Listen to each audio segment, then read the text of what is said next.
Cheetos and cheeses, Cheetos and cheeses, the cheeses.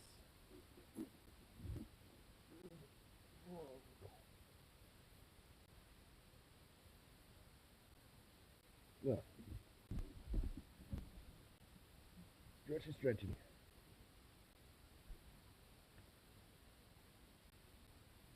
Well, how about it?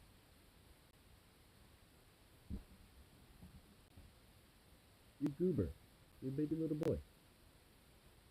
Voice is very muffled. Muffled.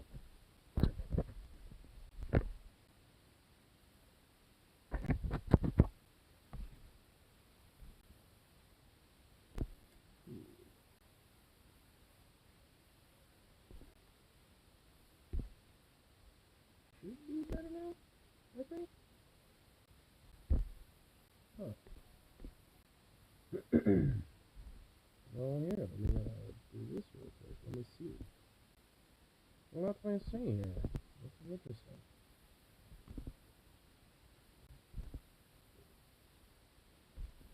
I got my phone.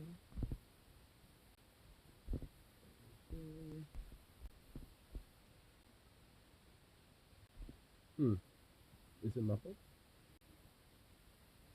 Oh. Yeah, what the hell? That is strange. It's strange indeed.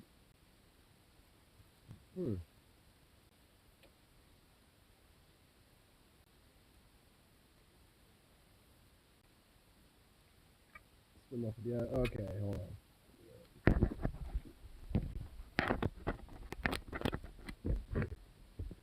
Okay. You know what? I'm gonna do this real quick.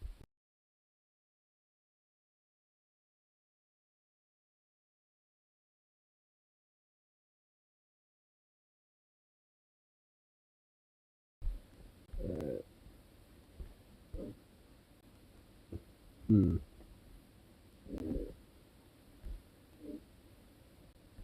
Yeah. Huh.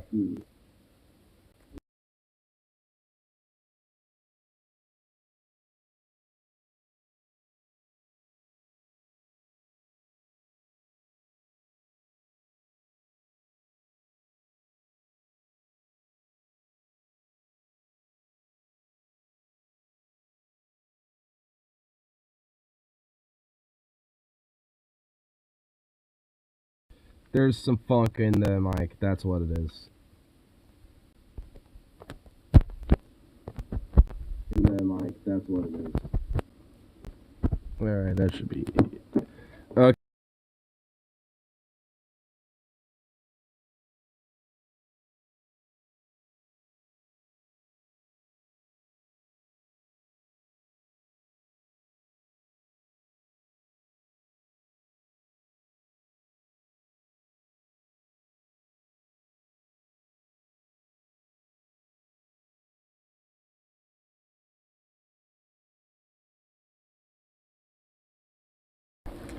All right. Let's see. Does that help?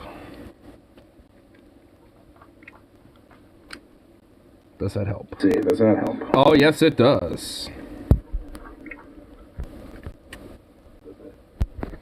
Yep. That does indeed. That is a lot better. Yeet. Yeah, okay, so there was like some funk. Honestly, when I was doing dishes, I was kind of being sluggish, and I'm sure there was like a little bit of debris from my pocket that probably just kind of got mushed in there. It then dried up. So, but yeah, I got it cleared out now, so that should be good. I mean, probably not totally, like, cleaned out, but at least enough to where it ain't gonna be, like, you know, fuckity. So, okay, we got it fixed. I bet we got into the mic. How? Like, just get it. Okay, whatever.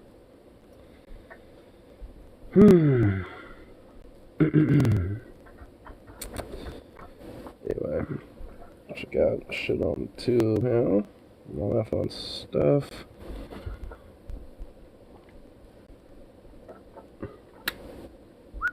Oh, wait.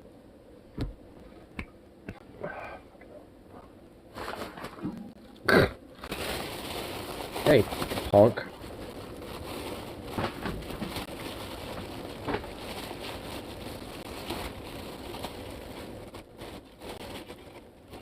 Alright, doggy. That's a turkey. Ah, Bobby. There you go.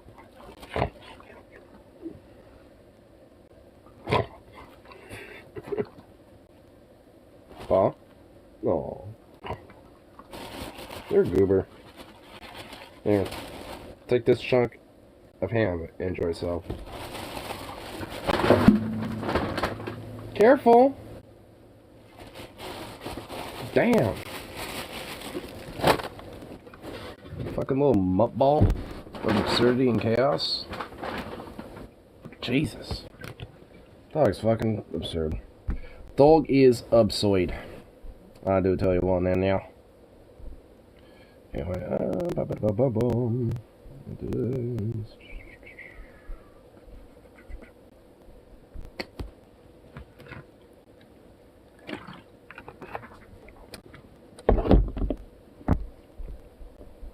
and boom. There we go. Sweet. Cool. Got the tunes. Got a bowl that I need to load up. And the whole shebang. Okay.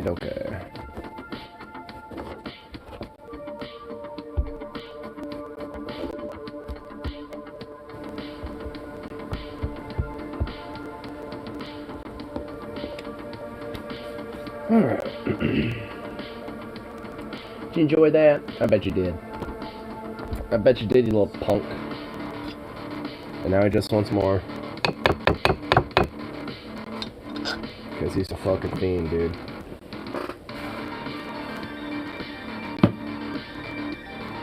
My boy be a little bit of a fiend. And it's ridiculous. Once I get this bowl smoked up, kind of bullshit about today, because it was something. It was a clusterfuck of a day. Yesterday, it's all nice and chill. In fact, for about a week or so, it's actually been relatively okay. It hasn't been too bad. And then, today, that didn't last at all. That didn't exist anymore. Like, I mean, I'll get all smoked. See the ass manager at it again. No. I mean, I guess nothing new. Typical, like, hey, you know, because it's holiday week, we need to make sure certain production's out, blah, blah, blah. So, you know, like, I mean, that's pretty usual. That's typical, you know, of her right now. And, but outside of that, no, not really. I mean, I guess kind of. But I don't even, I don't know. Like, I mean, I'll get into it, dude. It does involve her, though, but I'll get into it in a sec. I'm gonna get this bad boy loaded up and get into some of the deets, because it's, even I'm kind of confused about it myself, honestly, I will admit.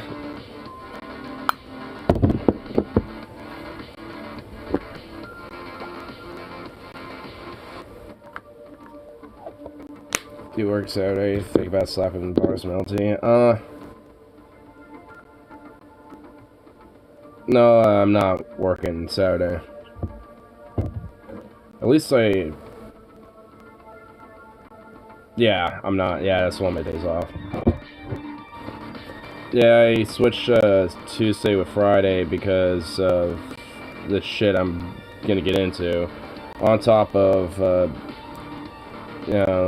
being able to at least, like, maybe be open, on Friday at least, like, as a call-in, but I'm gonna keep it kind of, like, low. Being like, please don't.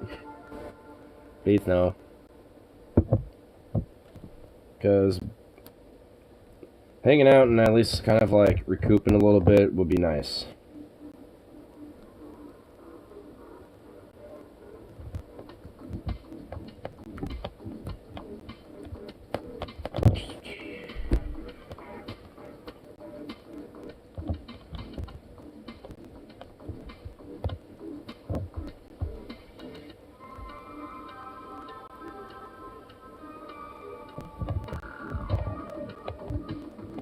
There we go. Ignore.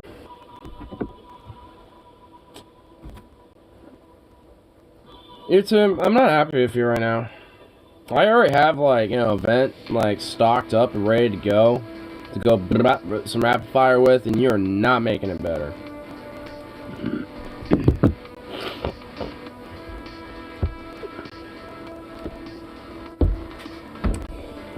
Anyway, let's get this bowl loaded up. Get this motherfucker loaded.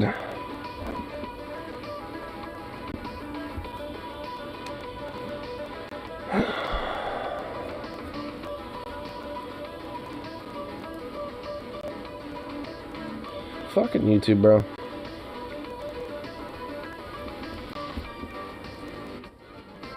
And I know it wasn't much of my service, because that shit was at full fucking bars, but no. It wants to just dawn fuck up. Man, what the fuck are you doing now? Goober. Bowl's loaded. Let's get this fucker smoked. To the dome, sir. That's what I say, to the dome.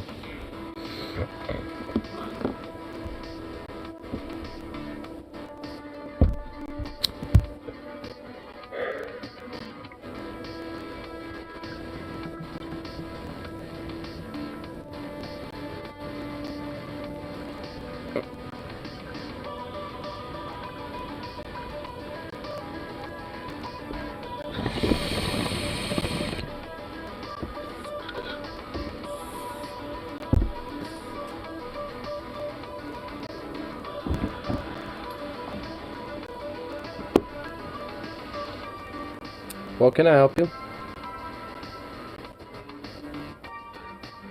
Can I help you, dog?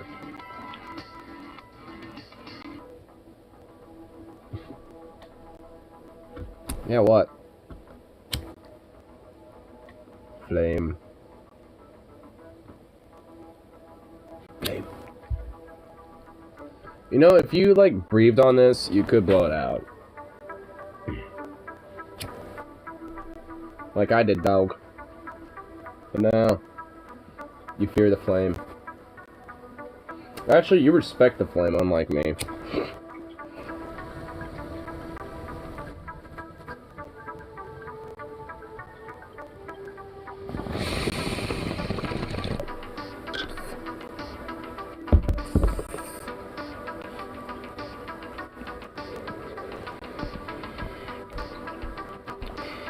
Anyway. Ugh. Oh man, that stupid fucking goddamn internet bullshit or YouTube hiccups or whatever the fuck is out of the way. I should have known that, like, coming into work today was gonna be all kind of fucking jank. Like, when I am a stream, I had, like, a gut feeling a little bit. And, yeah, when I came in, it was. Like, one of, our closest fucking just walked out, and probably ain't working there no more, I guess. I don't fucking know. And, basically it's because she doesn't want to work there when the store director's there. And apparently the store director saw her and tried to say hello, and that,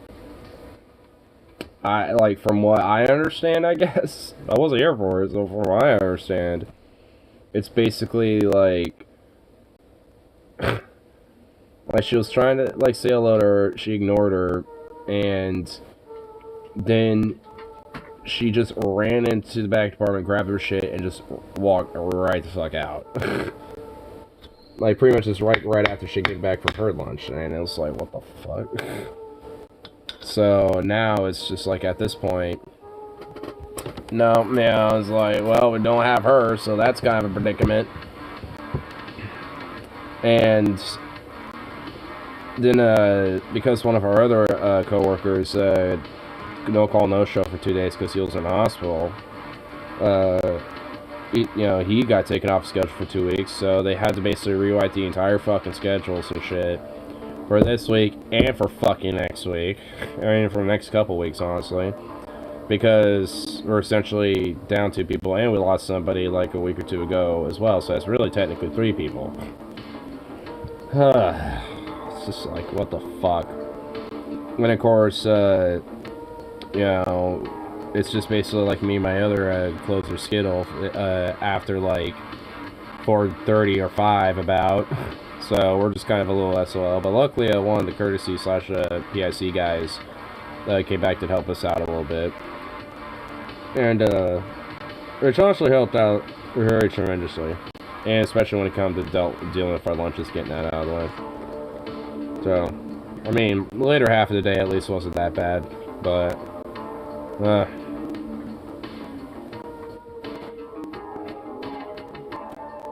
sounds like the manager is gonna have to learn how to chop bok choy. No, chop bok choy. Yeah, I mean, basically just like, I mean, I know this much, like, it seems like as long as there's at least some production that, she mentions that she wants done, like, at least, even if it's not in totality, at least partially being done, she seems like she gets out of her hair.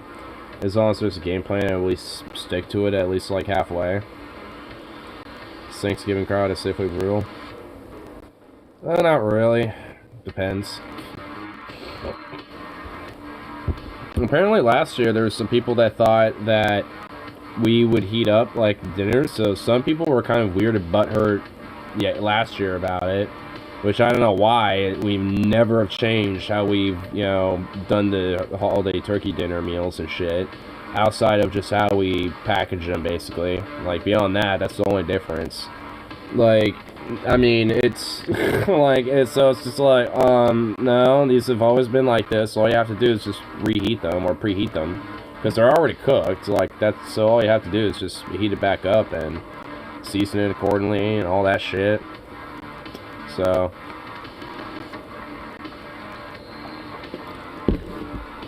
it's like some people just fucking are weird, I guess, or don't read fine print.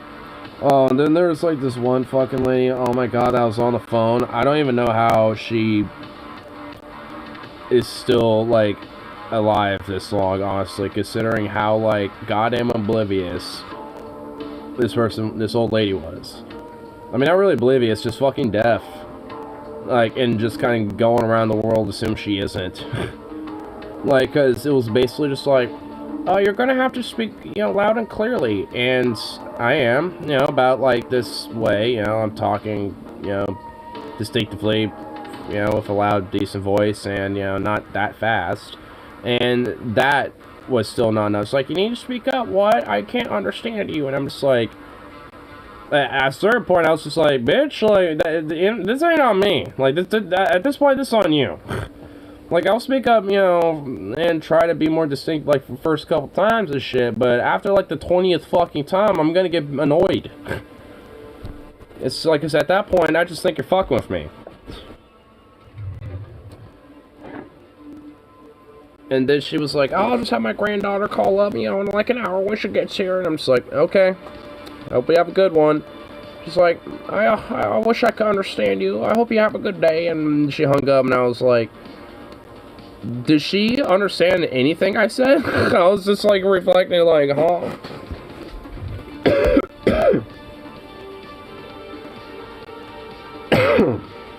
Like, I don't even know.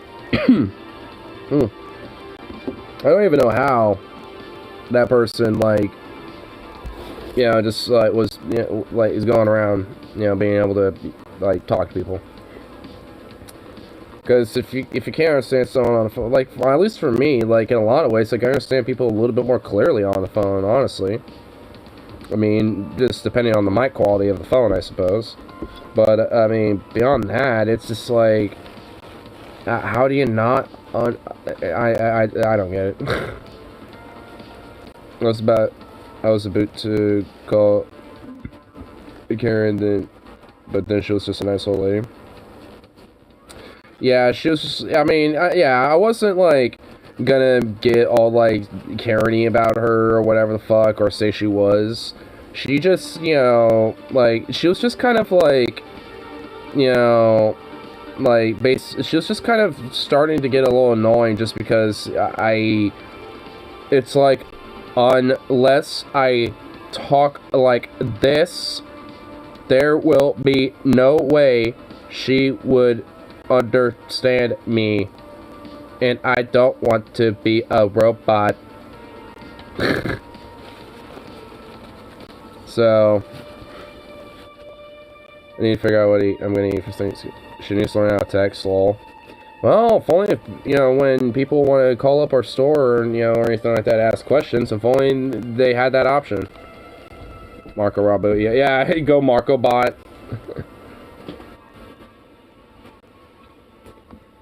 Yeah, I mean, it was definitely a day.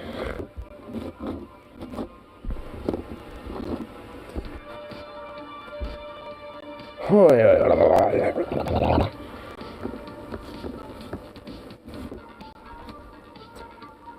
You could be the hip Safeway. Do it. And never to Texas store. Allow. I mean, hey, I wouldn't be the one to control that.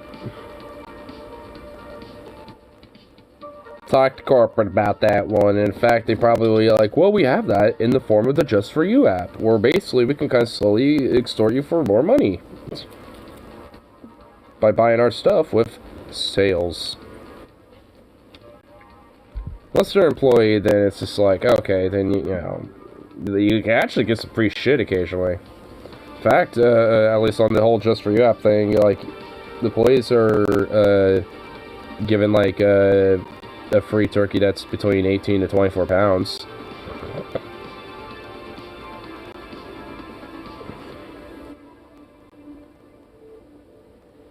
The kiss ass of the manager. I don't think something like that would go through, honestly.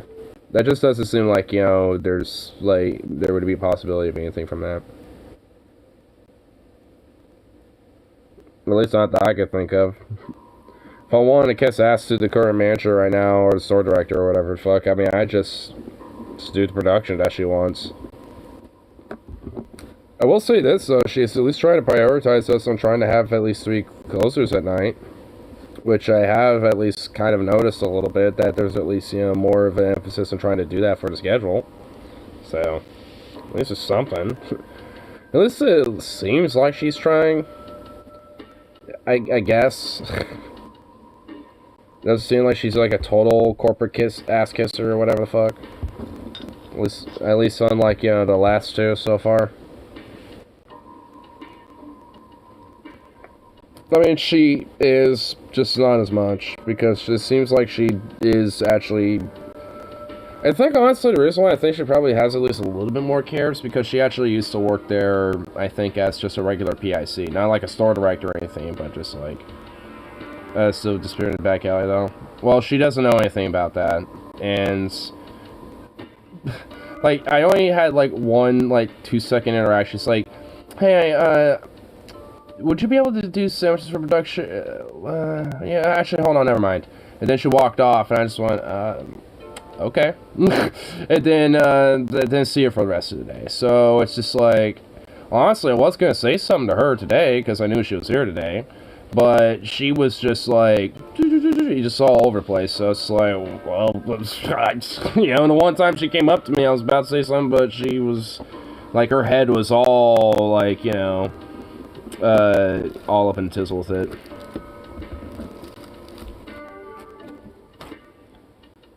You never got back?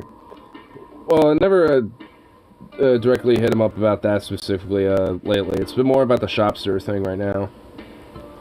And on top of that, just mainly at least getting with the rep with that, because then I can also talk to her about, you know, scheduling, you know, whole, you know, having her there with me too, you know, as the rep, you know, to talk to the store director and all that shit.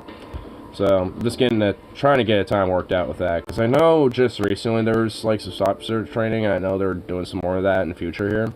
So I know that I'm gonna at least, you know, have more of an opportunity to at least, you know, try to meet one-on-one. I'm gonna see if I since I'm gonna be off Friday, I might try to at least go to the office and see if she might be there that day. Because if so, I could just, you know, I'll just talk to her straight up face to face there and be like, "Hey, what's up? Got a couple things I want to talk about."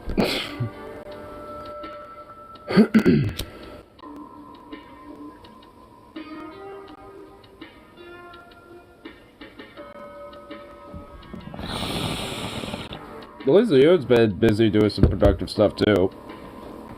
Like, they've been doing like the shops that are trading and shit lately, like I've been saying.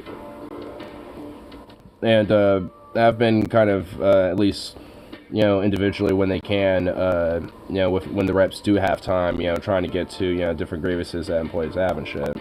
So I can at least tell they're trying to be productive, but, you know, like, they're not, at least around here, directly, unfortunately, they don't have as much manpower, you know, to get to everybody as often as they can. So, unfortunately, you know, sometimes it takes a while for this type of shit to, you know, get followed up with, which sucks, but, you know, it does take a lot out of people when doing, you know, a lot of union labor organizing type of stuff, even if, you know, behind the scenes shit like this. Which is unfortunate, but the way to leave that would also having more people do it.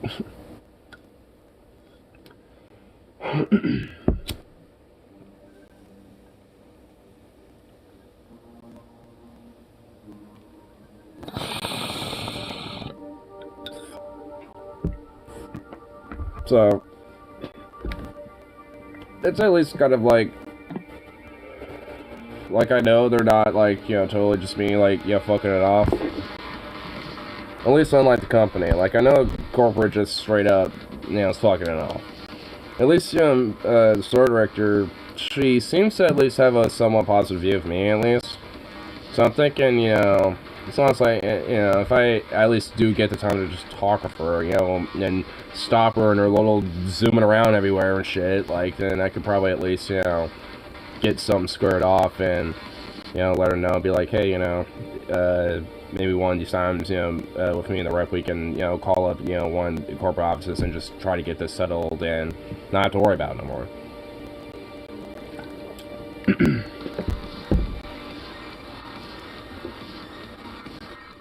Because, like I said, I know she isn't aware of it quite yet.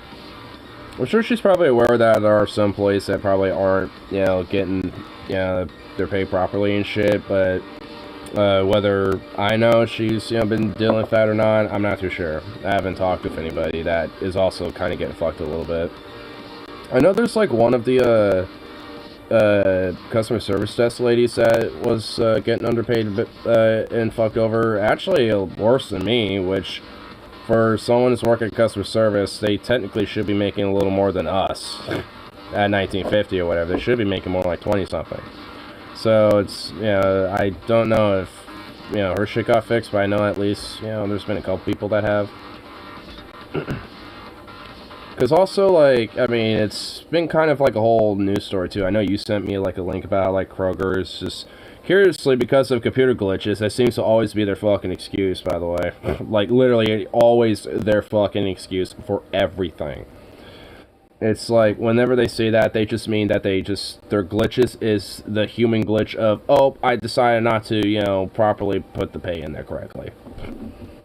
So, you know, the company can make more fucking money off of you. So, that's the glitch. There ain't no real, like, computer glitch going on. So, it's, you know, that's why I also want to have the rep there with me, too, because she, you know, would know a little bit more of the legal, like, lingo, you know, when dealing with that shit in comparison to me. I can know the firebrand, like, you know, through the heart type of lingo and shit. I'm good with that, but, like, the more specific law, wordy shit, not as much.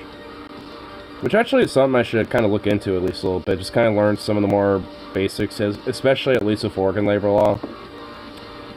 Because especially as a worker, I mean, that's just, I think, important really, you know, just for anybody, union or not. Just so you know what your rights are as a worker. And unfortunately, I'm kind of neglecting that a little. Should make sure I brush up on it and read up more about it.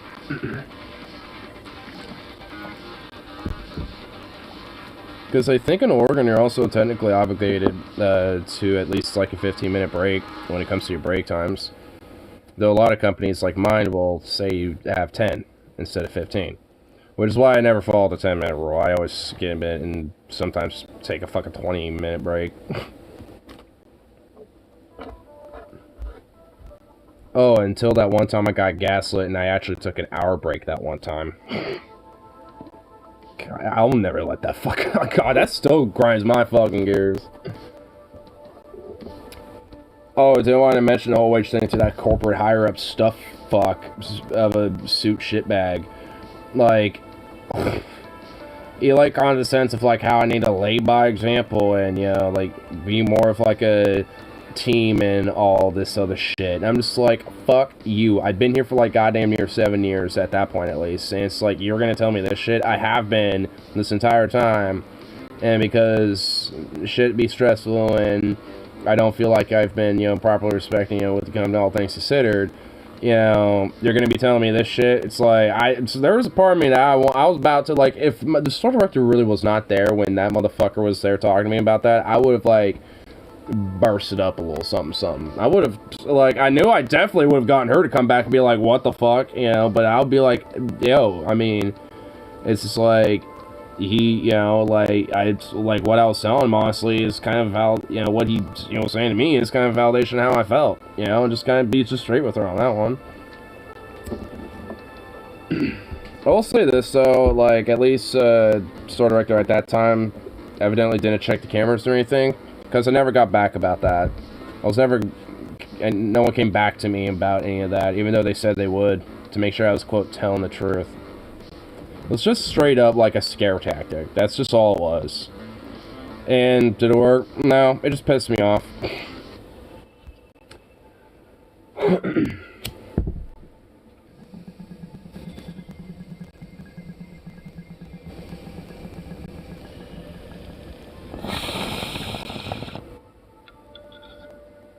All those is left also. Yeah.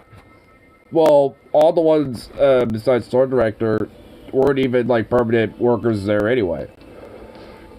They were paid like double than the rest of the workers essentially because they're all like managers and all this other shit.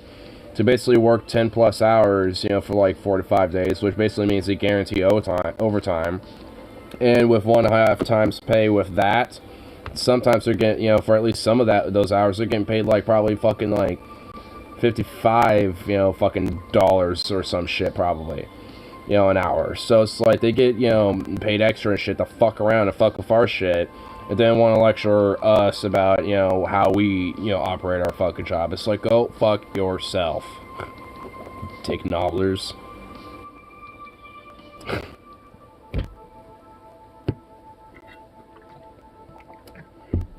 I mean, you understand, we're just trying to help here, because obviously you guys need the help. It's like, oh yeah, I know.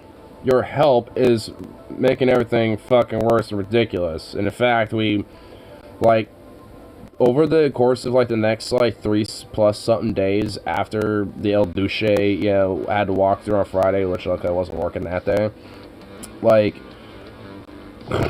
oh my fucking god. We had so much distress, dude. Like, so much shit that had to be tossed, thrown away, because it didn't get sold, because we had way too much shit on the floor. And we made way too many different things, and made too much food and all this other shit, because they wanted to make it look all nice and pure and perfect. Just so they can impress the El Duce. It's like, fuck off. Just, I've gotten shorter and shorter, but usually, but still, usually 1 3-hour break. Well, that's good at least. Honestly, I've been taking more liberty to have longer breaks at this point, just because. I mean, at least at this point, until my pay gets fixed to shit, I just don't give a fuck. I mean, you know, once that does get rectified, I will actually probably be a lot more kind of on it, you know, when it comes to, like, my breaks or being on time or whatever the fuck, but, you know, maybe put a little bit of an extra step forward, but it's like, hey, you know, work as you're paid.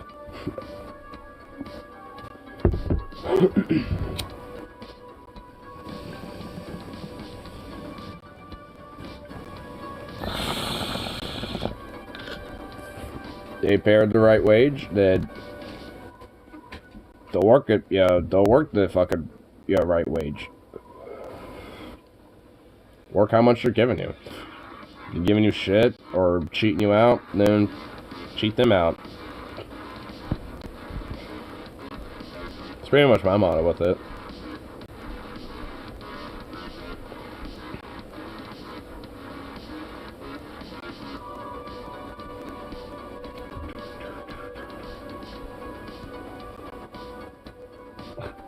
What are you doing over there, goober? You don't want to be on the chair? You don't want to hang out over here? Little asshole. He's just a little jerk. Being over there instead of wanting to hang out with me.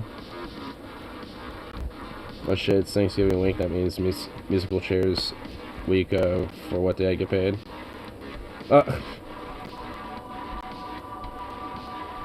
So it could probably be like Wednesday or like Friday. That means for me too. God damn it. I get paid Thursday.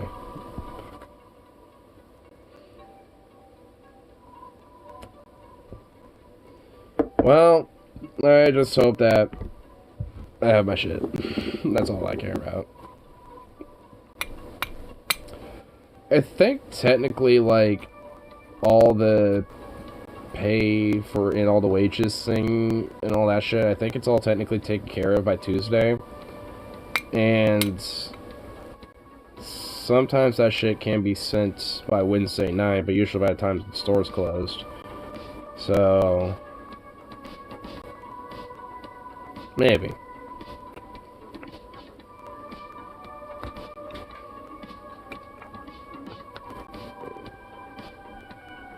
Wow.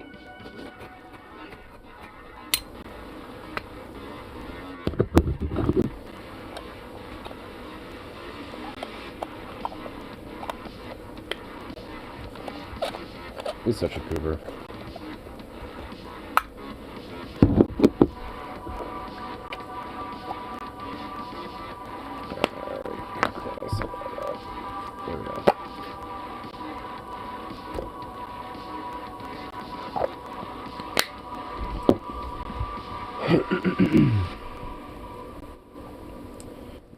Let's see what's on the tube here.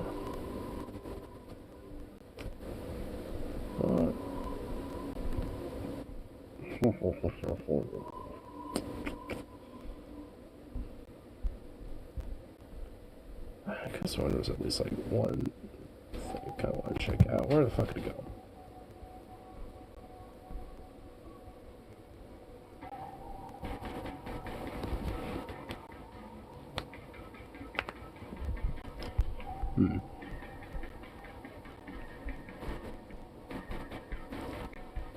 Where did it fucking go?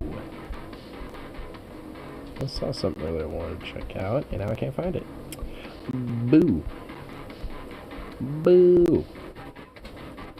Piece of bullshit, I tell you what there, Neil. That right there, piece of bullshit.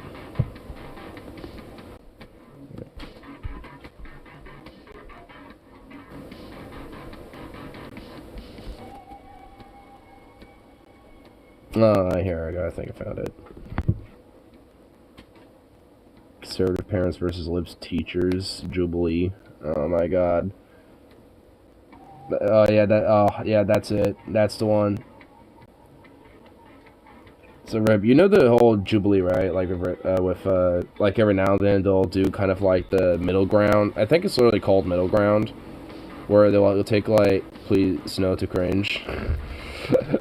I mean, well, hold on, like, basically the whole Ghibli middle ground is they usually take people from, like, two different, spectrums of culture, ideas, or upbringings, whatever the fuck.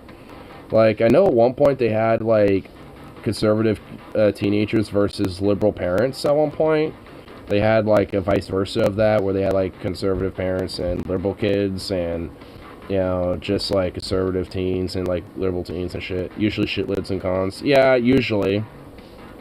Honestly, for me personally, I think they've kind of gotten a little better about it, because they sprinkle in an occasional, like, lefty in there. Like, I've noticed that at least one person in these little, like, groups and shit have, like, a straight full-blood, like, lefty guy. Like, it's, like, kind of low-key talking, like, some socialist theory and stuff. They had, like, a dude on, for one of them recently that was kind of like a sockdem for the most part, but he had, like, a very hardcore lefty opinion about, like, electoralism, about, like, how things should be basically very direct democracy, and no parties should exist, and all that shit. Like, kind of like individual-based, type of candidacy things instead of, like, party-based type of candidacy shit. Like, actually a really, like, very far lefty, philosophy on, like, voting and shit. So it's just like, every now and then, some shit kind of, like, comes out where it's like, oh, damn. And I haven't watched it either, so who knows? Maybe the fucking conservative parents aren't, like, hardcore MAGA types. Maybe some of them are just moderates. Where they're like, I might have some concerns, but, I at least, I'm willing to, like, listen to teachers and, want to hear their perspective. I don't know. I haven't seen it. I don't know how it might turn out. It might be fucking insane. Who knows? Royalists versus anarchists. Oh, that would be good, dude. If the middle ground, yeah, they had, like, some, like, teenagers, some of them were, like, royalist/monarchist types, and, the other half are, like, anarchists, like, crust punk types and shit. Well, maybe not just crust punks, but just, like, anarchist types, But have, like, at least one or two of them look like some total punk heads, so I want at least one of those anarchists to look like a total punk. Like, leather jackets, spikes on it, like, you got, like, some Dead Kennedys, fucking, like, other hardcore, like, MDC patches, like, all sorts of fucking hardcore, like, obscure-ass, like, punk band patches and shit. All sorts of stuff. Like, I want that guy. Like, I want to at least have one of those people in the anarchist section. If not, I feel like it will be incomplete.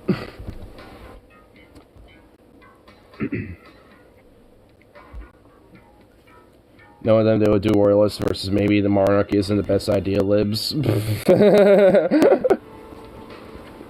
Yeah, and then their one anarchist guy would be just the punk guy. He would just be the punk head. And then everybody else would just be like, I'm basically kind of like a progressive lib type, and monarchies aren't exactly that great. I can understand, like, a symbolic cultural, like, monarchy, like Norway or something. Which, even then, that's gross. I'm just like, it's like, why? Even Norway, Sweden, and, like, all these other, like, European monarchies that I guess still exist, but are, for the most part, don't have, like, actual legitimate political power outside of just, like, cultural relevance. It's like, even then, it's like, you're just propping up an old, draconian, dumb idea. They're just basically, like, superficial celebrities at this point. I mean, at least, for their own nations and shit. France, yeah. At least France don't got no monarchs, and there's a good reason for it, because their people are based.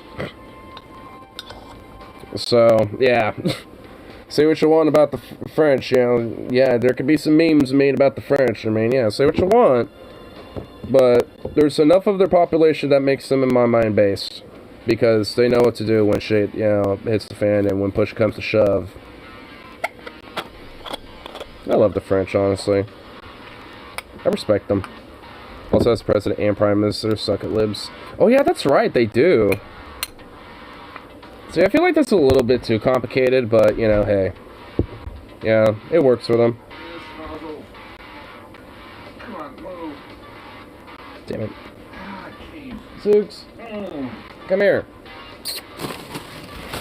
Yeah, there you go. Thank you. Here, have another fat chunk of meat. There you go. Well, yeah. Go on. Are you just gonna take niblets? Oh my god, you chunk of bunk. Goofball. Alright, just take the damn thing. The other Frank starter shit lives by default, but when that shit stench gets too strong, they turn to flaming socialists. Yeah. I mean, that's kind of how it is a little bit. They're just kind of like, yeah, we don't like how the status quo, how things look for right now. And it's like, oh wait, the status quo turned to other shit. Alright, it's time to have the revolution. Like, that's pretty much the French in a nutshell. I mean, it's just like, they tend to, like, because right now they're kind of going through kind of a little bit of a shit-lit phase, you know, concurrently. I mean, well, I don't know. I mean, not like total, well, I mean, they have Macron. So, I mean, yeah, I mean, there's that. So, yeah, I mean, they're kind of going for the shit-lit phase a little bit. Though it's not really, like, that...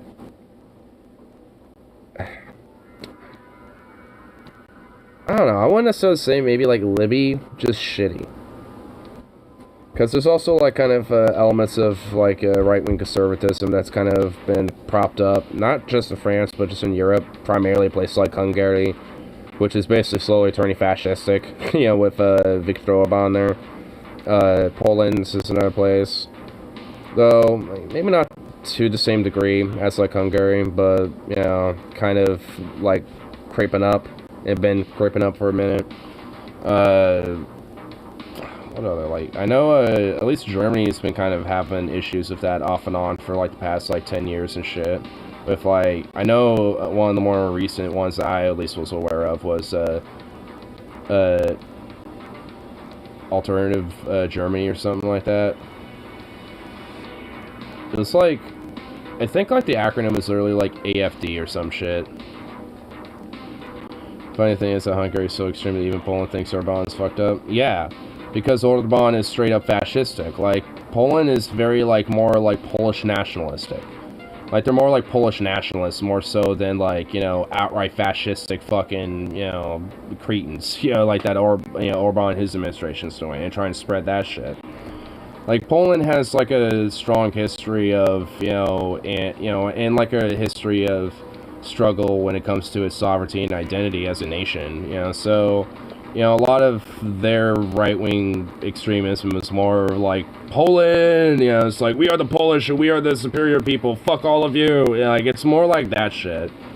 Like, I mean, it doesn't make it good, you know, but their, like, right-wing conservatism is more bent around, like, them as a Polish people, you know, more so than anything else. Like, they just don't really like anybody, because they basically have, like, they've been, you know, like, occupied by Slavic peoples, by Germanic peoples, Scandinavian peoples, you know, like, there's always been, like, you know, struggle amongst, you know, them and their own sovereignty from all sorts of different nations from, like, you know, all around them. Again, it doesn't justify their ideas or their cultural views about that type of shit, but, I mean, I guess I can kind of understand and see where, you know, or at least why they might, you know, have that type of sense. I suppose it's better than them spreading it out and trying to spread a fucking hateful fucking ideology like Hungary is. Because Poland, like I said, is just kind of a little more isolationist with it. Because they look at someone like Orban and are like, bruh. We just want, like, stuff good for us, bro. Like, what the fuck you doing? We just want things good for, like, Polish people, bro. Like, what you're doing is not cool.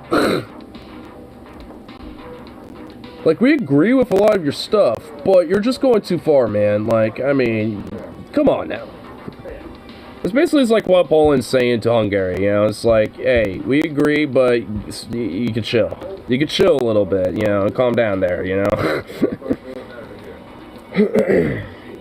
Because, like, I mean...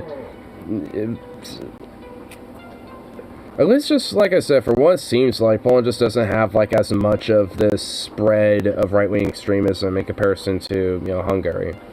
Because Hungary and a lot of the right-wing extremists and fascists in the government and politics there have openly and outright have intermingled with different far-right political factions in different countries, not, you know, excluding the U.S. The U.S. is one of their main countries they visit. And Viktor Orban did a speech at CPAC, you know, in Texas, like, last time or some shit, like, earlier this year. Like, these motherfuckers come out here and gloat their shit. Like, I mean, there's, like, a strong correlation and tie with a lot of the far-right fascists in Hungary and Americans, unfortunately. Chill the bitch, I'll put Putin's ass, dog, fight me.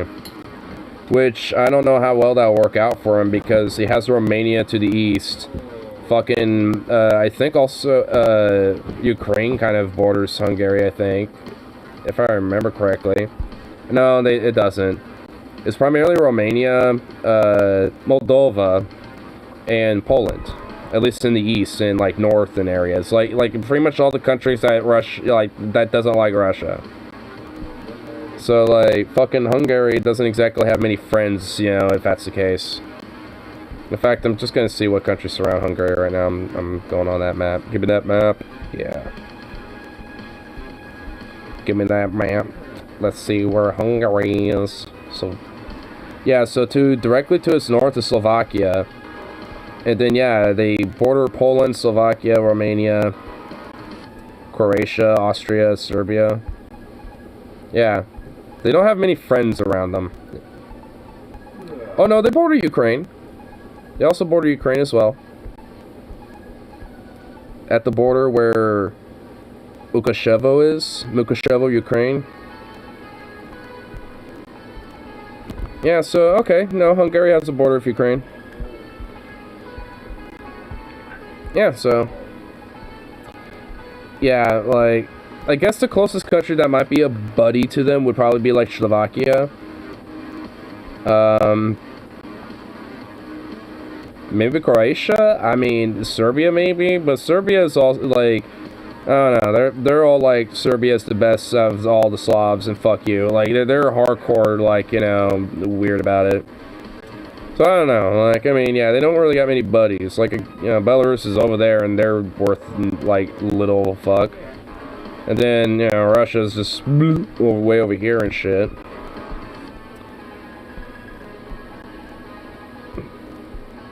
Huh. It doesn't show contested lines. Oh, no, it does. It shows the contested line right there. Is there any other contested lines? Oh, yeah, there is. So, yeah, it actually does show some of these lines. What the fuck? These lines say anything? These lines don't say anything. Damn, that kind of sucks. I'm sure there is, like, you know, some, you know, like, description of what those lines are. Isn't Slovakia NATO? Slovakia? I don't know. I think Czechia is. I know, but I don't know about Slovakia. I know Romania and Poland are. But I don't know about Slovakia. The only reason why I say kind of, maybe, is just because, at least, you know, for them, it's just... like, I don't know, I mean, there could be a possibility that they, you know, have similar ideological views. I mean, I never hear anything about Slovakia. I like how their capital, Bratislava, is literally basically just, like, hugging the border of Austria. I love how the capital of Slovakia is just right there. It's like, hey, want to go to capital Slovakia and you live in, like, Austria and, like, wolf style, and you can just literally walk down the street, cross the river, and you're in Bratislava. What? You don't even need to cross the river. Yeah, like, Slovakia is just right on the border of Österreich right here. You could just, like, walk into Bratislava just walking down this road if you lived in one of these villages. Like, Hamburg and the Donau. It's like, you just, like, go down this road a little bit, and boom, there you are. There's probably a checkpoint right there. Yeah, I think so. Yeah, a little bit. Yeah, it looks like this is like a little checkpoint area. And then you just kind of, yeah, boom, there you go. Yeah, how close is... oh, dude, it's like that close to Vienna? Dude, if you lived in Vienna and wanted to take a trip to fucking Slovakia and, like, visit their capital, and... that's pretty cool. I'm sure, like, their borders are pretty hella open anyway. It's probably more of like, oh, hello, we just want to make sure that, you know, okay, Austrian citizen, alright, boop. Alright, there you go. They probably don't care. They're probably literally like that with it. It's probably just a stop just so they can at least, you know, put the stamp in the passport.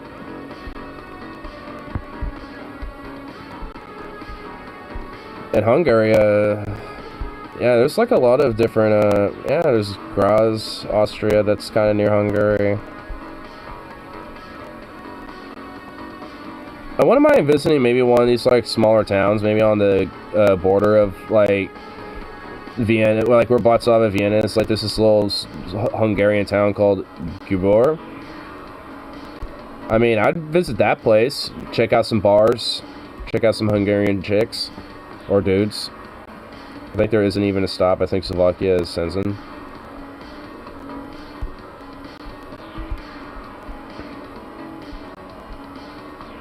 Szczecin? I mean, just like open border, basically, at least if it's neighbors. Possibly.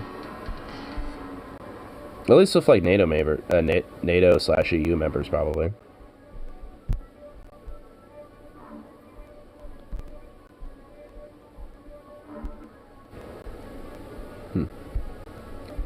Let's see what other like interesting little things are on this map. Croatia, Bosnia, Herzegovina, Serbia, Montenegro, Kosovo. Oh, Kosovo still has like contested lines on it. What the hell? After all these years, seriously? Yeah, Slovakia's NATO. Okay, yeah. North Macedonia.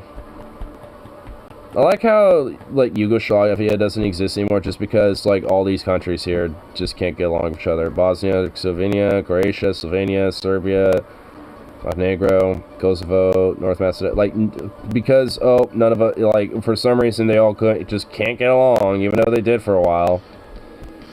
It's like, nope. Could have had something going for them, but no.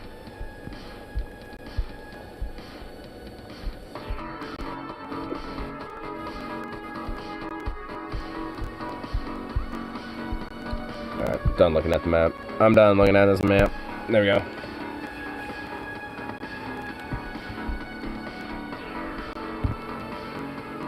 Bubba.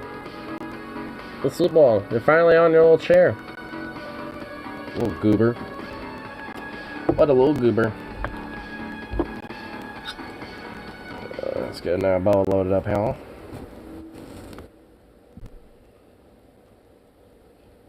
And by the way, did you think you were going to be able to evade the cringe? Because you're not going to be able to evade the cringe. Kaboom! Okay, I'm not pulling a single one of you dudes. Not right now, Lee. Bro, why'd they make this like Hans Zimmer Hey Hassan, we know you're going to react to this video, so we want to invite you to be in an episode of Middle Ground. This is crazy! I can't- Wait, yo, hold up. Dude, Middle Ground knows that Hassan watches these, and they actually do. What the fuck? I can't! They broke the fourth wall! You're not supposed to do this! One discussion with someone like Ben Shapiro, so it'll be great if you can announce your participation here first, and we can get Ben's attention. For now, enjoy the video. Oh, shit. Fighter versus Ben Shapiro in episode of Middle Ground. I mean, I'm fucking... Dude, the only time I want to see Hassan Piker versus Ben Shapiro if it's straight up like a UFC fight, bro. I want that to be a straight up UFC fight. I'm not even kidding. I would like that needs to be a UFC fight. Hassan Piker versus Ben Shapiro. We already know who wins, and that's why we want it. That's why we want that shit. It's Schengen, so likely has open borders with all neighbors, but Ukraine, since Ukraine isn't in the EU. Yeah, that is likely. God, this fucking nose hair in here is really starting to drive me nuts, and I can't get to it. 30 match between Hassan Shapiro and Rogan. Well, Rogan would probably be able to whip both their asses. I mean, he's a fucking neanderthal dumbass, but like the dude does like have strength, you know, and like workout shit, you know, that he does. I mean, Hassan does too, but Hassan's also younger and can probably have more stamina. I still think Hassan, actually. You know what? Fuck it. Hassan wins that one, too. Or force to team up. It would probably be more like Shapiro and Joe Rogan would team up. I don't know, maybe. We need to bring back this energy. The Pink Panthers movement called me a faggot, so I called him an ambulance. True.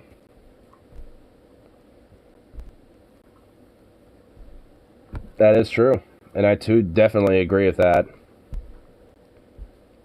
Don't they not like each other? No, Ben Shapiro and Joe Rogan are okay with each other, as far as I'm aware. Unrelated, but apparently making Yule log cake is super easy. All you have to do is make a single layer of sheet cake and then roll it up like frosting aside, maybe a whole other string, I think. I'll make one Rev Evelyn. Yeah, and they're not that hard. Baker versus Ben Shapiro and episode of Middle Ground. I mean, I'm fucking down, but like, I doubt that he would do it. Want to be able to introduce all ways of life. Yes. So would it be okay to include a book with a man having a relationship with a 12-year-old in that book? I know See, it's that's- extreme. no. Hold on. Whoa, wait, okay, wow, this took a turn that I did not expect. Because now Yeah, you're we have equipping to people law. to No. pedophiles. Our boys in this. We got a hot hit in this. No, this is why I'm bringing it up, is who establishes the boundary. The law. But Oh boy. Oh boy! Oh my god, this is about to get really curious. That's our guy. Dude's into some illegal shit. Yeah, dude, that dude is suspect, bro. Like, normally I'd be like, okay, and honestly, there was something about him that I'm like, that I'm allergic to. Yo, why are you muffled? I shouldn't be muffled anymore. Like, I solved that. Or at least it should be solved. Unless for some reason it, like, muffled up again. But John Law showed up to save the day.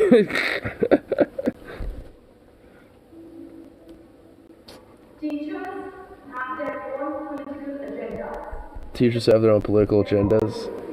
I'm so down to debate Ben Shapiro. I just don't think he would ever do it. You know what I mean? I think it's important to recognize that individuals will have political agendas. It's a natural thing, and people should understand their political views.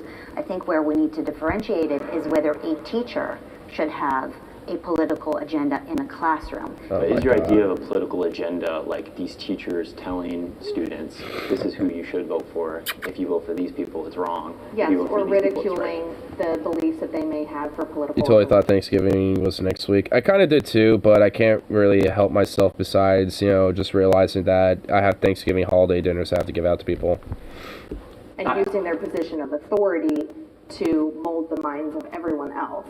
When it comes to diversity or these new sort of terms, I am not for certain types of what so-called diversity when it comes to So-called these diversity. kind of topics. And Expand upon that? Like, what do you think? like should be critical included? race theory or some of the Oh my god, girl, like, you're talking about, like, that damn CRT, and it's like, are you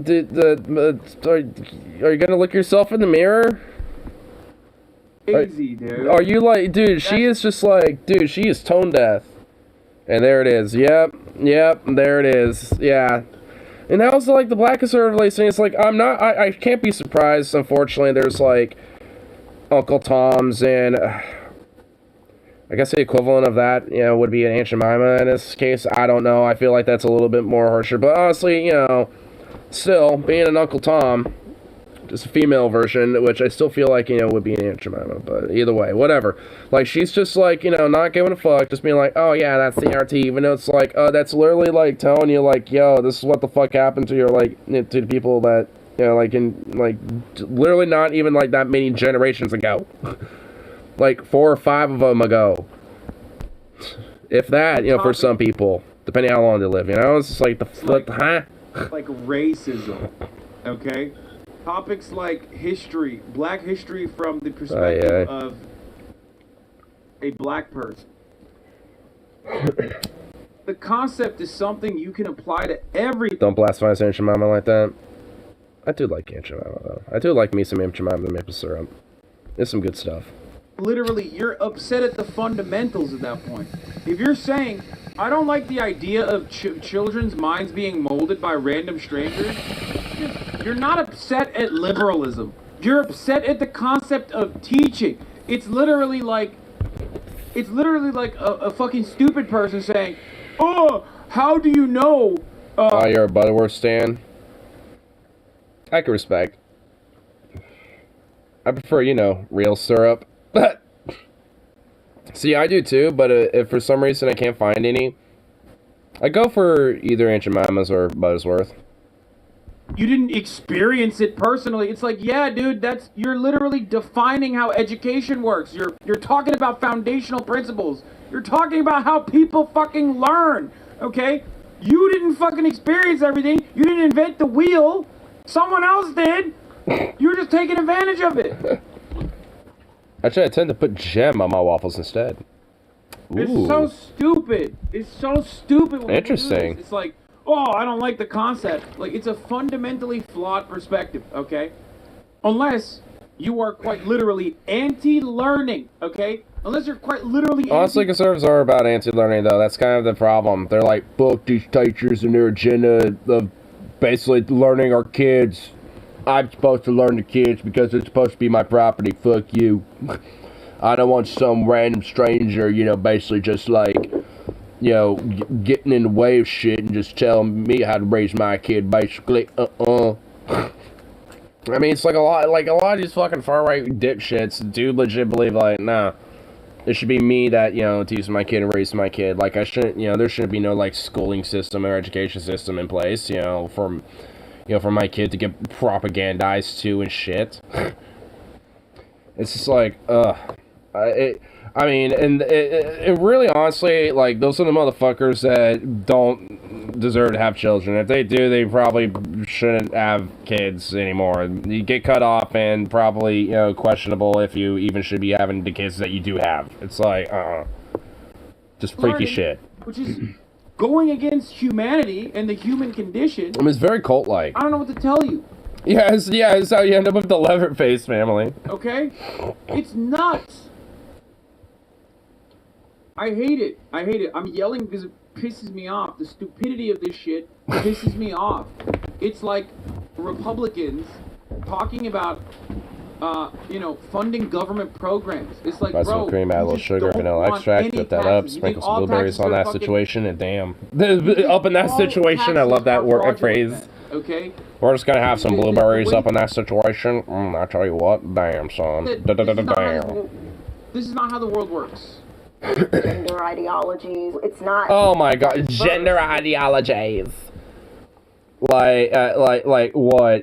Saying that trans people and gay people exist, you fucking weirdo.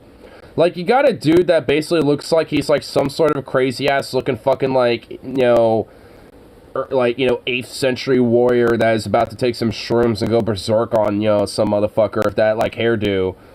I mean, it's just like, The person of authority in the classroom, and you are saying this is how something should be. Yeah, so I come from an elementary perspective. I'm a first grade teacher, so the conversations we're having in class isn't about the socioeconomic nature of the world, but we do talk about just what it looks like for different people in different communities. Typical Bernie bro writing off a black woman's argument before she even finishes it. Yeah, of course, dude. wow, dude, people are still doing the whole Bernie bro thing. Typical Bernie bro, just you gotta cut off a black person's argument. Like, it's like, what? It's like, did you not hear that person? Is that Hillaryite? That's someone who loves Hillary. Is what I'm doing here. Misogynoir is when you criticize a conservative parent's idiotic fucking perspective on the concept of teaching. So when I talk about a political agenda, the agenda that I have in the classroom is to create an environment where folks are able to, better understand Mason is where the house and someone is coming from. The problem with that, and I understand Hillary, lol. the sentiment as a teacher. The Hillarites, they're over the hills. They're about to charge into battle. They happen to be black, and you're saying, well, black people, such and such and such. I mean, you're really. Oh yes, I love it. Yeah, when my high school teacher tells me, so black people and such and such and such.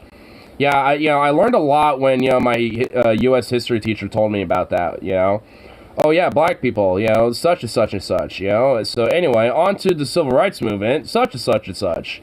Yeah, so, anyway, World War II or so, it's like, no, like, what? It's like, so when they talk about black people and such and such and such, it's like, you don't even know specifically what they're talking about, if that's, like, what you're saying. Like, huh? It's like, what do you do? It's like, why you have an opinion about something you don't even know what they're talking about outside of like, there's same black people in like education now, even though I'm also a black person. It's like, what the fuck? That really is like corking my brain out a little bit. The fuck are you doing over there, like slurping up? Hey, oh wait, oh my god, what in the fuck are you going to town on, bruh? Oh wait, god, you fucking fruit. Here, what? Yeah, you know, slavery was bad and there was civil rights movement. Some guy got shot here and there, you know. Yeah, some people, like, you know, were literally brutalized by, like, police and, like, National Guard and so, yeah, just such and stuff. Such and such and such, you know, just that. You know, just that thing that happened. It's not said black people do this. Well, it's not said Mexicans do this. Again, it's trying to understand from multiple perspectives. That's not saying that every group aligns on the same thought. That's not saying every group is a monolith.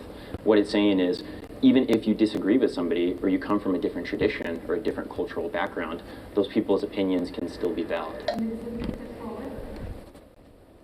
At least there's a caveat of can still be, because there are definitely certain ideas that, you know, probably need to go away. What does it take to get recognized as a said Hasanabe head? Mason had a legendary fucking run, dude. What are you talking about? He like went on a like fake libertarian, like, you know, what was it, like a box one? I think he was like one fake libertarian or one fake conservative. And then he literally turned around and duped everyone, including myself. And the reveal was legendary because he said, my favorite conservatives. Yeah, he 1v4'd, like, it was crazy. Oh, I know what he's talking about. Yeah, you know, I recognize who that guy now. Mason, like, yeah, he was on one of these Jubilees before.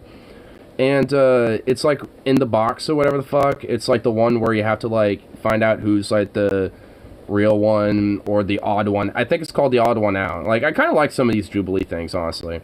And like and he was in that one, and he named some of his quote favorite conservatives and said Hank Pecker, which is like Hassan's like conservative alter ego that he's done before in the past as like a bit. And it just slid by, and no one, at least the conservatives, no one noticed at all. They just kind of went with it. So yeah, Mason's actually legit as Hassan Abi. Yeah, he made himself come across like an anti-vaxxer. It was so good, and then he just drops out of nowhere in the middle of it, like, oh, here's the moment. Oh yeah, there it is. Yeah, there it was.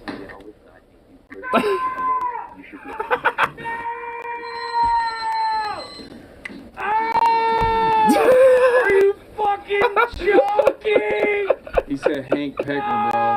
They thought Hank Pecker was real? Yes, because he named different conservatives, and he said Hank Pecker as, like, the last example, and, yeah. He said my favorite, like, conservative podcast is... They just, like, no one noticed. Oh, dude, he's so good! He's so fucking good! Dude, he squeaked! I forgot that he squeaked in that. He was so good, he duped me. And, like, it pissed me off a little bit, okay? Like, he fucked me up, dude. When you're so good at doing conservative talking points that you even got me, Hank Pecker, duped, is fucked up. Dude, honestly, that's actually not a bad thing for some lefties to kind of learn a little, because it can kind of help break down defense barriers of legit conservatives, and then you can kind of squeeze in little, like, lefty ideas and seeds and shit, and then kind of catch them off guard and kind of make, you know, catch them believing into that type of stuff, you know, at least have the seeds planted where, you know, they kind of are more likely to believe in that type of shit. Because I've done that before a little bit, because, you know, growing up with, you know, my mom being definitely very conservative, you know, conservative family members, etc. and shit. And, yeah, and I definitely know some of the lingo and how they talk about their ideas and beliefs and all this other shit. And at least especially talking how they talk and stuff, you know, definitely helps kind of, like, break down their defense a little bit, you know, where, yeah, and does kind of help, you know, pop in a little, like, you know, sense of, like, you know, oh, you're like, you know, real one or whatever the fuck, you know, instead of just, like, seeming like, some sort of just like, oh, you're just trying to press me or something. All that. I don't have time for a political agenda. I'm here trying to catch up with curriculum, pick up my readers that are 2, 3 grade levels behind. I do not have time for that. I teach social emotional skills and all of that, but I'm not here to kind of, you need to believe this, and that. No. If you're a good person, we're good. We're gravy. All good. You know what I mean? But your definition, and sometimes this can happen and it becomes political, is what is your definition of a good person? Would you think that I'm a good person? Oh my God. You can't be serious. Sometimes, because it can also be political, like, what's your definition of a good person? It's like, you can't be fucking serious. Like, I mean, I don't know, just be just be respectful and just don't be an asshole. Like, pretty simple, honestly.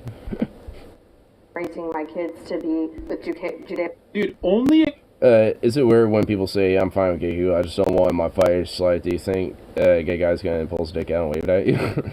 Yeah, I do find it a little weird. It's like, because some of my family members and shit are like that a little bit. And it's like, why? Like, what's gonna happen? Oh, they're gonna somehow, like, their presence is gonna, like, irradiate the gay on you or something? Or, like, they're gonna slowly but surely plant seeds of the gay in you or something like that? Like, give me a break. I guess one who doesn't hate people simply for existing and not hurt anyone. Yeah. I mean, I guess it's just kind of like, strikes me as the pray the gay away type. They kind of are. But they're definitely the ones that are like, oh, we'll pray for you and shit. There's only like I said, there's only like one specific group, and it's the one I always usually caveat. The more far right, wing of some of my family members, the couple that are like that, they're the ones who probably are not the whole pray the gay away type, but most of them are, honestly. They're more like that. Or like, I don't know if like they're like all the way like gay conversion therapy status and shit, but they definitely are probably more like, just like, oh, we'll pray for you because we know it's a sin, and you do too, and we're going to remind you of that. They're just going to basically be that way, but not like you. They're just gonna guilt trip you about the sins that they don't like. And then, which is basically saying they don't like you, but they're just, phrasing it in a way that makes it seem like, oh, no, it's not you that we have a problem with. It's the gay about you. It's just like, well, then it's about me. It's like fuck you. Would say, oh, you're making your definition of what it means to be a good person. No one on the planet is like, actually being a good person is a political concept, okay? The only people that say this are conservatives.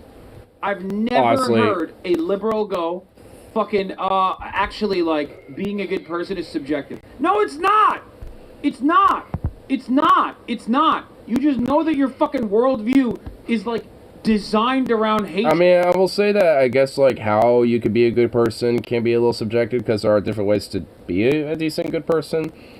But the core root of how to be is basically just have baseline empathy and compassion for fellow man. That's pretty much all you need. So at least with that, yes.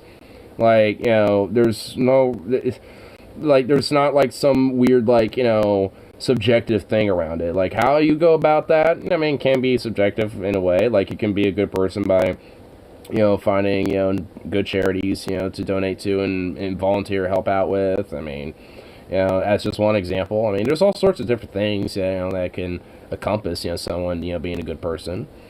So it's just like, I mean, it could be, at least with that, it could be anything. Core principles, which by the way goes for liberals too, especially when you talk about like economic subjects, but like your boyfriend's super nice guy, but is there anything you can do about his skin color? Yeah, can you get like a bar of soap and like wash all that black off of him, please?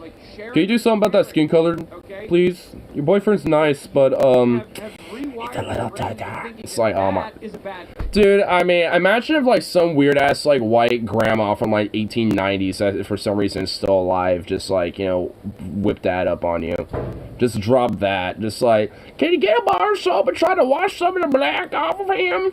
Or something. I guarantee there's probably some grandma out there that probably unironically does say that to, you know, their grandkids every now and then when they bring their friends or a partner over. And I feel very bad for them. For just everybody on that one, honestly. Because it's like, oh god.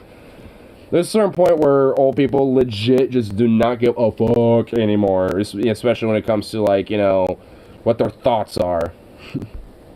It's just like, eat pants. Eat pants. Yeah, just eat pants. Yeah, just eat some pants, biatch.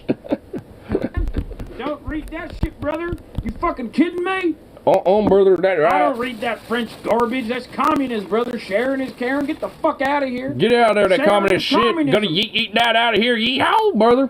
You know? That's it. That's literally a fundamental principle instilled upon people from an early age. Peace is good. Okay? Let peace lead the way. Love is love. Okay? Sharon's caring. Love is love. Concepts that are antithetical to the conservative project, okay? That's why they lose their fucking shit. That's why they're like, well, actually, let's argue about the ethics behind whether or not, you know, you're actually a moral person. Let's argue about whether or not, you know, good and let's argue about good and evil. It's like, no, dude. They just mean like be nice. If only the military budget going vroom, it says otherwise. It's not even going brrr, it's just going vroom. Kind to others, be nice. Like those sorts of fucking values are good. But you have been brain broken, which is precisely the reason why you think be nice is a political subject. Judeo-Christian values, and they live in a heteronormative home where we talk about how divorce is wrong, cheating is wrong. We have friends of the LGBT community, but we teach our children that from a biblical perspective, that's not okay. Your definition of hold on. I'll pause that really quick. Oh my god. Someone did I just hear that?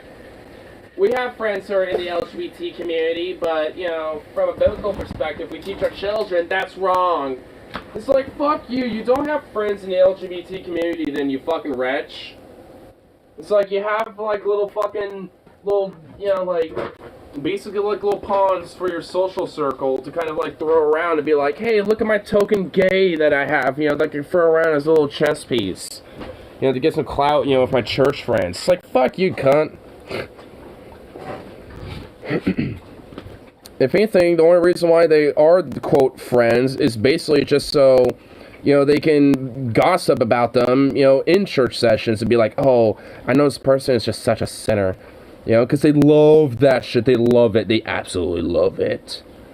They love, like, having a buddy that they know is kind of sinful in their eyes that might be, like, gay or some shit, or, you know, a black person that might be too rebellious in nature and shit, just based on how they dress or whatever the fuck. They love having them as like a little buddy that they kind of pal around with every now and then, and may occasionally invite them to church functions and all this other shit, just so basically behind their back they can fuck on them and say how much of a sinner they are and how they need, you know, to like prop up, and, you know, how they're praying for them and all this other shit. They love it. They're like rolling like a pig and shit when it comes to that type of stuff. I mean, that's what compassionate conservatism is. Like, a lot of these type of Christian types, including that bitch, do it. I mean, it's a part of the whole, like, pray the gay away, like, Christian conservative shit. Conservatives cheat like glow in the dark, like playing glow in the dark poker. Yeah. Realistically, a black person who is a little too black. Yeah. Basically. It's like that too, you know, honestly. It's like, well, I mean, what's weird is, so, at least with that, it's not that they will, like, say how much of a sin they are. They just kind of prop it up like it's, like, some sort of weird, like, token fun thing, you know, for them. Like, they, oh, I got, you know, in touch with, like, you know, a local church function in Nigeria, and, you know, and talking with this black fellow over there named Abraham or some shit, or whatever the fuck, or, like, you know, I don't want to make up a name because it would probably be just like 1% racist, and so I'm not going to. But like, I don't know, just think of a Nigerian name. I don't fucking know, like just something like that, and then or like, and then they'll just be like, oh, and he's so sweet and this and that, and it's like we just love talking about Jesus and Christianity, and then basically just spreading their propaganda to this person. And because they don't know that much English, and they're learning English through and getting education, unfortunately, for a church service group that is doing work out there, because they still do this shit, and and a lot of that education is based around the Bible. So when they do interactive, people like this, they, they're just all like, oh, they're all curious and kind of, glowy-eyed about it, because, they're, learning shit in their mind, to them it's like new stuff, so, and for a lot of people here, that will interact with some of these people, I know, because my mom's literally done it for a couple of these dudes, actually, from different countries, funny enough, and, and basically, it's just like, it's kind of like, it's more seen as like a cute little thing, like a hobby, almost. You just like kind of, interact with these guys online, or gals too, even. Or sometimes even, like, go into programs where they adopt children from over there. And basically force them to be raised in their very WASP type of lifestyle, basically. And I know that because I also know a very Christian family that my mom's friends with that did that. And the kid ended up being a little bit of a trouble child. Let's put it that way. So, I mean, it's like, they, and also, especially, like, unfortunately, and honestly, it's kind of like a weird... I just kind of realized it, and I just had a little epiphany. It's also kind of a weird way to, like, have, like, the good old days almost with that type of shit, now that I think about it, because she basically, was raised essentially in a very fucking strict, type of upbringing where essentially she had, like, I mean, no pun, there's no pun in it, but it's just like, basically by theocratic slave drivers, basically. So, obviously, I can imagine her, being very troubled, growing up because of that shit. Especially when she, is basically plopped on a totally different part of the world in a totally different, like, upbringing at that point. So, and for them, at least for the parents at that point, it was just basically like a whole, oh look, see, we're doing something nice. We're raising a good Christian kid, and... really, they don't give a fuck about the kid.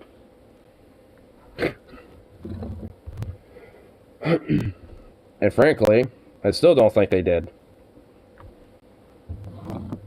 They had this, like, little guise of veneer like they did, but it was just because, they wanted it to be, like, their perfect little Christian little princess and shit that, is brought up in, like, the WASP, lifestyle and shit. And it's like, oh, it's like, you fucking dick. To white people, not even once. Religion, not even once. For real, honestly, dude. You're a freakazoid, dude. Holy shit. Yep, freakazoids. Your good and mine, it can be so wrong, it's just like, it's insane. No liberal is like, that's the main difference. You want to know what the main difference is? No fucking progressive, liberal, whatever parent is teaching their children that it's bad to be straight. Okay? That's a you thing, dog.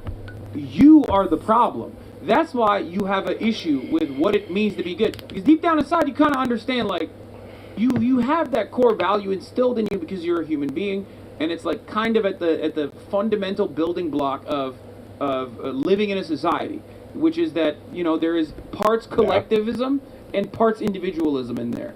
And you have been so brain broken into thinking that, like, collective action is completely devoid in modern society building, that you don't even want to think about it. You're like, even though it's absolutely fundamental in it.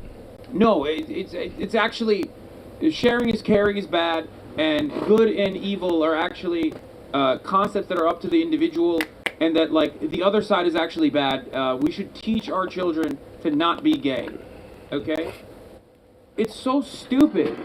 No gay parent is like, hey, by the way, if you want I mean, honestly, it's not just stupid, it's frankly kind of fucking deadly. Because of, you know, the hyper-religious oppression and sexual oppression that comes from that.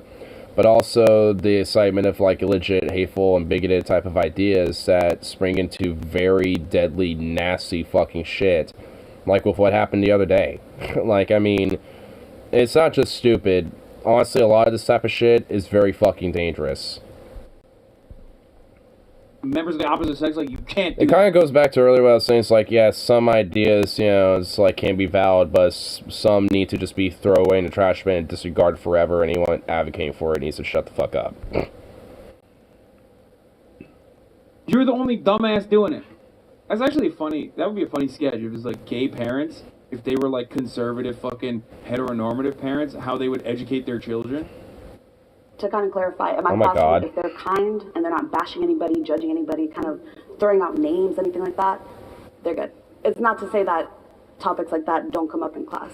And I do open it up to discussion. I keep it clear that this is a safe space. We don't judge each other. We're not going to bash each other. It's gonna be Austin.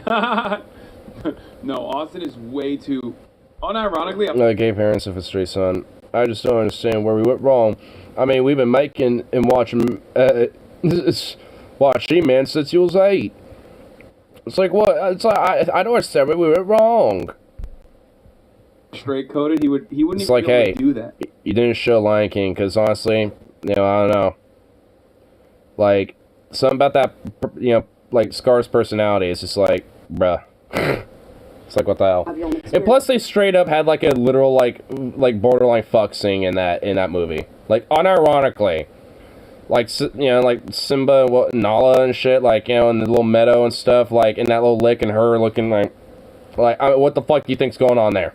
What do you think's going on there? We're not going to come in with an agenda, you can say. And I feel like this idea of parents and their teachers of their political biases and all of this is just all of this fear that is clouding their judgment, clouding. Except we have numerous, not just. We have experiences. Yeah, my Not own just- child, first week of Bruh. Dude, she said all that very adorable shit and very, like, okay stuff. Nothing to disagree with. And all of those motherfuckers like, what? Yeah, I'm just like, they're all were wanting to fucking butt in and be like, well, nuh-uh. Like, oh my god, dude, these people, bro. These fucking goobers. And how is this guy have the hair? Like, I see this dude of his hair like that. I just think this guy, like, it's like a hippie stoner dude. But maybe he was, and now he, like, fell down the right-wing path because of COVID or some shit. Because there, like, a lot of weird, like, free love, like, liberal hippie types of shit basically went down that route. Because they're already kind of going down that path anyway. Because a lot of them, or at least some of them, tend to be kind of like the anti-vax weirdo types and shit. I guarantee he was one of them. And probably, you know, end up being like, I'm conservative now, because he realized that, oh yeah, I actually believe in this stuff. Pronouns you wanted to go by. I mean, not what's your favorite subject, how can I help you succeed academically? who's to say that wasn't a part of the questions too, you know? And I understand that question could stand out. So maybe you don't understand that you're teaching politics. But that's not Maybe I'm not teach, but it's like, who cares? Like, what? They're a teacher, they're an educator. Like, what? Can they not have, like, occasionally every now and then, like, like, even, there's classes that are, like, every now and then, like, a science class, ecology classes, like, or even social studies every now and then. Sometimes there'll be, like, you know, some, like, discussion some kids are having, and it ends up being, like, kind of a legit bigger discussion, and teacher kind of sees it, and it's like, hey, you know, let's just make this a class discussion. Like, that's actually happened in social studies a few times. Like, we had a social studies teacher that, you know, would actually occasionally do some interactive stuff like that, you know, if we kind of notice a little vibe in the air, you know, going on. You know, pretty chill. But, like, yeah, like, there was always, like, open discussion. Like, the teacher obviously had, like, their opinions, and usually they'll have, like, a vague, you know, general, like, mention of those opinions, but they just leave it, you know, for the class to discuss. You know, and just, you know, and they basically, like, yeah, it's a chill space. We're not going to be fucking, like, basically we're not going to be dicks or disrespectful or try to interrupt each other and this and that. And, you know, sometimes, you know, it can probably get, you know, a little tense and back and forth. So if it happens a little bit, it's okay. But, you know, just keep it civil, basically. which, like that's such a bad thing, and they're all like, well, maybe now you just don't realize you're actually discussing politics, and this and that, and that. It's like, how in the fuck, like, I mean, honestly, for one, like, in some way, shape, or form, everything's fucking political, you know, so that's irrelevant anyway. And for two, like, a teacher is allowed to have open discussions, you know, in the class, you know, with kids, and, you know, obviously, probably at least, you know, to the priority topic, you know, of the class and shit. But it doesn't have to be. Like, they're educators. Like, they're there to educate, and if they have a little something, and they don't have anything to teach for their, you know, curriculum for that day, and are able to set up a little class discussion about some other stuff or something, or maybe something that's a little tangential to the broader topic at hand, then they're absolutely allowed to do that. I mean, it's like some classes that I took, you know, not just in high school, but even in college and shit, would literally start like that. It's like, hey, we're gonna start with a question, you know, and have a little class discussion type of thing, you know, and just kind of go from there, you know, and that's sometimes how we started the class, like, you know, in the whole, you know, little curriculum or the unit that we were doing that day. I mean, it's just like, the fuck? Like, yeah, is it going to be political by nature? You know, I mean, maybe not in, like, outright, but inherently, sure, yeah, but, like, that's not a problem, that's not a big deal. Like, who cares?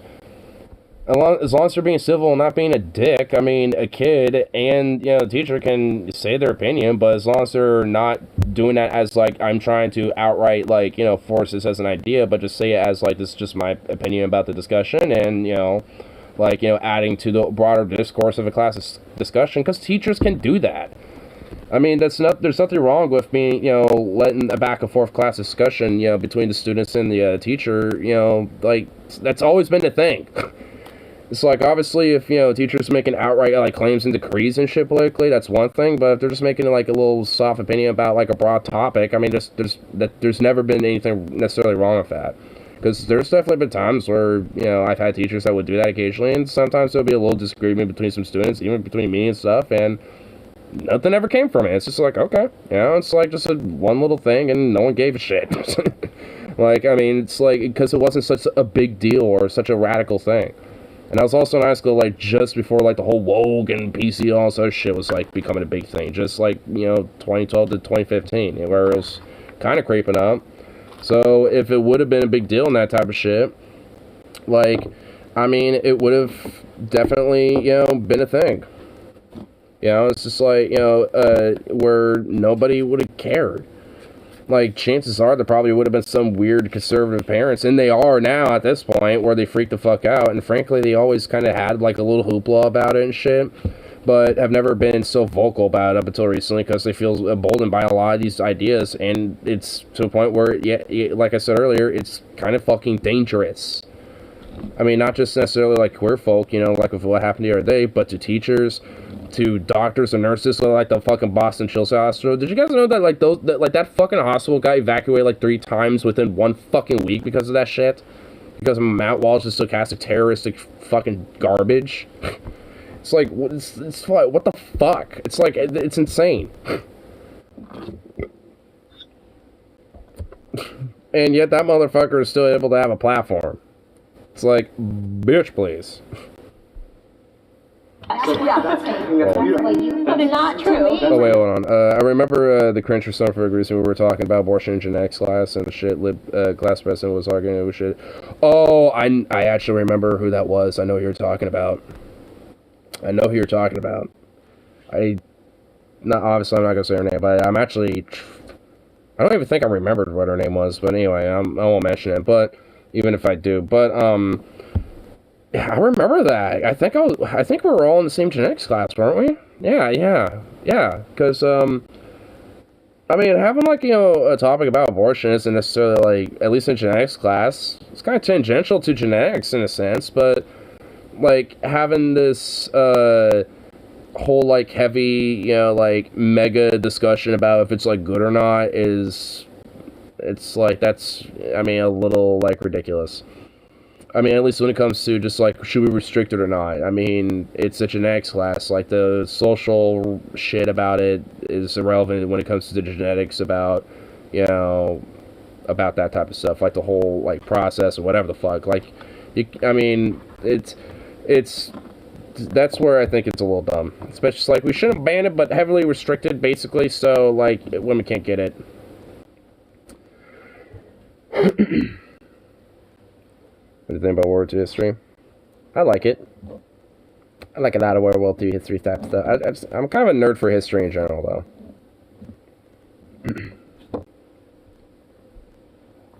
So I think you need your idea that that's basic respect. What is the framework of that? Because I think that many teachers are going through these trainings, and the trainings are saying this is the framework of how we operate in the classroom. But where did that idea come from? Because it's based off. It's called a thing called data. Did you so do that? No, hold on. A lot of schools have research and development, and so the state also does. So in the state of California, we do research. So at the end of the day, my job is not just to make your kid to feel comfortable. I got 55 students. I got to make 55 students feel comfortable. Own their asses. Dude, this guy is just like, no, like, he's not beating around the bush. I like this guy. He is not beating around the bush. Own their asses. I love. I gotta say something here, by the way. Oh, that was nice. That was. Oh. Conservatives love talking about how big, brave boys and girls they are, until pronouns come in, and then they're like, "Wow, holy shit!" Their brains break immediately. Like, whoa, pronouns? That's fucked up. It's like, why? Why is that fucked up? You have pronouns, idiot. Everybody has pronouns. Like, what the fuck kind of dumb take is that? Yeah, but what if you were bored? Then I wouldn't have to listen to your dumbass right now. And on the flip side, it would have to prevent you from bothering me right now. So either way, that's a win in my book. Yeah. And even then, still, almost choice. So that's like the thing too. It's like that, you know, that obviously, you know, at least for a lot of, you know, forced births and shit, you know, they don't care. It's just never really been about, like, you know, the whole, like, abortion and shit. It's always about just, like, the, you know, like, just controlling women's bodies, essentially. So, you know, for them, it's just like, well, you know, it's just like this whole body autonomy thing. It's like, hey, it's not our choice because of, like, the life in the wombs. So, hence why we need to control her. And it's obligated to not do that. And not abort that life that we think exists that doesn't develop quite yet up until a life when it's born. It's like, because once it's born, it becomes another person in our life. Until then, it's still baking in that oven. Besides, like, you know, sometimes there's, you know, medical unnecessary abortion shit that, you know, can happen last second due to, like, you know, life at risk of the mother and shit. It's very rare, but it does happen occasionally. Advocating for gender abolition, they're like, no pronouns. That's not real. I hate that. I don't want pronouns. Kid comes home and tells you, well, Mom, the teacher said, what's my pronouns? Yeah, I did say what's your pronoun. I also said, what's your favorite TV show? What's your favorite food? I am a call. That's unacceptable. These lip-tart teachers are asking our children what their favorite TV shows are. It's fuck. Still, and then, oh shit! I changed the name a little. Sweet. Yeah, it's been a long while. I use a vape. I'm just kind of habitual to flour at this point. Tucker Carlson. Plus, I like grinding up the flour. It's a nice little process. You better not be asking my child what their favorite TV show is. How about you, an adult male, talking to a child, teaching them, indoctrinating them? That's fucked up. It's like, yeah, how dare you, brother. You just described the concept of going to a... How dare you go to a place with my kid and educate him. I love it. I've heard Bill Burr say, yeah, but it would have become a baby. That's irrelevant. The discussion isn't about whether or not it can become a baby. It's about whether or not it is or not. Yeah. Government to have a number associated with me? You mean to tell me that the government is going to put a number on my name that identifies me? That makes me fucking pay taxes? What the fuck kind of bullshit fascist communist China nonsense is that? Bet they want to sell that to us by giving us a funny name, you know, Social Security. Security, it's right there in the name. Don't fall for it. More They want like to try to socialism secure you. security. More like socialism insecurity, am I right? Brother, they're coming after you. They're coming for you, brother. Establishing Agenda 420. One of my 421. favorite fucking concepts on the planet is like, They're going to be establishing Agenda 421. And they're going to be, just putting us all in the mass production camps to milk us all for our seed. So then they can produce the true uber menches. And then they can eliminate us all. And then they're going to, splice that genes with the true reptilian race that is hiding beneath, the Deep World Order and the globalists. I tell you what, brother. normal government functions, but in a scary way because they don't understand how it works, and they don't even understand that they're a part of it. They're a part of that fucking design. They're part of that system. They've been Like living Air Force under jets? it for a very long time. What, like the shoes, or like just jets, like Air Force, like military jets? Scary way. I'm assuming like the shoes, and I mean they're okay. So much with Venezuela, vaccines, right? Venezuela. You're like, oh, That damn yeah, socialist that's right. Venezuela, China, Scientists nonsense, that went fascist to shit. school I to tell learn you what, about brother. homosexual gender Marxism get together and wear lab coats and test shit on animals. Okay, that's unacceptable. Unacceptable. That's right, That's brother. crazy. That's right, Hank Pecker. Tell like Testing it stuff is. on animals, and then they're giving vaccines to those animals. I'll tell you what. Vaccines putting 5Gs that in the shit in my gay all up body. in them. College professor now. I was previously a third, fourth grade teacher. Teaching third and fourth grade was horrible. Dealing with Dude, man, this guy really does cut, to the chase. Like, he does not care. He's blunt.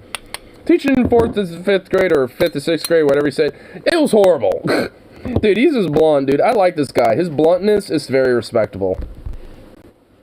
and should be treated a certain way, and it just wasn't doable. Stop putting gays in the cattle. Accusing people of doing things that are not going on in our classes, not being enough for their child, it was just too much.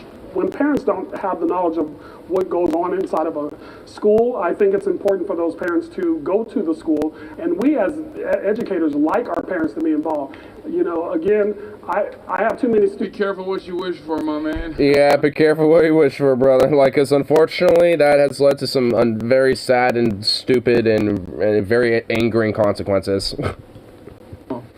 Students push an agenda. I do my job, what they pay me to do. Discussion of sexuality doesn't belong in schools. Oh boy. Do watch all of those conservatives just walk up. Yep. Wait. One of them didn't. It's like, bro, they're teachers, dog. They teach. Like, every aspect of human existence is I'm actually surprised. I think one of them didn't walk up. You don't get to pick and choose that. That's crazy. That's a crazy fucking concept. Holy shit, dude. Like, you can't, you're just anti-sex ed. Like, that's wild. Sex education. I mean, honestly, a lot of conservatives tend to be that way. I will say, not all of them necessarily, but most of them, unfortunately. And it's because they think that, if they're taught sex ed, then they're probably going to have sex. And a lot of them want to teach abstinence. Like, if there is sex ed, it's basically abstinence-only education, where they might get, the quickest run-through about the biology of, their sex organs, and then basically just do pure abstinence and why sex is bad and all sort of shit, type of thing. That's, a lot of what they believe. So, fundamentally, to them, sex education goes entirely against, their, cultural norm of what or how they treat sex. They're just fundamentally against it. Well, and I'm talking about Yo, Bravo 6 here. only sex education, because Oh, some states got do Bryce. offer sex ed, but it's just abstinence only. Outside of abstinence only sex education, states that actually do offer sex ed demonstrably have positive People are so impacts fucking on illogical. curbing. Well, I mean, this is why perks of growing up in a partial conservative household, man. I get to know some of these things. Need coconut water for that. Need coconut water for that one, Mike. They have to Isn't bang to that have a kid. Yeah. That's wild that if you look at a fucking map of But that's also states why there's a lot of high pregnancies and a lot of things like, STDs and shit that spread, especially in places that don't have a lot of sex education. That's, they're going to find out and figure it out no matter what, sex ed or not. But sex ed is supposed to help educate them, hence the sex ed part, where it's, helps educate them on how to, have safe sex, and to, learn about how the body works and different diseases to be aware of, and which ones are treatable and which ones aren't, and et cetera, like what condoms are and how they work, all this other shit. Like, I mean, that's at least broadly kind of the whole point about sex ed, is to, because people are gonna fuck, and teenagers, especially as they grow up, are probably gonna be with their peers and get together and get intimate and stuff. And, it's better to just educate them and hope, there's, have safe, responsible sex versus, being irresponsible and not having any sex education at all. Because chances are, if fucking, like, Ronnie and, like, Teresa, the fucking cheerleader or some shit, and Ronnie, the fucking football player, whatever, meet after prom night or some shit, and they fuck, and they didn't get any sex education, well, they're still gonna fuck, and they're probably gonna end up having, like, a teen pregnancy and all this other shit, not know what to do, and all these other problems, and that's not good. If they had sex ed, there would be far more likelihood of, well, them probably still fucking, but, like Ronnie and Teresa, it's like just these hypothetical characters, and then at least, there'll either be like condom involved, or at least, there'll be like a morning after pill, or like some sort of, birth control, type of thing involved. There'll be at least something, in place, where, or at least when it comes to the education to, let them know, like, a more responsible, safe way to do it, instead of not knowing anything. And because biological instinct of when you want to fuck, eventually makes you figure it out, and then just boom, it happens. And then you look, because you just can't stop it. Like, when there's a hole, there's a goal, as they say. Almost like there's a correlation there.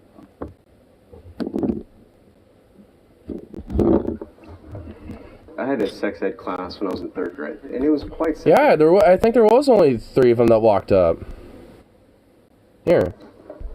I had a sex ed class when I was... Yeah, only 3 of them. Wait, so one of the conservatives the conservative parents, one of them stayed up there. Wow. Only 3 of them walked up.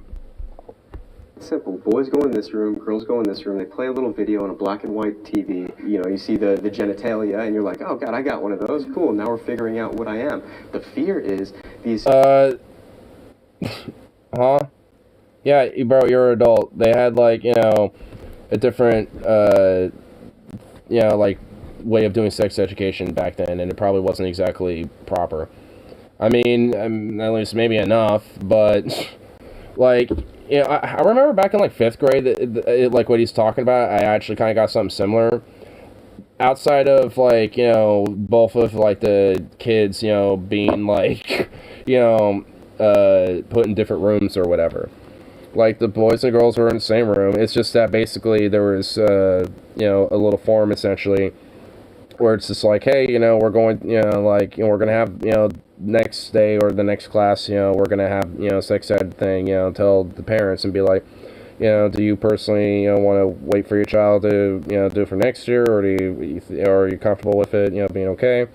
And at least I remember my mom and dad being like, hey, do you want to, have this, and, see this, and, blah, blah, blah. And I just said, sure, I don't care. I didn't give a fuck. I was like, yeah, sure. And, they let me do it. But there was at least, from what I remember, I think there's at least, like, 2 kids that actually weren't there, that, at least, for that part. Because I remember there was, like, a little 10-minute interval. It's like, all right, we're going to have, like, a little study time really quick, while we set everything up. And then, like, a couple kids walked out for a little bit and went to another classroom, and then teachers came back and had everything set up and watched a little sex ed documentary. So, it wasn't a big deal. I mean, honestly, some kids went, ooh, kind of giggled and, chuckled at, like, the side of a dick and all that other stuff. There were some kids like that, but I just sat there and went, cool, I guess. And then like around 6th grade, we got kind of like a little bit more of a broader sex ed, and just, got more broader, sex ed from there.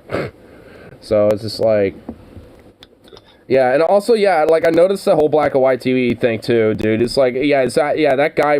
I mean, he looks like he's from the Stone Age with like his fucking like what he's got going on with his hair, like shaved sides, like dreaded up everything. It's like, bro, you look like you just need like an axe and then like, some bow on your back and then like a loincloth with like, a pouch with all your arrows on side of it or some shit, dude. Like, you look like you're like some sort of like hunter that's like, prowling the forest ready to like, ambush like a fucking mercenary band or some shit or something, dude. It's like, what is up with them? I think they have separate rooms. It was an optional thing in my school from what I remember. Yeah, from what I remember, it was like, I know there's at least like a kind of like a little permission form thing, for the kids to give their parents, and that's all I really remember. I don't really remember the kids, being, or at least the boys and the girls being separated. I think they just said, hey, we're going to show, the boys' sex ed thing first, and we'll show the girls' one first, or last after that. Are there some girls that might be uncomfortable first, and after that, would there be boys that might be uncomfortable? And pretty much no kid raised their hand.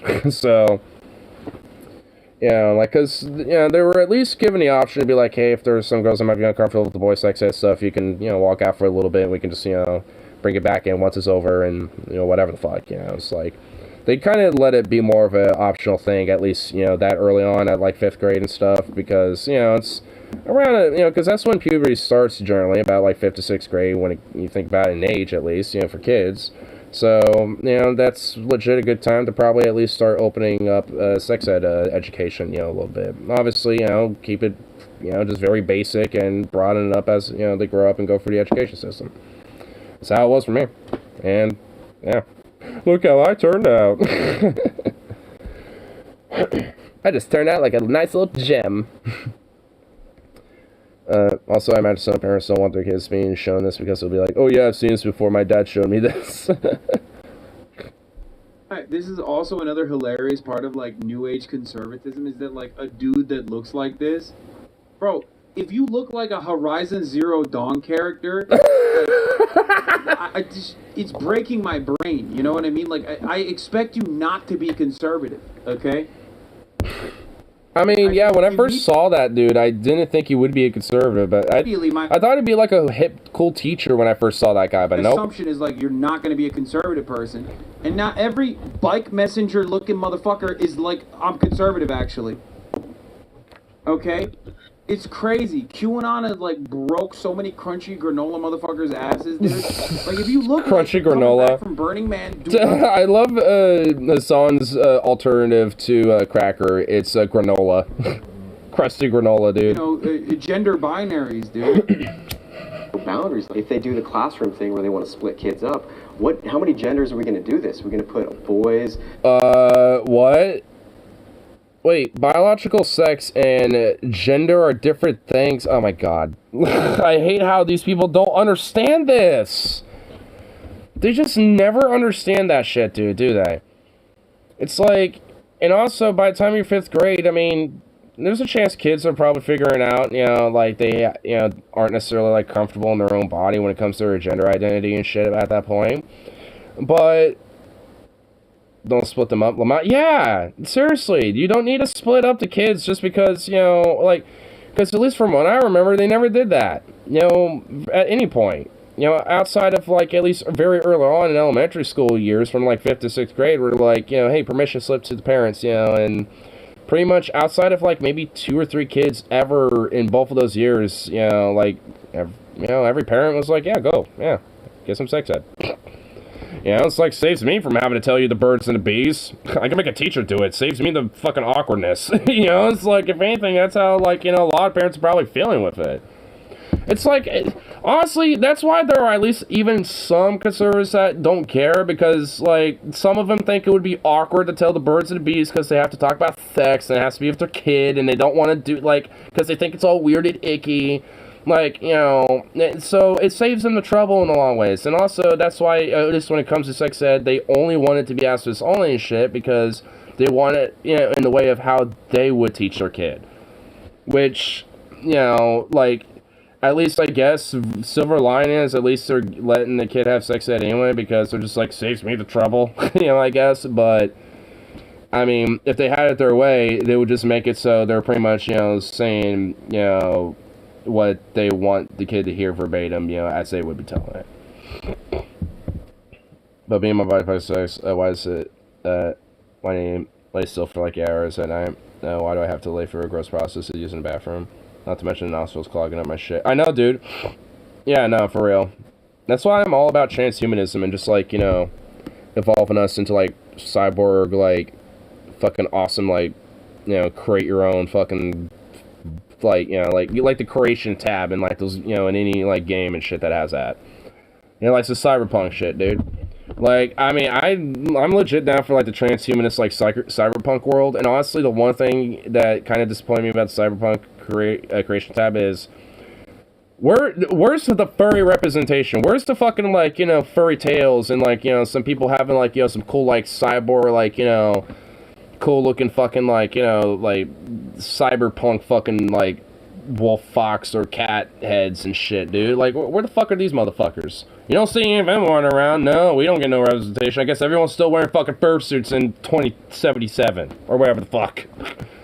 2077. We basically have transhumanist fucking technology, but, oh yeah, furries are still wearing fursuits because, yeah, you know, because we just decided not to give them accommodations. They don't have furries. Saints Row has furries. Well, not like what I'm talking about. Like, Saint Row does has furries with, like, their little, like, fursuits and stuff that you can get in the game. But, like, I mean, in Cyberpunk, I'm talking, like, furries in the sense of, like, you know, being, like, you know, you can upgrade your body to look more, like, anthropomorphic animal-looking in nature. Like, you want to upgrade your legs to have, like, some horse legs, and also kind of upgrade your speed, you know, because you can kind of run with a little extra kick with the leg and shit. You know, have, like, you know, like a little horse tail going back there, and then have, like, a, you know, like a horse head or some shit, and just be, like, this fucking, like, cyberpunk, like, equine-looking motherfucker or some shit. I mean, the world's your oyster in cyberpunk, but no, I guess not for furries. We don't get that, no. You know what? Why all equine? It's like, you know, you get like some goat legs and shit, and then you get like, you know, a shark tail, and then you get like a fucking cat head or something, you know, like, because, you know, world's your oyster. Just create whatever you want. Actually, that would look really weird.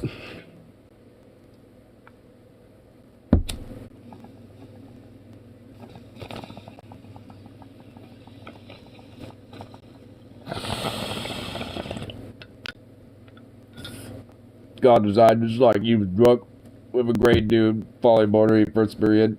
I've been there. But unlike God, I'd at least got a 95 out of 100 on a fucking essay that needed to be 8 pages long. So, unlike God, I at least can get my shit done. And then girls, and then how many rooms do we need to create for equality? Are we really chasing equity? And I think parents now are beginning to realize we've got to stop this and create... What? Oh my god. No one is needing to split up like 1,000 rooms, dude. Bro. Dude, I hate this weirdo. Like, honestly, like, instead of, like, having, like, rooms of, like, all these kids split up by gender, how about we just split it up based on class size? Instead of having, like, 20 to, like, 30 to 40, even to 50 almost, you know, for some cases, you know, for some teachers, you know, like, per one teacher, it's like, how about we make it between, like, 10, 15, and 20 instead? Because, especially, you know, like, 10, 15 to 20 students per one teacher, that is far more manageable of a class. Actually, I don't know, pay fucking teachers fairly, and actually have, like, you know, some major, you know, public program of, like, doing, like, a teacher training program and shit. Because I know goddamn well there are a lot of people out there that I even know personally that, you know, would be like, yeah, I wouldn't mind being a teacher, but I'm not going to be doing that right now, or, you know, or I don't have that idea anymore because, you know, just of how the education system is and what I've learned about it, how it sucks and all this other shit. Service would shit the bird if suggested that. Shat. Warning, a second bird has been shat. Yeah.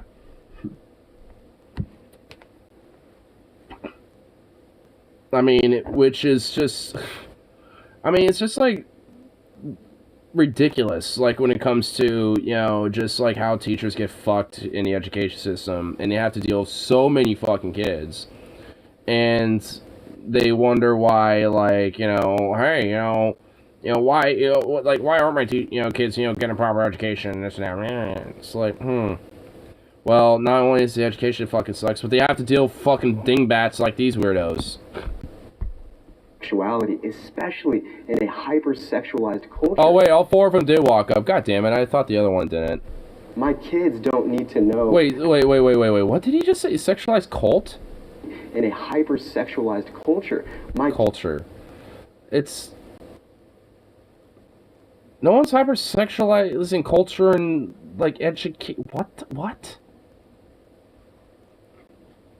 Oh my god, dude. Oh my god. No one's doing that. Oh my fucking god. Pay teachers. They should be volunteering to teach my angelic shit stain. Know at 6, 7, and 8 years old about different types of sexual acts. That's not appropriate. People think... No one... Wait, sexual act? No one is teaching kids that. I was not taught doggy in fucking, like, at any point in sex education, bro. I wasn't taught cowgirl, my dude. Those are things that you just kind of pick up along the trades over time, you know what I'm saying? Like, I mean, no one is doing that. Maybe Jubilee needs to have more of these middle grounds and shit with, like, different teachers and different, conservative parents, because maybe this is the only way that there could be... without them literally going unhinged and harassing and potentially going fucking literal, like, rabid, feral on teachers and shit. This is probably the only way we're gonna get them civil. And maybe get 1 or 2 of them to be like, okay, I kind of see what you mean now. Now that I've talked to some teachers, I kind of feel a little bit more comfortable about, potentially how my, how the education system is. But you might get at least 1 or 2 every now and then on a good day. I mean, at least. At minimal, we get some entertainment. Because, good damn, son. God damn. Oh my god. No. Why are these people just so out of touch with reality to the point it's deadly? Oh my god. Why? Why? Why are they arguing over shit that doesn't happen in schools, man? I don't know, bro. I don't know, brother. It's like, bro, that's not happening. Like, your teacher is not teaching. Oh my god, dude. It's literally just made up. Like... It's like, alright, class, today we're learning some sex ed, and the first thing today is how to fucking just bend a bitch over and go fucking doggy on her. First, you want to, like, grab her hip, nice and firm, just like a nice, good little, right on, just, right where you can feel, like, that hip bone, and then just, like, grab her, just, get, like, caress those, like, hands just right for, the back of her head, get a nice little grip on that hair, just boom, and then just shebang it, and just go to town. It's like, no fucking teacher is doing that! Unless it's, like, a private, like, adult 18+, like, sex class, which would be a private thing that you would pay for with, privately, because it's, like, a private contract, like, independent contract thing that's going on there. Or, like, a private event or some shit, like, because, like, that doesn't happen in the education system. Like, at all. Shower class. God damn it, I should have waited to almost choked on that. Fuck. Chat class. Oh my god. Oh, chat class, bro. Fuck. Goddamn, dude. Oh. Of the conservative. Oh, dude, you almost maybe you almost like killed me for the fucking chat, bro. Like, there's droplets that are just like right there that are just like they're tickling me. Okay. You're like, oh, where'd you hear that? The friend of mine's a teacher. And they told me. It's like, no, they didn't. Teacher, and I heard it from a rumor that litter bugs in And bathrooms unfortunately, because of our stuff.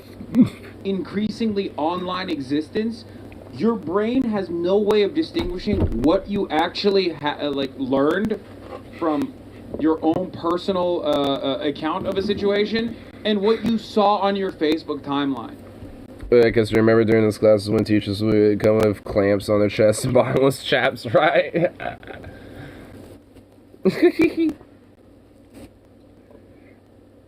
Like, honestly, I'm actually going to try to think about it. Is there, like, a teacher that I could think of that has gotten anywhere close to any of this weird alternate reality shit? And honestly, no. Because literally the only thing that's coming up in my head is this teacher who was fucking awesome, by the way. Who, I think his first year at the school, too, got testicular cancer and got surgery, so he was out for a week. But after that, he came back. And for like a month, he was bragging, weirdly, like he almost was like flexing it. It's like, yeah, I got one up, bitch. Like, I mean, no, he wasn't literally like that, but he pretty much was, at least a little bit, symbolically, I guess figuratively. Because it's like, yeah, got one nut, still work, what's up? Like, he kind of told the story about how he found out and stuff. Like, he kind of, he gave us a nice little lore behind everything. And he called it his little basketball, as at least a friendly way of describing it. So, yeah, so, when I was getting, some basketballs, an air check, checking air pressure, like, he was using some funny lingo and stuff, because he was also kind of into sports and basketball and stuff, so he kind of used some, little funny, verbiage and symbolic, terms, for it, which were great. Okay, class, we're testing you on the gay, so I hope you've studied. Oh no, I never thought I was supposed to study bisexual. I'm not gonna pass this. Was he also the stoner teacher? Yeah. Oh, he also would brag that he can medically smoke weed. Like, he literally would talk about, it's like, yeah, I can legally and medically smoke some marijuana. Like, he straight up would flex that, too, yeah. He wasn't the only teacher that was like that, but he was definitely one of them. And he fucking flexed it. Like, he did not care. That's why I like him. He was fucking awesome, dude. I hope he's still working there, dude. That guy was great. See, this is what I mean. It's like, the closest thing that I could think of to their weird alternate reality is a dude who's fucking cool as fuck, and it's because he had, ball cancer, basically. And he told it, with funny basketball lingo and shit, and also flexed that he was a stoner. Because he could do that now. Because it says, hey, it's for my medical condition. I'm a cancer, survivor. Which is true. So, hey. More power to him. God bless that man. The hippie crystal mom teacher was definitely so... Oh, did she what? No, there actually was a... I mean, Logan actually caught her smoking a couple times in a little corner that she would go to, apparently, during her lunch breaks. And... she actually, went up to him and be like, don't tell anyone that you saw me there and stuff. And he's like, hey, that's, and he was like, hey, it's okay, I kind of chief too, so, yeah, like, he was all cool with it and chill with it, but she was just like, just please don't let anyone know. It's like, because she does it for an anxiety and stuff like that, and I'm sure that kind of peaked it up a little bit, like, oh, kid found me, the kid saw me, that could jeopardize my job probably, and luckily it was a very chill kid. And honestly, like, 95% of the kids at that school were not giving a fuck. And frankly, probably wouldn't even realize that, it was a teacher probably. Or at least 75% of the school definitely would not have realized that she was a teacher there. They probably would have thought it was just, like, some random administrator and being like, well, nothing's gonna happen from that. It's just an administrator fuck. Not surprised at all. Yeah. I mean... I actually know where the spot was. I don't think it's there anymore because the school's rebuilt and shit. Unless they built it pretty much like in the same schematic like the old school was. But I think they, the actual like physical design is different.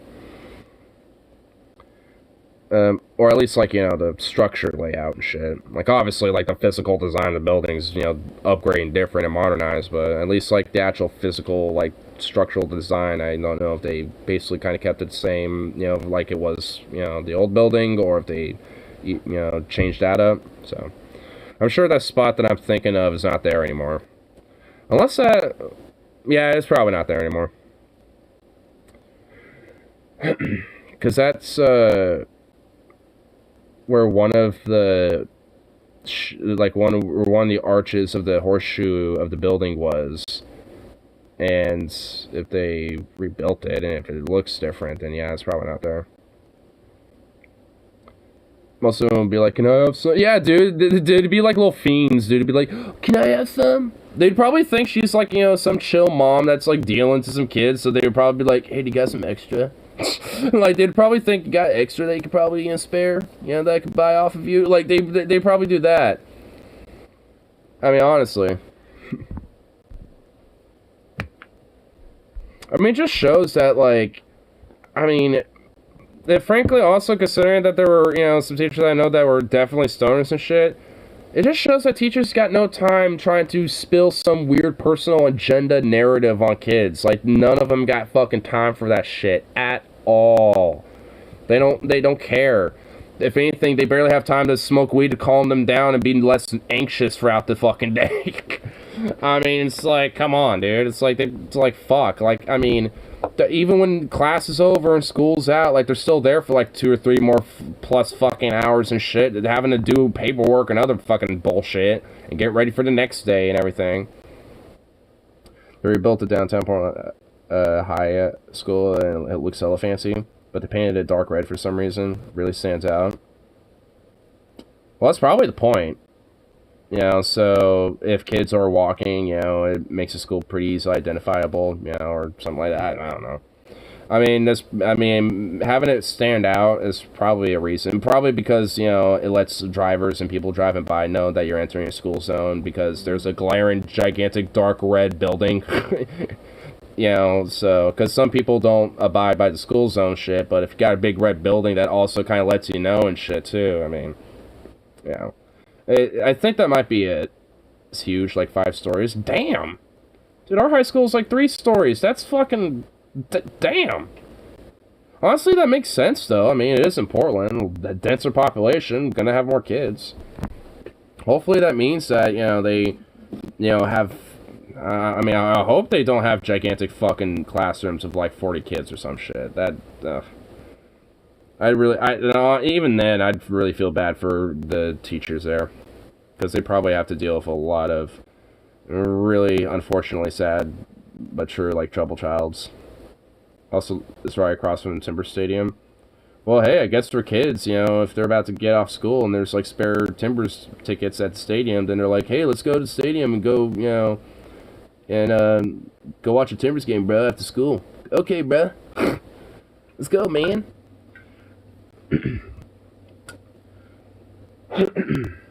That's pretty dope, though. I have no idea. At least they have AC. Oh, well, yeah. I mean, like, honestly, if there's any buildings that don't have AC, you know, in Portland, they need to be retrofitted, like, now, you know, for them. So people don't have to rush to do it, you know, when summer hits again. They got a hot day with Fortnite. Hot day with Fortnite. Well... hey, once the game ends, they can go back to one of the friends' pad, go to the homie's pad, and then play some Fortnite. There you go. See? They have a whole day planned out. Go to school, meet up with the homie after school, go see the Timbers game, you know, go to whoever's, you know, decide on who to go, you know, chill for the rest of the night, have, you know, mama pick them up, you know, after, you know, a couple rounds of Fortnite. There you go. Day planned. Boom. Oh, God. Boom. Can't snap when I have a lighter in my hand. PPS is slowly rebuilding schools, and it'll take a while because there's so many. Yeah. Well, that's good. I mean, I honestly, I'd love to have for a while, like, the Portland subreddit was, like, freaking out about Portland public schools, like, you know, and all that sort of shit, but it's like, they're honestly been slowly building up. I mean, they have to basically do it school by school because they don't have, like, you know, infinite money or infinite investment to do it. So they can't just hit all of them at once. I mean, it's going to take a while, obviously. But it does, at least, you know, the progress is showing.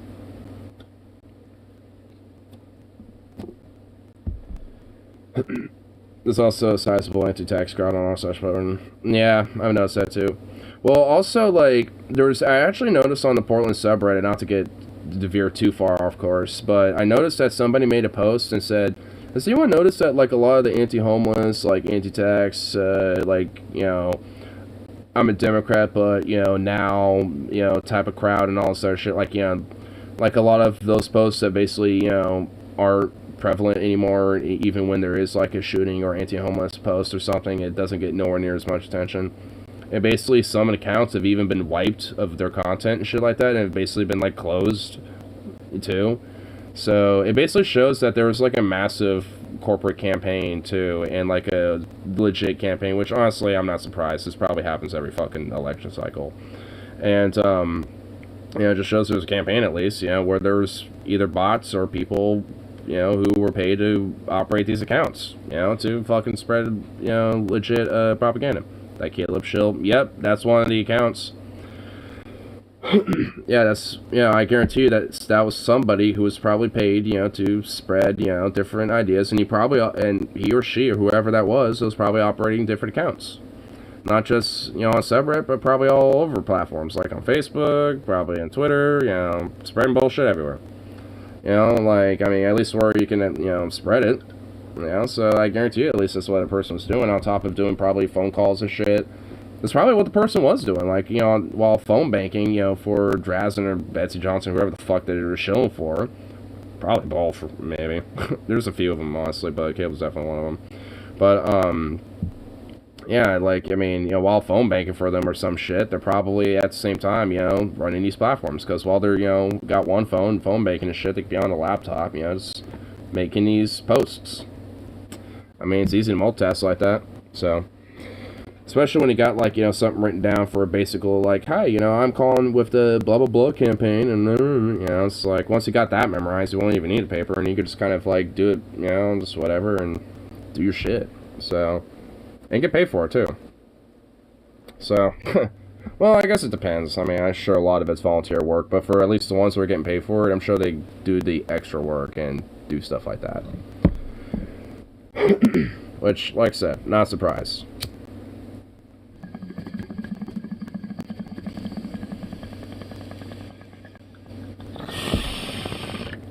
Which also shows there's legitimate astroturfing that does happen. But, I mean, doesn't mean that, you know, people, you know, like, don't have those ideas. No, people do. But it just shows that it's nowhere near as much as people thought. And honestly, at least, you know, when it comes to some issues, I think there is, like, legit, like, a strong, you know, view that the r/Portland subreddit has and stuff, even without the like, you know, at least artificial astroturfing shit. But at least I think, you know, some of the more genuine ones and stuff. Like, I know, like, Guns is one of them on there. That one seems to be, like, kind of no matter what, that seems to be kind of, like, a genuine, like, opinion that a lot of people on that subreddit have. Even outside the, you know, artificial, like, corporate campaigning astroturfing shit that was going on.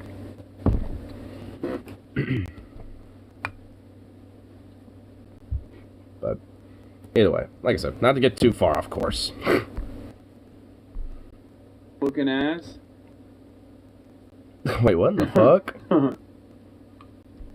Alright, I need to enhance this just so I can... Oh my god! Enjoy Horizon Zero Dawn, but the characters all looking like they're about to head off for the weekend, Burning Man. Dude. Hold up. Dude, that guy, yeah, dude, he straight up does look like him a little bit. Oh my god. Does look like one of those weird characters. Horizon Zero Dawn? Dude, that game actually looks kind of cool. I've seen some pictures of the game. I haven't actually seen gameplay of it, but it looks cool.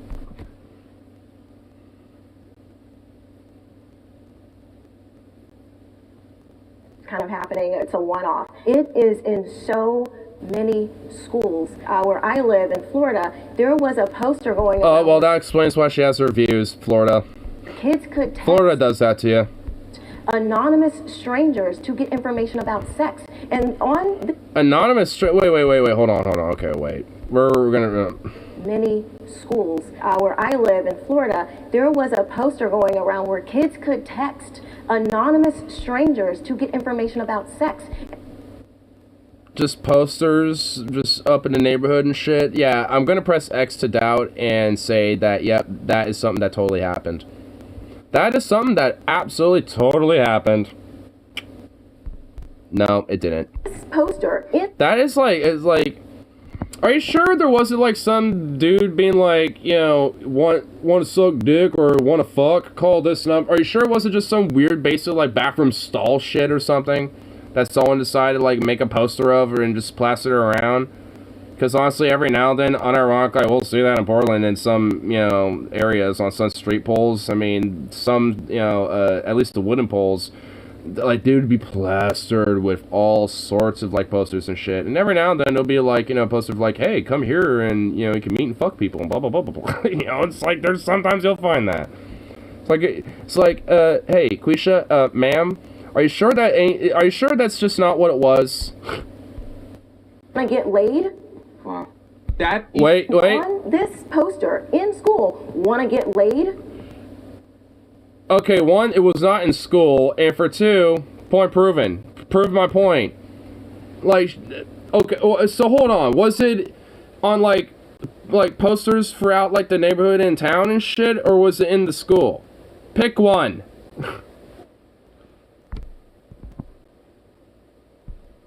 Not true. That never. You sent me a masterpiece? What was this? Yeah, I'm gonna click this real quick. Ooh, whoa, what's this? Whoa, what are you? What? Huh? Link, Fantasy Rachel. Oh, is this something that you made? That's like an idea for like, you know, rail line expansions in Seattle? Was this your idea about how? What is going on here? I don't know much of the layout of Seattle specifically, so I will admit some of this looks jank as fuck to me. But if I kind of like looked at, you know, like a top, I did San Francisco, now I got Seattle. Oh, you did San Fran too? Up next Portland. Didn't you ever do Portland? I remember you had like a whole big one, you know, in, doing Portland like a while ago. Like a year or so ago or something like that. I remember back, like it was back in the Twitch days. I remember like every now and then you'll pop it up. Be like, hey, what do you think about the progress? You literally were like, hey, what should I do? Should I make an edit here? Not in this style. I'm going to do a better one. Ah, I see. You're remastering. Ah, I like it. It does look so... Dude, I will admit, dude, this looks super snazzy and fancy. This does look like you would see this on, like, the light rail, like, you know, or, like, one of the transit center maps or something. Like, this does look, like, legit super fancy. Fancy.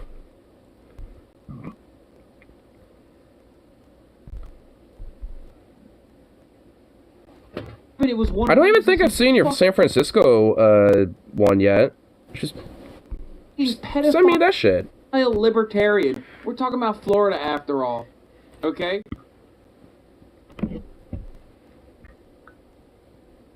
Jesus Christ, dude. This is the world these brave parents are fighting against. This is God hates breeders. Imagine a world where being gay is the norm. And they're all gonna burn in hell.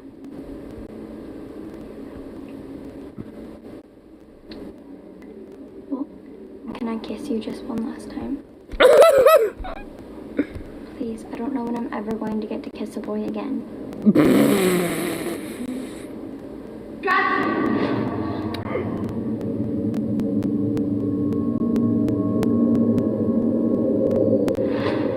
What are you doing? Get away from me! Ian. I don't know why she keeps touching me like this. I was just trying to be nice to her. I hate you, Ashley Curtis. Stay away from me. That's the problem. You can't be nice to heteros. But, grab her. Grab her! Seize the hetero! Is this music actually in this? Oh my god, it actually. No, dude. Bruh! Wait, I don't get it. Like, is this pro or anti-gay? Usually the scenario is reversed. Yeah, okay, is this pro-gay or anti-gay? I can't tell with the movie, but like. Oh, is this actually. Oh my god, hell, I want it. What's this called? Imagine a world where being gay is the norm. Oh my god, wait, this is actually on YouTube, isn't it? Hold on. I'm gonna pull. I need to look this up. Hold up. I need to confirm this. We might, not tonight, but we might do a commentary on this. This just. What was it called again? Imagine. Okay, alright.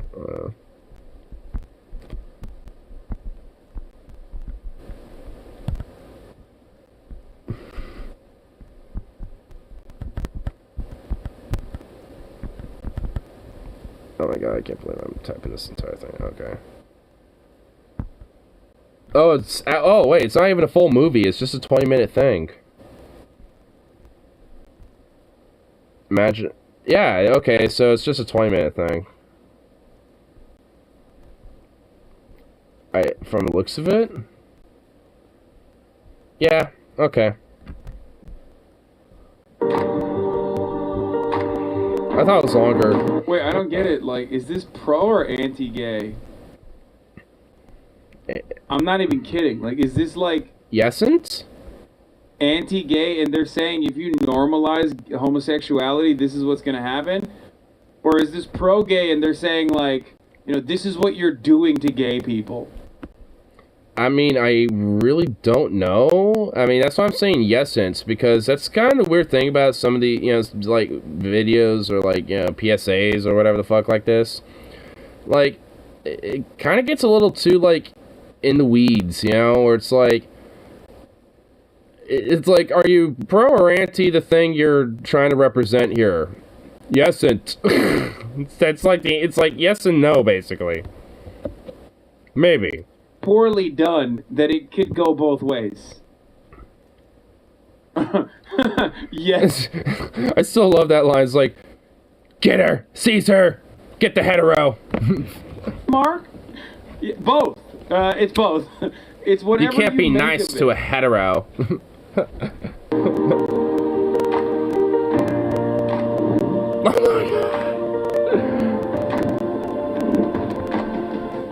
can run, you little row, but you won't get away.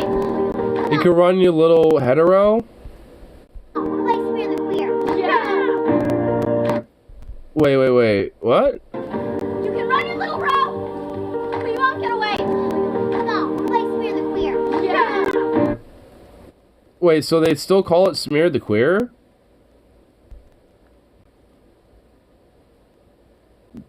If they're a hetero and a breeder, how does that even make sense? Okay. I guess queer basically reversed its terminology, I guess, at this point.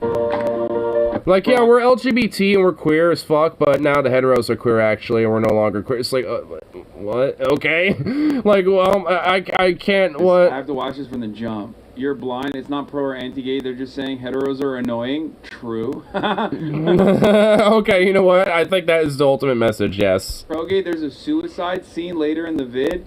Okay. No, oh god, no way. Okay, I'm definitely watching this from, like, I'm watching this. Not right now, though, because I want to finish this, and there's, like, 30 more minutes. I mean, it's beyond, and there is a push for pleasure-based sex. Pleasure for who? It's my old... Pleasure for who? For the people.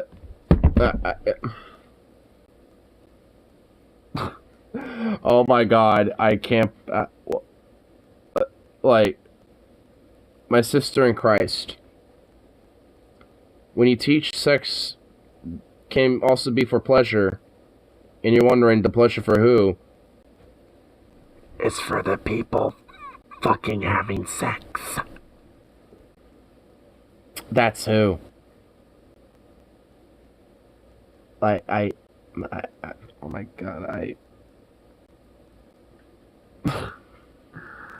Man, I picked the wrong day to be like, yeah, you know, I think I'll get a beer like sometime later this week instead. I picked the wrong day to decide that. Oh my god. What the fuck, bro? Oh, dude, I don't, like, how do you respond to that? I guess I did, but, like, oh my god, dude, oh my god. Dude, this is, wow. Woo! Man. This is powerful stuff. Holy shit, this is powerful. I'm saying that like it's like a powerful drug, not like, oh man, I'm moved. I'm a moved man now. Well, I am. I'm moved in further away, you know, from just like my optimism for humanity. Well, oh my god.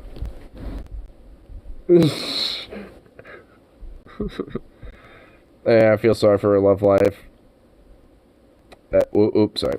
Yeah, I know. Because I don't even know how, like, I don't even know, like, how was she able to, like, have kids with, like, such a lack of understanding about just life? Just honestly, like, oh my god. What is the concept of which you speak of? Food you eat tasting good? I like my food nice and bland.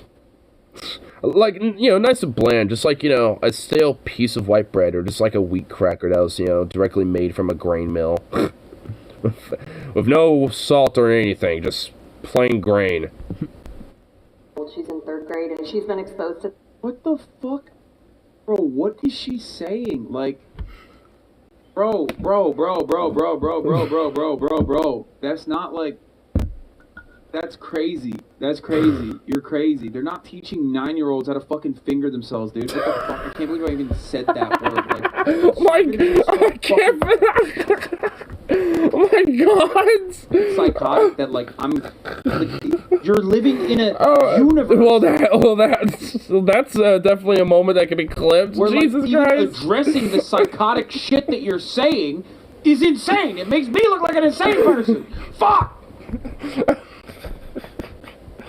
Yeah, it does. It's literally the fucking the pedophile defense brigade. You know what I mean? It's like there's something kind of weird about like pedophile hunters that are like that escalated quickly. I know. Oh my god, I did not expect that. I didn't even. Okay, yep. We're going along. We're moving along. Those are fucking children on the internet all the time. They like catch pedophiles. Oh my and shit. god. It's like, after a while, you I can't believe it. I can't believe. And that's what these. Oh my god. I mean, he's not wrong. He's becoming hysterical. I think that's why he just blurted out the way he did. But oh my god. I mean, he immediately, right after he said, I'm not gonna repeat it, but like immediately after he said it, he's like, I literally can't even believe I just said that. Like I think the history of having to like realize these people fucking exist makes you go cuckoo for Cocoa Puffs. Because oh my god, I want to like kind of go back and just like hear that one more time, but I don't. I heard it once. It's like you're watching Eraserhead. It's like seeing it once, you're good. Like, wow, okay.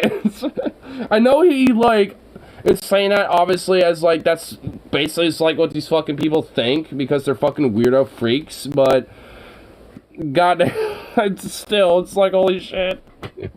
So...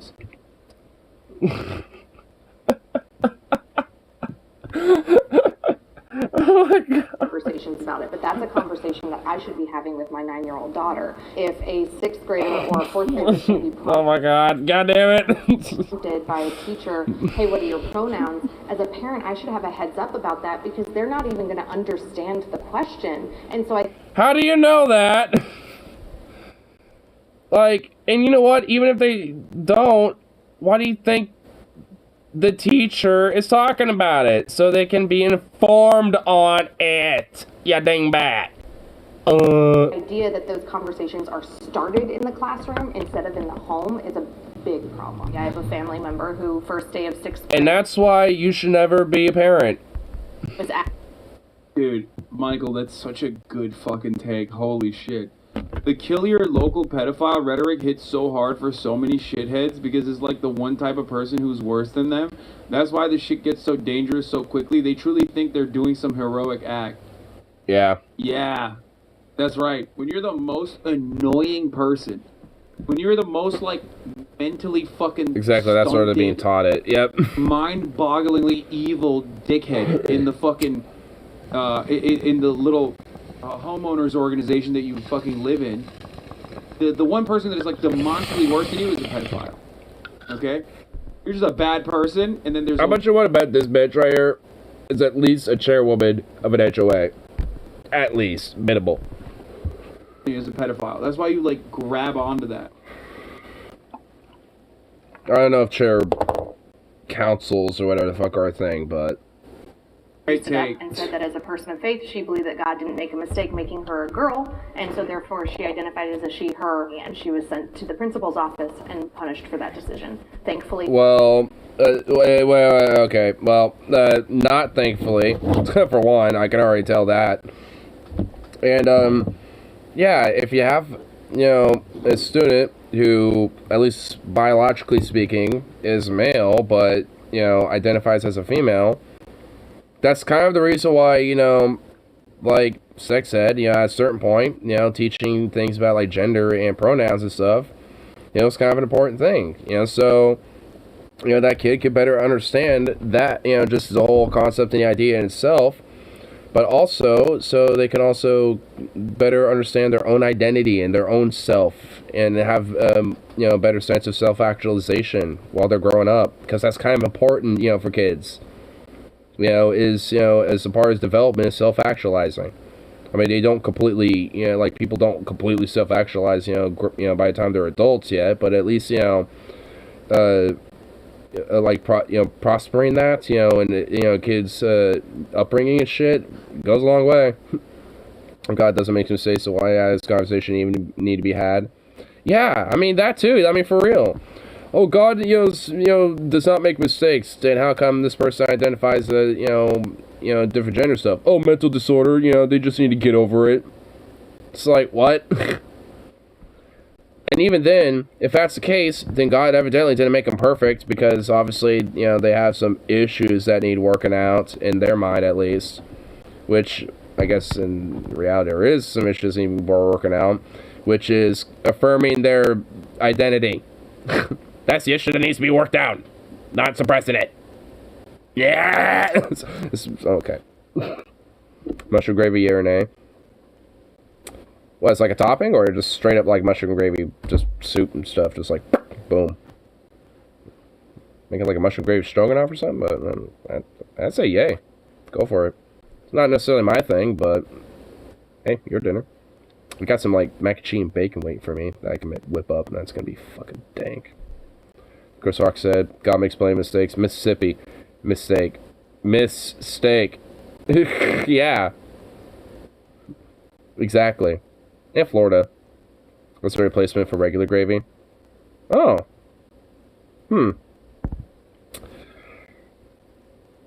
Well, you know, honestly, I don't have any mushroom gravy. Oh, okay. That's a replacement for mushroom gravy. Well, mushroom... like gravy or mushroom soup and stuff, it's not really my thing personally, you know, so for me at least it'd be an A, but that's just because it's not my thing. I mean, I've had it, it's okay. I mean, I prefer, you know, just, you know, regular gravy myself. I mean it's not like terrible. If you know, like I said, if you season up, you know, the mushroom gravy up a little bit, it's pretty good, but because obviously, you know, mushrooms, you know, are flavor absorbers, basically, you know, so. Obviously, if you have a gravy where its base is, like, a flavor absorber, then, yeah, like, whatever seasoning you put on that bitch is going to absorb, you know, very nice and swimmingly, I'm assuming. Especially if you mix it well, so. Yeah, I don't know. I'd say, I guess, yay, you know, when heavily doctored up, but if there ain't a lot of doctoring up going on there, then probably nay. Broadly yet, but I think it's really damaging to take a shy... Okay, hold on. Thankfully, we haven't seen that broadly yet, but I think it's really damaging to take a shy, innocent, 11-year-old child and make them stand in front of a classroom and Wait. a shy 11-year-old child to stand up in front of a classroom and shit? What? Like, to be like, hey, I am this pronoun, this, not like, no kid is having to do that. And also, like, if that's a problem, then shouldn't you have a problem with class presentations then? Because it's basically a kid having to stand up in front of an entire class doing a presentation. Like, yeah, there's a lot of 11 shy kids, you know, like 11-year-old kids who are shy as fuck that probably don't want to do that, but are pretty much, like, kind of forced to do it a little bit. So it's like, this sex education, not sex show and tell. Damn, these people are stupid. I know! Like, and honestly, if there's, like, you know, like a report or, like, some, like, you know, project or some shit in a sex ed class or whatever, where you do a presentation, I mean, whatever, like, how's that a problem? You know, it's like, and honestly, like, if anything, that kind of gives autonomy of the kid to kind of pick a thing to research on. So if a kid happens to pick, you know, gender and pronouns or whatever the fuck as their little research project to represent to the class, you know, for their sex ed, you know, unit or whatever the fuck, you know, or some shit, then what's the problem? That's, look, this is solely, like, Who was like, punished? Oh my god, okay. God, we're barely 30 minutes into this thing. Oh my god.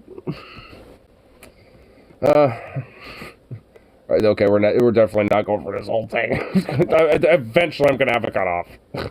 Eventually. I'm gonna see how much of this I could really truly muster before I start, like, start short-circuiting. Are you gonna get 20 reports on penis and one report on this particular counselor? I mean, honestly, for real. I mean, well, here's how you kind of fix that. You know, if someone has picked a topic to do a project on, you can't pick it. So if someone picked, you know, like the male, biological sex anatomy, you know, no other, you know, student could pick that. They would have to probably pick something else or some shit. I guess broadly they could pick maybe something specific about it or some shit, but I mean, it's sex ed classes. You know, I mean, sex education is a broad topic, so I mean, it's like, you know, it's like if you have like the, you know, large list of various different topics and different, you know, things that can be discussed, you know, various different STDs, you know, or like, you know, like I said, gender pronouns stuff, you know, like, you know, just a different, like, contraception and birth control, you know, alternatives and, you know, things of that nature and shit that are available. All these different things. Like, I mean, you know, like, if you get, like, enough of a decent list, you know, made together, I mean, every kid should be able to at least, you know, be able to pick one thing out of a list and maybe still have some, you know, left over.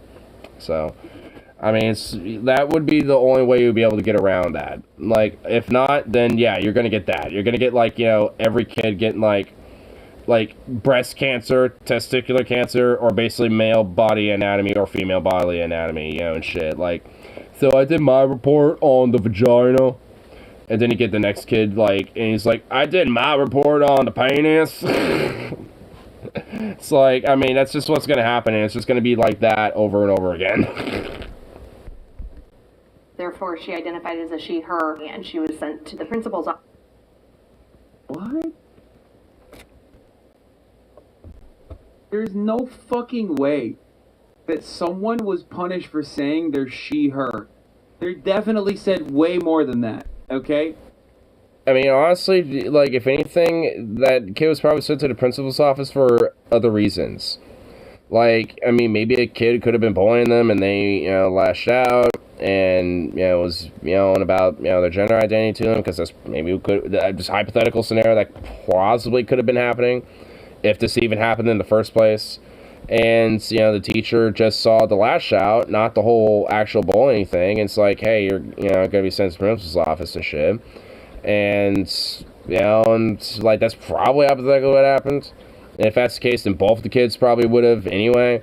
You know, and, you know, in either way, that wouldn't be because the person would be trans for that reason. And it's like, and honestly, I doubt this shit happens. Like, when consumers, you know, tell these little stories they hear that happen at schools and shit, it's like 99.9% bullshit.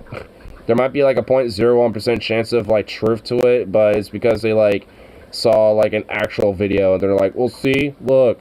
And then it's like, this video, it's like, There's nothing wrong with this. It's like, what, you're freaking out over this? 11-year-olds being punished for saying I'm she her. They were like, you're not they them, you're going to jail. I did my report on Mike Venus because he didn't support sex ed. They're going to jail. I mean, that could be another thing about sex ed. You know, people that, you know, like someone did a project about, like, here's people that, you know, think it's wrong and, you know, why, you know, sex ed broadly as an idea, you know, should be protected and, you know, supported. You know, it's like, honestly, like, if some kid did that as, like, a sex ed report, I was a teacher, I'd be like, all right, you actually are kind of a smart cookie, you know? And, you know, and I'd give that kid an A. Fuck yeah. I mean, because, like, it's still tangential to sex education, if anything. It like, especially a report like that, if they did a class presentation like that, I mean, it confirms in my mind, it's like, at least this kid's actually wanting to learn shit. Like, yay. A kid that cares. For her pronouns, and she stood up and said that as a person of faith, she believed that God didn't make a mistake making her a girl, and so therefore she identified as a... She said God didn't make a mistake making her a girl? Even that... Oh, okay. And you know what? That sounds tangential to, like, a story of, like... I think it was, like, when Fox News made their pro-trans segment, like, the one that they did, which, when they did it, actually, surprisingly, was legitimately actually a pretty decent segment. And, like, and I remember the parents of their trans child, who was a trans boy, like, they said, yeah, we believe, you know, we're Christians, you know, we used to be pretty conservative, but, you know, this kind of opened our eyes a lot more, and we still believe that God doesn't make mistakes, but we've just, you know, kind of enlightened idea, you know, on that, and realized that, yeah, God didn't make a mistake, you know, having a, you know, ourselves a little boy here instead. You know, it's just like, instead of having a girl, you know, because, at least, you know, in his image, and in, you know, and you know, and what God has for his path, you know, that's, you know, for our paths, you know, that's not what it was meant to be, and blah, blah, blah. Like, they have, you know, their religious justification for it and shit. But also, that's, at least for me personally, why I thought Fox, you know, News, when they did that segment, was really good, because they have, for all intents and purposes, like this, you know, good white, you know, pretty moderate conservative type of Christian family, and blah, blah, blah, like, you know, like, almost like the WASP, you know, stereotypical, like, you know, family and shit. The only difference is one of their kids is transgender, and all of them, you know, are supportive of that child, you know. So it's just like, that's probably what she's talking, like, referring to. And if that's the case, then her whole story is absolutely bullshit, because she's just remembering, you know, details of that segment that she probably watched somewhere, you know, maybe on Fox itself, or, you know, somewhere else, you know, and fucking just, like, made up some other cockamamie story and just, like, mixed some of those details in with that, you know, to spread this bullshit. Oh, like, it's not enough, I don't think. Like, she definitely... If Ignore were a teacher, he would teach herb cultivation and would be on very bad terms with the math teacher. Oh, the chemistry teacher? Yeah. Like, she was being fucking cheeky, as always, but, like, still. I'm sure there was way more than that before that was, like, the reason why. So she sent her, and she was sent to the principal's office and punished for that decision. Thankfully, no math. Yet, well, yeah, the math teacher too. Really yeah. Damaging to take a shy, innocent, 11-year-old child and make them stand in front of a classroom and determine something that they maybe haven't even put that much thought into. How do you fucking know? You evidently haven't put much thought to it, bitch. Yeah, she hasn't put that much thought into it. She's just repeating what her fucking dumbass parents have said, most likely. I like what you said, Sean, about how you were emphasizing, you know, how a lot of parents today felt a goodness of the way that sexual education was conducted in the past. So there is an agreement that sexuality should be talked about in schools. The disagreement is whether it should just be purely heteronormative or if we should include all aspects of Yeah, Mason, get them. I don't think that we're doing demonstrations to encourage children how to have sex, but this is something that we are trying to, again, educate and make them aware that this kind of things happen. And while you grow up, you're going to have to experience somebody who's of this orientation. Kids are naturally curious, and I think that what I'm hearing from you is I understand where you're maybe potentially coming from, but then where's the line between that sex education and introducing them to porn? Because porn... What? What the fuck? No teacher is doing that! No fucking teacher is doing that. What the fuck? She just threw that out so casually. Bruh. Oh my god. Like, hey, guess what? No one's introducing children in sex ed to porn. Maybe the concept that it exists, like, hey, kids, there is a thing called pornography, where people use, where people will have sex and do it, for pleasure, and will, share that with other people. It's like they probably will, teach the concept, but they're not showing it. Like, that bridge is like a country mile long. I know, dude. Oh my god. I was a virgin when I got married, and I've heard. I sure. Oh my god. See the absence only there? That's it in action. I was a virgin until I was married. Very fucking pathetic of you. I feel bad for you, lady. School was making my kids think about stuff they didn't normally think about. Yes. Yeah, again, 41 minutes. The entire video revolves around that. It'd be like, well, if I said, well, if you want to teach kids about hunting, what's the line between shooting a deer and going up and just stabbing it at a person? I know. Because in both instances, it could technically be hunting. Obviously, you're shooting deer hunting. But you could be hunting another person down to stab them. So it's just like, yeah, I mean, where's the line in that, It's like, by their logic, then, yeah, you'd have to make that argument. For this is I'm a hunter, but, like, I'm just, like, somebody that, is just like, hey, I just hunt people. I don't hunt deer or nothing like that. I just hunt people, okay? The education, okay? That is exactly what every argument revolves around. A fundamental flaw, okay? One side is like, well, we have a job, which is to teach your children things that they didn't know about, okay? And then the other side's like, fuck that. That's actually fucked up. Don't do that. I don't want you to do that. Like, you don't have a problem. You have a problem with school. Like, you have a problem with the concept of learning. You have a problem with the concept of education. That's what your problem is. For years, I was made fun of and heard, well, how are you going to know if you don't try it? We hear that a lot, too. If you haven't tried to kiss a girl to see if you like it or... I mean, honestly, there is some merit to the don't knock until you try it. I mean, yeah, you know what? I will actually defend that for this particular case right now. Like, yeah. Yeah, how do you know? Like, seriously, if you were, like, a virgin up until, like, you were married and shit, then you don't know fucking Jack. You don't know Jack from Jill there, bitch. Like, I mean... Oh, God, that's making me think of Adam Sandler being Jill. Oh, God. Ugh. But it's just like, I mean, like, bitch, like, like, yeah, like, maybe, don't knock until you try it, and if you haven't, then shut up. Like, I mean, oh, what, it's porn stuff. Well, have you watched some? No, then shut up. You don't know nothing. Have you actually, like, I don't know, kissed a girl and liked it? Then, no, well, then shut up. I bet she has the sex life equivalent of an oven toast. Just a toast oven, just popping out, just like a little booger eating little, like, stale white bread. Just undercooked. Just little mush balls of patheticness.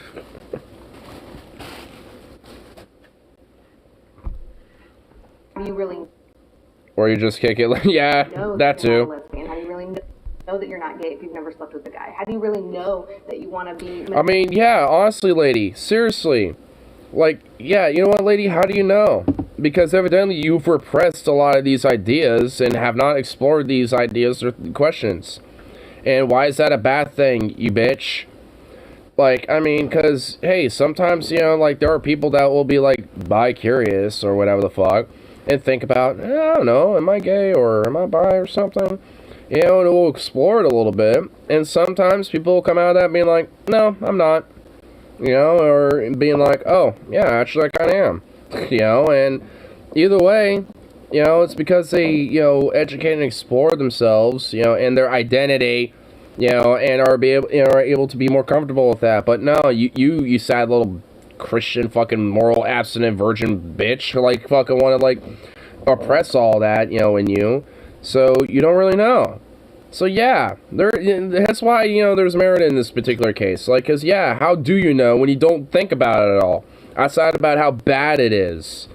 Yeah, you don't fucking know. Wait, what? Sleep around. And when you start to introduce those questions to children, specifically prepubescent. No one's introducing those type of questions to fucking children, bitch. So only you're introducing that, to, kids, because you're introducing that to your fucking self in your own head because you have to defend it and justify it in your own goddamn brain. Proving my point. This invention might, that Australian war crime. Yes. Bro, she's like, I have intrusive thoughts. I will tell you right now, I have intrusive thoughts. Sometimes I like to think about, sometimes I like to think about the pool boy. He is 19 years old, and I don't like it. Sometimes I like to think about the librarian. She is very attractive. She got those round spectacles, and I think she makes me tingle in places I never thought about. It's like, what are you saying? What the fuck? Nonsense. Shit that's default from reality. You are literally against exploration because you want people to repress their feelings. Yeah, exactly. Fear, which is unreasonable if we think about the entire population, but certainly a reasonable fear for you, that you might like it. Okay? Because that's such a problem. Oh my god, I might like it if a girl kissed me. Oh no, I might like it if a girl just dominated me and finger made me and obliterated me with a strap-on dildo. Oh wait, that's sinful. I can't like that. I need to repress that. Can't explore that at all. So how am I actually gonna know if I like it or not? Oh god, I can't explore that. That'll be bad sin. I gotta be a virgin until I'm married. It's like, oh god, these sad people. These sad sacks. And frankly, it's just like, especially considering how, when men tend to get indoctrinated into these type of beliefs and shit, it's like, it also makes me wonder, it's like, well, I wonder what else is, inciting some of this whole incel problem, because a lot of them legit, kind of fall into this trap, with this mentality of, abstinence only until marriage and shit, because they think they'll get the right waifu, or the white run, or whatever the fuck, or some shit, and it's just like, for that, and for them, it's like, oh, well, in some ways, it's actually, a good thing to be, an incel up until, marriage and stuff, because, if I basically, could force an arranged marriage, of my perfect waifu that I could find, somewhere, then, I surely can be, use her as basically a meat hole, for my personal needs, basically, and have her just strapped up, locked away in a dungeon for my own, my own personalization. Anyway, did I say that part aloud? But anyway, yeah. It's like, that's pretty much how these some of these motherfuckers think. Obviously not all incels and shit, but, that's, because I know we talked about it recently on stream, but, this is why there is legitimately, an actual, problem with, a lot of these type of propagandists, whether they're, Christian propagandists or, the manosphere propagandist types and, these type of motherfuckers and shit, when it comes to preying on young men and shit, because it reciprocates so much of this fucking cycle that's, making it feel this way in the first place. Instead of actually, uplifting, these type of people. They're keeping them down, keeping them reciprocal and shit. And just, using that as a way to, slowly but surely grift and, fucking, extorting, for a little bit more money at $5 a pop, different little shit here and there. Or little $50 memberships or whatever the fuck. They have a better luck shoving their dick in a bottle of rum. Yeah, they really would.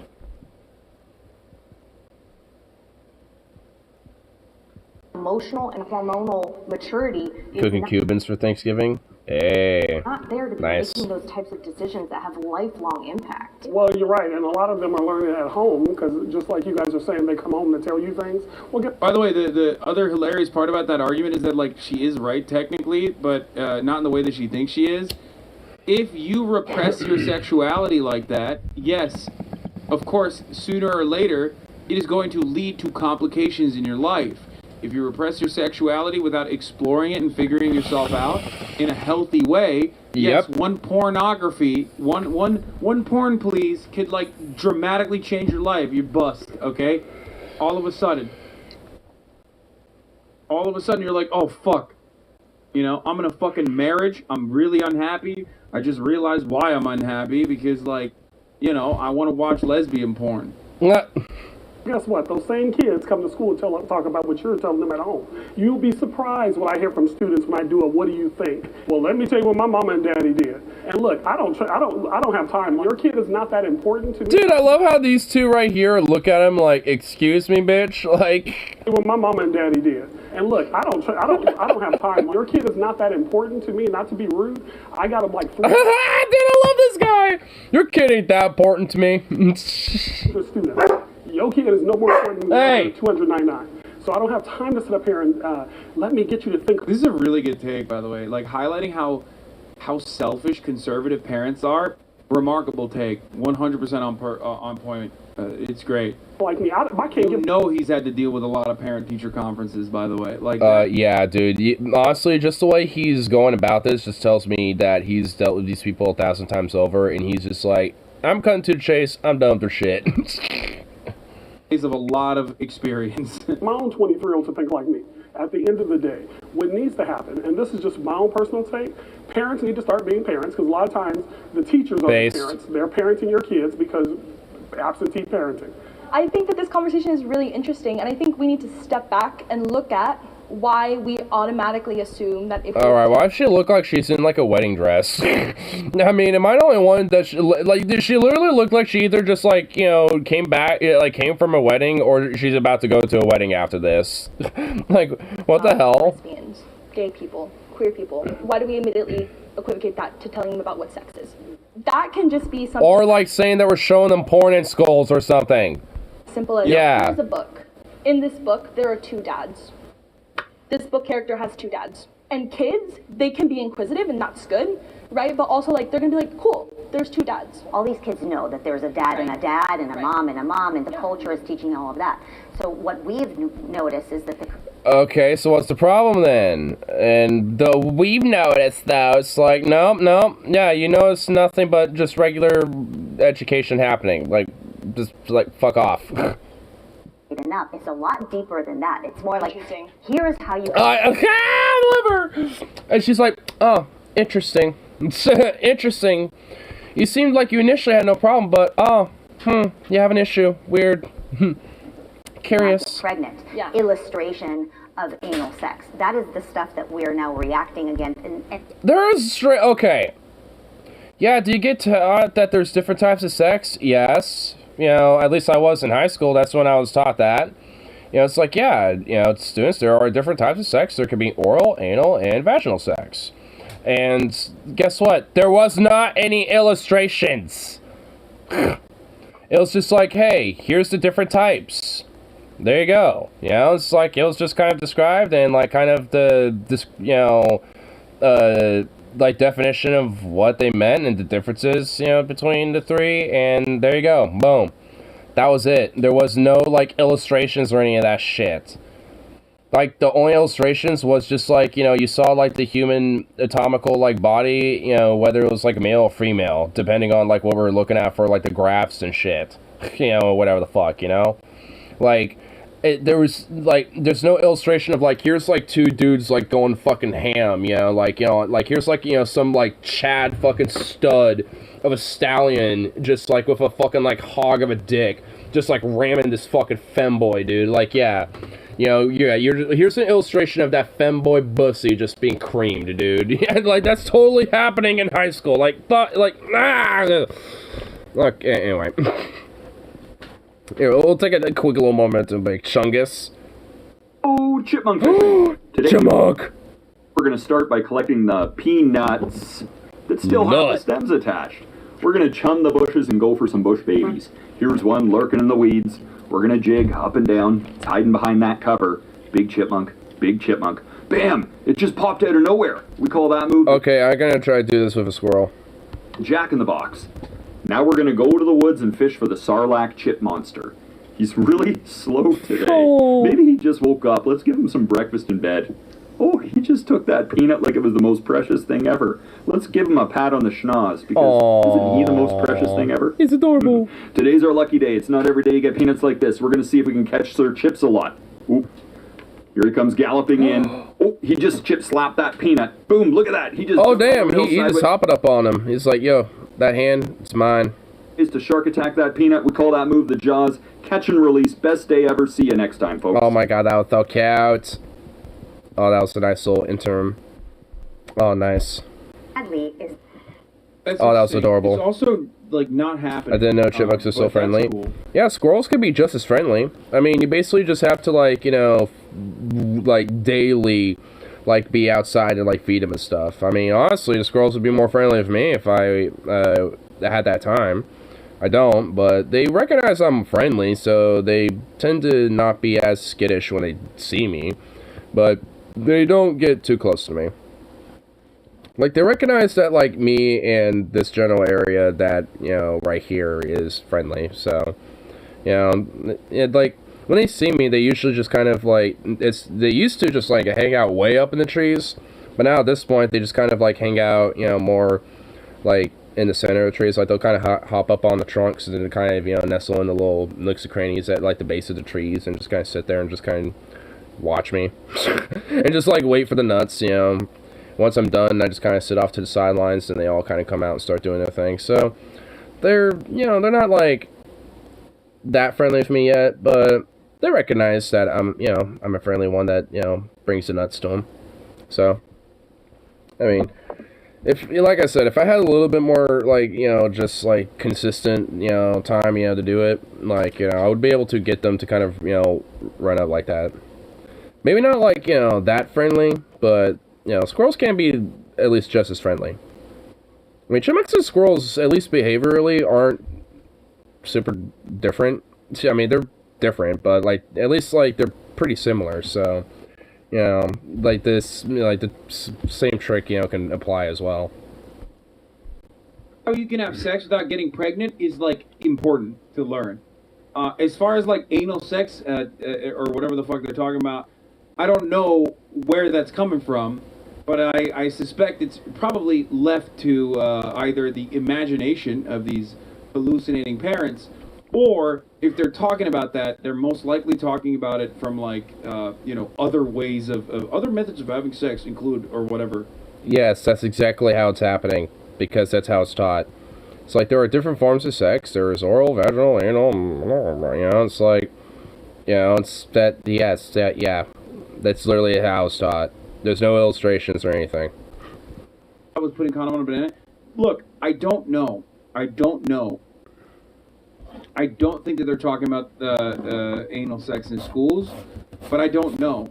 And the reason why I don't know is because I didn't go to school here. I don't know. I don't know what the fuck they teach in sex ed. Okay. It literally varies depending where you live in this country, bro. That sucks. It really shouldn't have to be that way. Too much sex ed because we have to plan for the likely school shooting. Damn. Here's how you can prep your next future child for this shit. It's like, oh my god. Oof. We're gonna see. Just see this. Okay. Just quietly. Come on. Jimmy. Okay.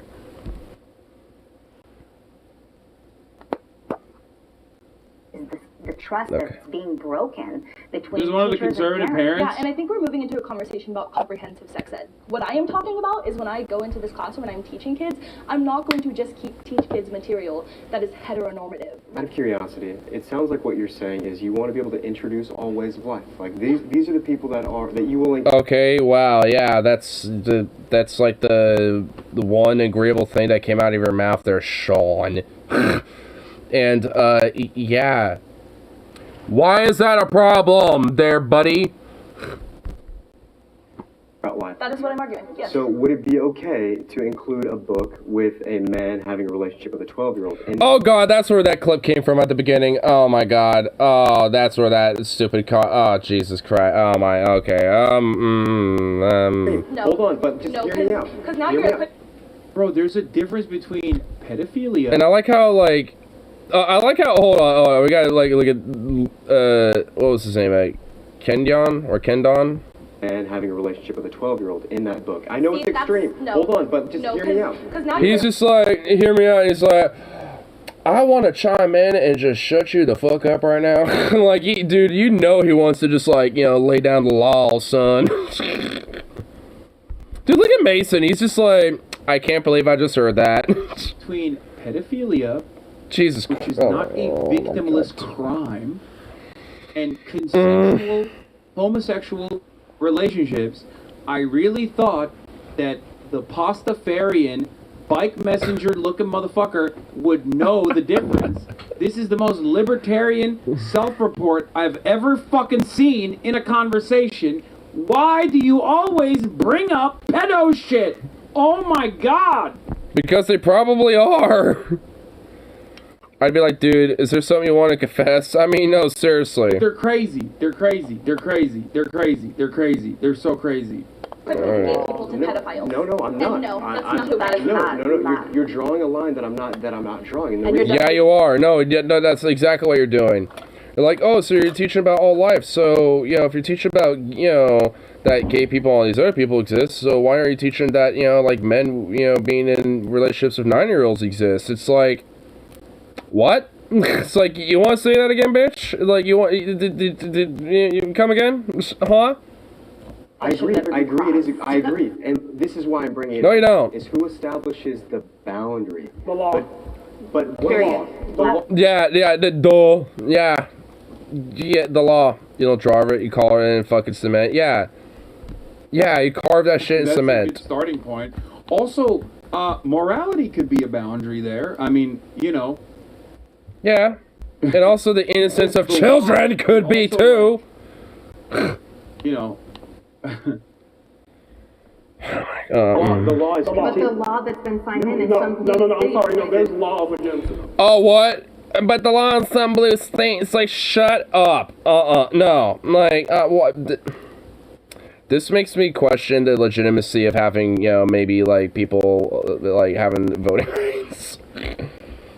It's like, it's like, well, wouldn't that bring some bad stuff? It's like, yeah, but hold on. Not like, what you might think. No, it's like, you get, like, crazy-ass conservative parents like this, or you get, like, this type of shit going on, with these type of people. It's like, yeah, that whole, like, vote thing you do sometimes?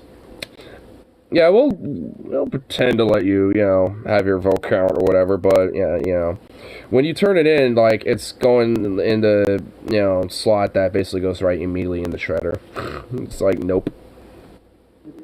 Adults having sex with children. Now, if a student had two parents who happen to be of the same sex, I'm not going to sit there and discount who they are in my class. I cannot do that. I signed a contract. I would never ask anybody to uplift. It's like, just like I can't say that Palestine is a country. And, and that Palestinian people are human beings that deserve dignity and emancipation from a occupying force. I signed a contract. It's called the anti-BDS contract. I'm a teacher in Texas. By the way, look that shit up. That's a real. That's true. For the record, that is a real thing. He's not memeing. They make you in fucking Texas sign. Okay? So far for that freedom of speech, and so far for not having a political bias either, by the way, because that's inherently a bias politically. So, curious. No. You're like, why the fuck would that be a thing? Yeah, look up anti-BDS laws in Texas.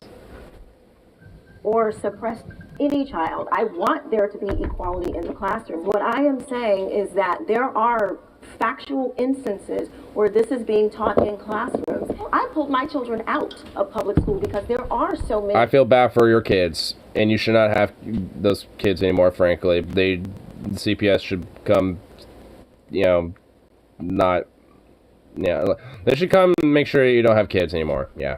this. Fuck you. I am a parent. I'm looking in the book bag every day. I'm checking in with homework. I am talking to the I'm gonna be like, you know, being a helicopter parent and being an authoritarian wretch and just like investigate and like basically do a security search of everything of my child, you know, before and after they leave school.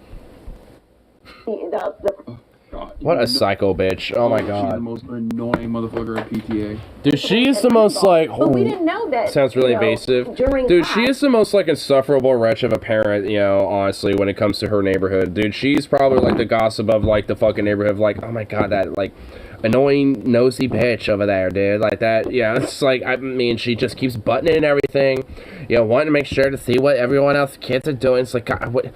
It's like, I believe a lot of her values and stuff, but she needs to learn when to back off occasionally. So nosy. Shown of literal sex acts or describing certain situations. No one's showing literal sex acts, and you know what? If kids are bringing it home, it's because their buddy send them a porn pic or something. It's like, hey, bro, you want this porn picture? You know, bro? Oh, cool, man. Nice. Like, that's probably what's going on. It's because their buddies are, you know, exchanging it or some shit, which... They would probably just be doing that on their phone anyway.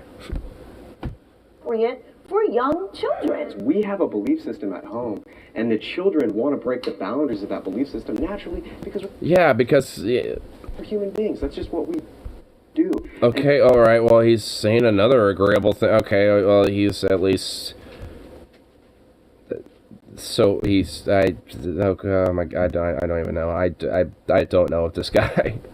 I don't know how I feel about him. Beliefs to say this is what is right in our home, and we're seeing the schools get funding from Planned Parenthood. They tried to pass a bill. What? Wait, what? From a Planned Parenthood? From a Planned Parenthood?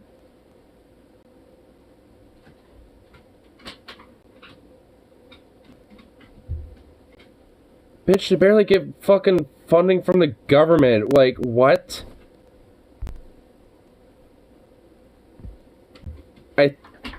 I think I think that broke the brain. I think that really just broke the brain right there.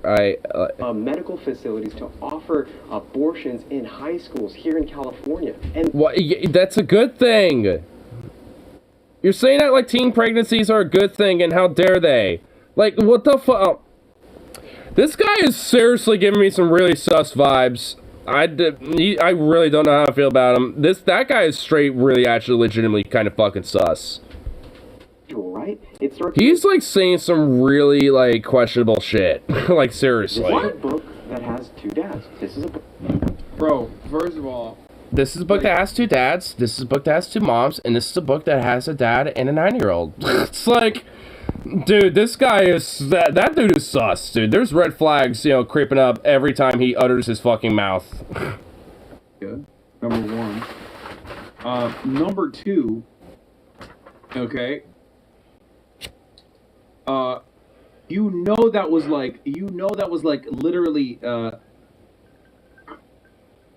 you know that is 1,000,000% like a provision that allows like the school nurse to make like, as long as they have the proper certifications, to make like medical assessments on things like that, and then refer them to a clinic. And then conservatives took that and ran with like, they are forcibly aborting your teenage pregnant daughters. Okay? Like, it's always some... No, this is probably like, get Chris Hansen on this down here, pronto. Get him down here. Call him up. Like a, like, major red tape involved, like, bureaucratic decision that, like, gives just a fraction more comfort to teenagers going through a tough time, right? To make, like, a medical decision, right? And conservatives will turn that into like, you know, the school nurse can offer condoms to students to like, they are both forcibly impregnating our daughters and then forcibly making them do abortion. That's what this bill is. That's what this bill is about. It's like, no, that's not, you're insane. You're an insane person. Let's force impregnate our teenagers and then force abort them. It's like, no one's doing that. Like, the only ones who are doing that is the kids themselves. Like, I mean, no one's enforcing that shit. And unfortunately, that is legit, like, yeah, so sad and soft fucking arguments that some of these weird freaks, you know, make. And it's just not based on any fucking reality at all. I mean, it's like, I don't know, it's like, I mean, it's part of the reason why they, moved the North Class School District fucking meetings and conferences to Zoom calls now is because, they're getting harassed with threats and shit because they think, a lot of this whole, like, woke CRT, grooming, pedophilic shit is, being taught to kids and shit when that's not even remotely close to what the fuck is going on. And these people are straight psychopathically unhinged and fucking, like, get all, like fucking frothing at the mouth feral whenever they fucking, like, want to get in an uproar about it. And it's just a gradual curiosity that could leverage and break away that child from the root in the home. My education growing up was full Good. It's like public education. College is where I started getting a curiosity for truth and education, and I think I'm so passionate about the education. Oh yeah, you're so passionate about the education system and about truth. Oh yeah, you buddy. System today because it is obviously broken, but how do we fix it? Many of these progressive ideas in fixing it is just more empathy, sympathy, safety, but yeah, that's a part of it. Reality, I see the public school system isn't actually accomplishing the goal of what education is, which is teaching critical thinking, how to understand, how to ask good questions. I mean, it's like I don't disagree with what he's saying, but bad messenger, honestly. But it's just like, dude, yeah. And also a lot of those progressive ideas that are saying, oh, it's just about empathy, sympathy, this, that, but it's like, hey, we're also about that other thing you just mentioned there, too, about, like, revitalizing and fixing the education system where, special counts when it comes to critical thinking and teaching and, it's like, these are also important, you fuck. You nub. You nub. And evidently, your example, 8 gazillion, 9,800 billion and one, because of just like, yeah, evidently didn't teach you enough critical thinking skills. I think he knows how to do critical thinking. Dios mío. It's like, you could not be further from the truth, my man. And then comprehend how to problem solve. Oh, God. Huh? What was that? What was someone? Oh, God. Affirmative action is racial discrimination. Oh, man, this one's going to be interesting. Of course, no teacher fucking... I'm more annoyed that his haircut is cool. There was a high school down the street from where I live in Los Angeles that encouraged all the kids of color to apply for their school play. And only once all the kids of color received whatever positions they wanted, then the white kids could apply. That, in my opinion, is an example of discrimination. The fact that we now have Harvard has... Okay, you can make the argument that maybe that's not exactly the way to go about, trying to prioritize, minority children, when it comes to a play, but... I mean, discrimination, no. I mean, cause even if that is true, like, if what she's saying, it's like, yeah, they made all, like, the black kids and all the other minority kids, get to pick and choose first, before all the white kids. It's like, well, they still have to qualify for the role and still, rehearse, well, not rehearse, but, like, do, like, an audition and shit, and if they don't get the role, well, they don't get it. But, if they do, they do. And, whatever roles, aren't filled up, then, yeah. Like, I mean, it's, like, not that big of a deal. I'm not totally fond of it myself necessarily, just because, like, let all the kids, audition and, like, let the ones who actually, are good performers, perform for it. And the ones who are still, and because it's an education system, format, I mean, if anything, you want those who are also struggling a little bit too anyway, because you want them to learn and educate them and shit. Like, I mean, that's kind of the whole point. Like, and also if it's in a classroom, like, usually, or like a theater play, like, they're going to have plays where usually every kid in the class, at least to some extent or another, is partaking in the whole set or in the whole play. So, like, even if, you have some kids that aren't necessarily in the play, they're still partaking in the role of making it, a show, in some way, shape, or form, you know, because of other, you know, things that are needed for, like, you know, behind the scenes work and all this other shit, and, like, you know, for sets and costume designs and all this other stuff. So it's just like, I mean, like, it's like, how's it that big of a deal just because, like, the black kids went first? It's like, so what? It's like, if a kid prefers a role in comparison to the other kid, then let the two, you know, audition against each other, you know, and, you know, it's like, hey, you know, we've, you know, seen two of you perform for the role, and we think, you know, thinking about it, you know, we think you were, you know, better for it, and, you know, or whatever the fuck, or it's like, we'll have you as a backup role if needed, you know, so if you know, in case something happens, you know, to the person we choose and shit, you know, whatever the fuck, like, I mean, these type of things aren't that big of a deal. It's like, good lord. Dorms, that to me is segregation. With affirmative action, we've seen with Harvard. What? Harvard has black-only kids' dorms. That to me is segregation. I doubt that.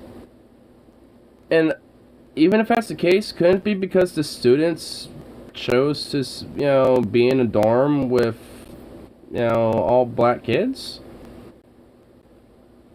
Like, are they forcing kids to do that? Or is it just like, you know, the students there being like, hey, you know, I'm gonna have a dorm with, like, you know, me and, like, you know, 3 other of my friends or some shit, and they're all black. It's just like, I mean, like, is that a problem?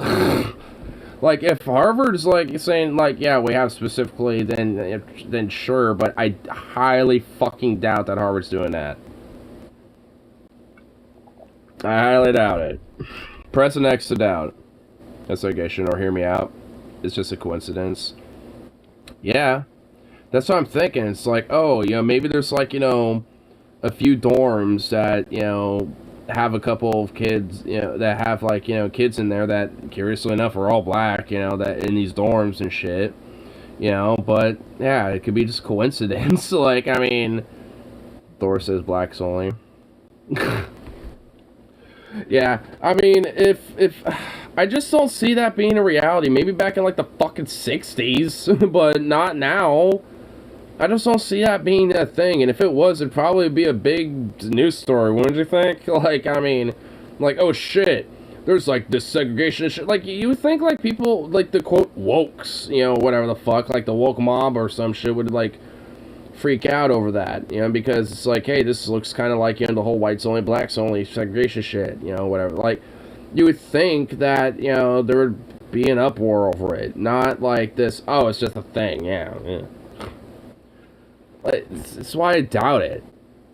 Like, maybe, like, you know, some, you know, like, black kids in a dorm, you know, for a meme, you know, put a sign on their dorm room, you know, a blacks only, because it's like, you know, you got, you know, I don't fucking know, like, you know, James and fucking, like, you know, John or some shit, and then you got, like, Bob in the corner or something like that, that kind of, you know, occasionally visits on the weekends and stuff, you know, when he's not in his dorm on the other side of the fucking hallway or some shit, you know, crashing on their little, like, you know, couch or some shit, you know, it's like, yeah, and for the giggles, they're like, hey, let's just put a blacks only sign on our door, you know, I'm just like, I could see that, you know, what if it's just like, you know, because, you know, students individually on their own dorm decide to do that, that's, you know, and they're all black in there, so it's kind of like their little, like, little, you know, inside joke, something, or whatever the fuck. I mean, at that point, I'm not gonna care, because I highly doubt Harvard is doing any of that, like, as an educational, like, institution. Like, just at all. That just sounds absurd. I can see just, like, you know, some of the college or the university students there, you know, a couple of them bunking up in a dorm that happen to all be black and doing that, you know, it's kind of like a little joke, you know, or a little meme, you know, or like an inside joke or some shit, you know what I mean? It's like, and even then, who cares? You know, it's their dorm, you know, it's like, whatever.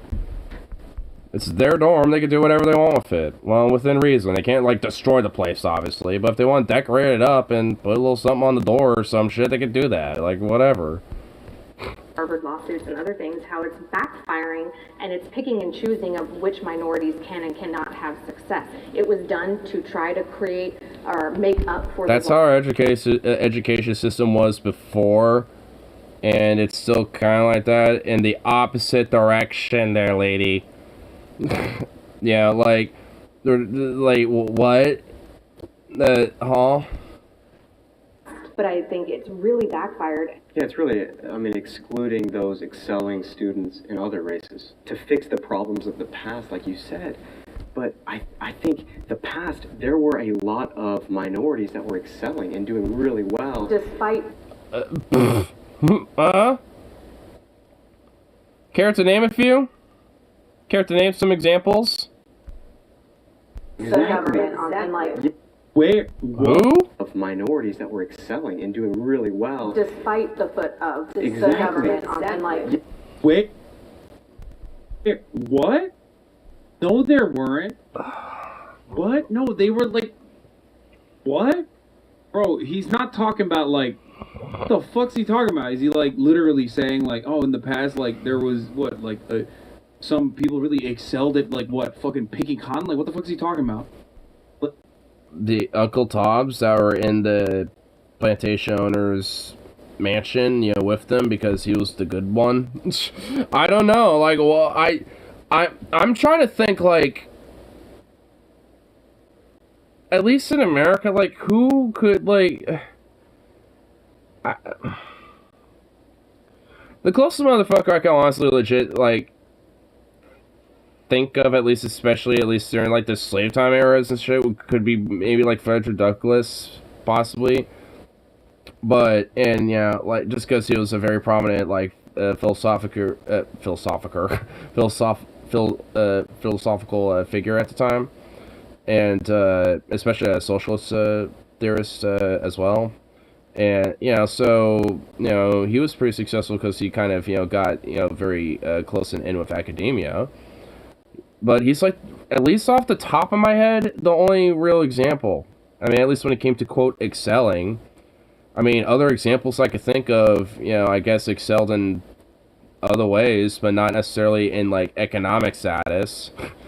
You know, just because of, like, their different talents and shit like that. Like, what was her?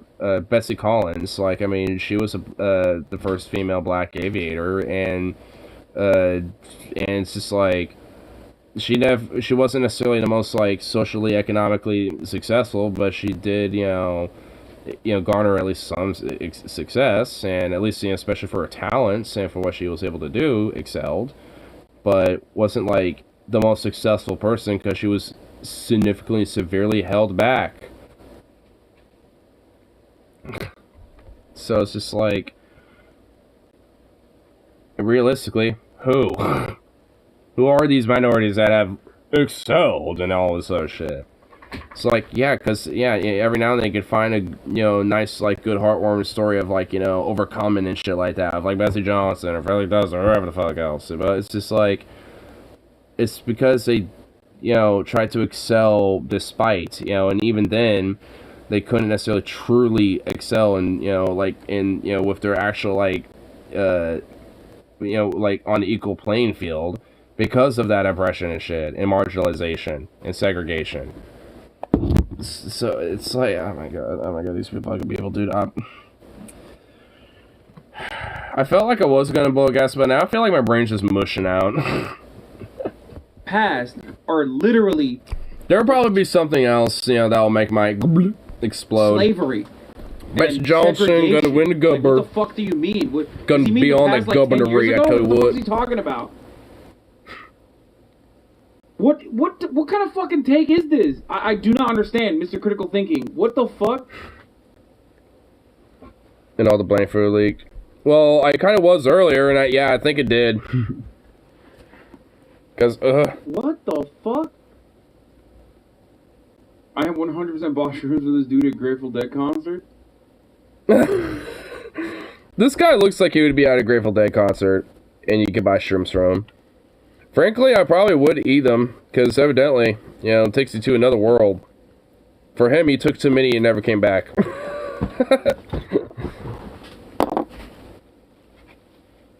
Fuck he talking about? Like, what? Does he mean, like, outliers? Like, he's talking about, like, the one fucking guy? You know, W.B. Du Bois? Like, you know, every now and then, like even in the segregation era, there were like people who were able to overcome immense amounts of discrimination? Or is he talking about the model minority myth? Probably the latter. Because if you're talking about the model minority myth, like, yeah, dramatically different socioeconomic factors at play there. Like, notice how, like, here's the thing. This comes from, again, the White Supremacist Association with, like, assuming that all races are a monolith, right? All non-white races are a monolith. Like, they'll always say, like, oh, Asians. Okay, bro, when you say Asian, like, who are we talking about? Are you talking about people that are coming from, you know, China, that come from better socioeconomic backgrounds? Or are you talking about fucking Vietnamese people, like, that came to the United States of America under very different set of circumstances? Or are you talking about, you know, Southeast Asian people? I mean, honestly, even if the whole point is making about, like, you know, different Asian people and stuff, also, depending on their age and, you know, and, like, you know, how old they are, they could also come from, you know, different socioeconomic backgrounds just from that alone, just because, especially from, like, the entire 1900s, pretty much, at least especially, like, for the first half of it, up until at least the 70s, 80s, and shit, and even then, like, like, for the, pretty much just the entire 1900s, like, every decade, there's always some crazy shit going on in that region, and so it's just, like, you know, like, I got a couple, like, China chefs that straight up, you know, like, that work at my, you know, store, and straight up, like, they're, you know, one of them looks pretty young, but is actually kind of fit and stuff, because, you know, like, when, him and his family immigrated here, like, his parents essentially were, like, alive during, like, the whole Chinese Civil War and shit, basically,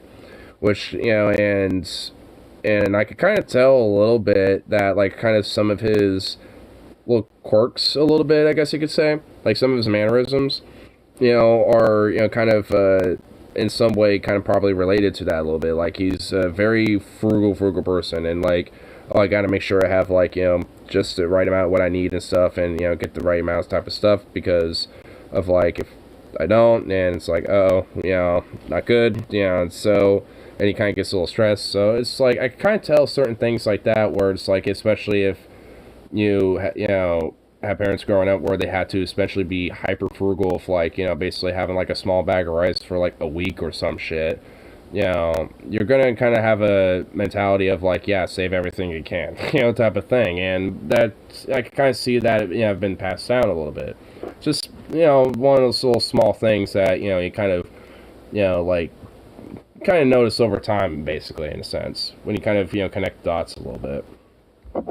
And, one of them I know is, Chinese, but I think from more of the southern regions, so he has kind of a little bit more of, like, Indo-Chinese, look a little too, as well. And, in his background, honestly, and he's a little older, is, honestly, even, you know, like, all sorts of, like, different shit, but, you know, and is because of, you know, like, when he, moved, into the U.S., and, you know, like, when, you know, with his upbringing and shit, which is, you know, a little different, you know, because of, you know, like, from, you know, how, you know, he was growing up and shit in comparison, to one of the other ones that we have.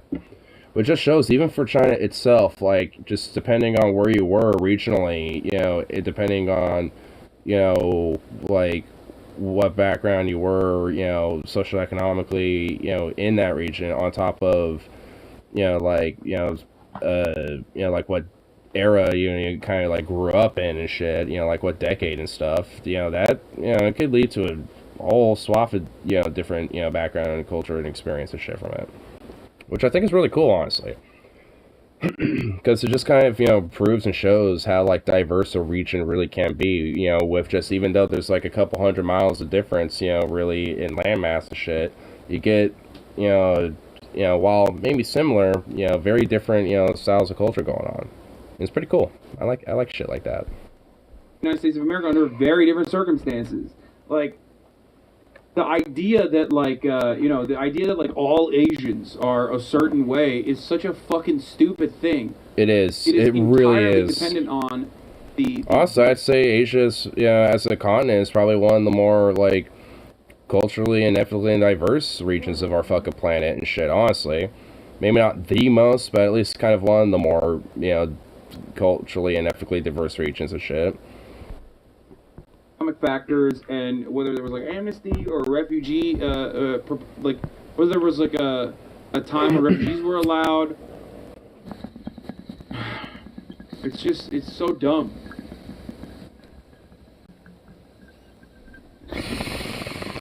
Kudos to them. Incredible, strong human beings, and we should. Actually, what Azad just mentioned about the whole like refugee status thing.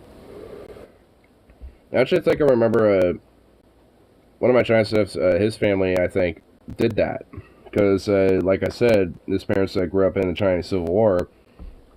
During that era, and and I think if I remember, they took advantage of that, and that's I think where they, if I remember, I think they were initially in Hong Kong, and then Taiwan, and now in modern day Taiwan, and then eventually they were able to get refugee amnesty into the U.S. from there, but that by that point, he was kind of like a young adult at that rate, so. In any way anymore, It's like but unfortunately, he's like in his like late 50s or in his like 60s, and he looks like he's straight up like in his late 30s or early 40s. He does not look his age, honestly. against other groups. Yeah, it's racism. It is racism. If you are taking a group of people and Oh, the guy who shot up the LGBT bar is apparently the grandson of the GOP California State Assemblyman Randy Vopel from San Diego. Vopel. Who voiced support for the... Dude, what a horrible name. Vopel. Honestly, it just sounds like you're puking. Vopel. It really does, dude. It really does. Yeah, oh man. Hey, look, Randy, I like Randy. Oh fuck! Oh god! Oh god! What a fucking like actual like puke of a name. If puke was a name, Vopel would be it, dude. Oh my god. Attack. Because I thought it was like Vepler or something. Because Vepler at least sounds cool. It's like, oh, okay, it also sounds Nazistic too. So it's like, oh yes. Political officers, Lieutenant Colonel Vepler. Yeah. It's like, at least kind of like fits the part. But it was Vopel. Vopel. It's like, ugh, gross. Explains why it got off so easy. Why the cops are very friendly with far-right extremists and shit, because sometimes they tend to be connected in one way, shape, or form. Why they didn't do anything about it, and his record was expunged as an adult. There. Get back to the shit. Oh my god, is there like a whole fat chunk of work? Okay. We'll just... here we go, okay. Right around here. and setting them aside, giving them a special treatment if you are uplifting a person or you are trying to suppress a person. That is racism. So we're supposed to believe that someone like Barack Obama's children are like struggling because they're black? Like that's ridiculous. Are you kidding me? Your example is Obama's kids. No one's saying they're struggling because they're a rich family. They haven't made. Like, no one's saying they're struggling because they're black. Maybe they might still struggle with, like, certain, like, social stigma and shit like that. In fact, maybe a little extra, at least when it comes to, like, you know, the more, like, rich part of the stigma. Like, oh, you're rich, you know, like, silver spoon kid. And like, there's gonna be that stigma, which, who gives a fuck? I mean, there's a lot of pieces of shit that deserve that stigma, as far as I'm concerned. I mean, I don't know how the Obama's kids are, you know, or how their behavior is, nor do I give a fuck. Like, I think I remember GOP trying to make a scandal about them, I think near the end of Obama's, like, term, his last term or some shit, where it's like, uh-oh, Obama's kids, apparently, they have beers and smoke weed when they're in their 20s, and they're not even 21 yet, they're like 20. Weird. It's like, one of them's like 19 and the other one's like 20, and they're smoking weed and having beers and shit. Huh. It's like, oh wow, yeah, young adults partying and shit? Wow, who would have fucking thunk? I mean, it's like, if anything, at least this, what I do know of them, they sound cool. They sound like, you know, party goers, and be like, oh, cool, sweet. If anything, they might have some good shit. You know, so, you know, I might want to party with them and be like, hey, you know, what type of rich people drugs do you got? You're the daughters of the president. You probably got, like, some international coke and shit, you know what I mean? It's like, I mean, come on, you probably got hook up. They definitely got to hook up on, like, some crazy-ass, like, international, like, high-ass quality fucking, like, rich people drugs and shit. I mean, if they got made, and, you know they are. Owned racism, dude. That's awesome. Yeah, she just owned it, dude. Everyone's always saying that, by the way. People are saying that systemic racism exists, which is why Barack Obama's children are suffering. That's what that means. They're suffering because they can't go to enough parties. I can to her. They're being discriminated. They can't go to enough parties. You know, just like, you know, liven up the party and shit. You know what I mean? It's like that's the real discrimination going on about their daughters. They're not going to enough parties and liven them up. You know, we live under this like incredibly powerful liberal hegemonic culture that obviously the idea of class and your class position has been like completely wiped clean from our understanding of ourselves. So she can't even comprehend that like there could be one identifier that is more powerful than the others when determining someone's future. So that's it. That's where this fucking idiotic nonsense comes from. Ridiculous. So I pulled my oldest daughter out of public school in Florida. We were having debates. I mean, it is Florida, so I mean. Statutes and changing names, and some of the school board members and some of the activist groups were saying that black children could not learn because of names on buildings, and that is completely asinine to me. Names on buildings?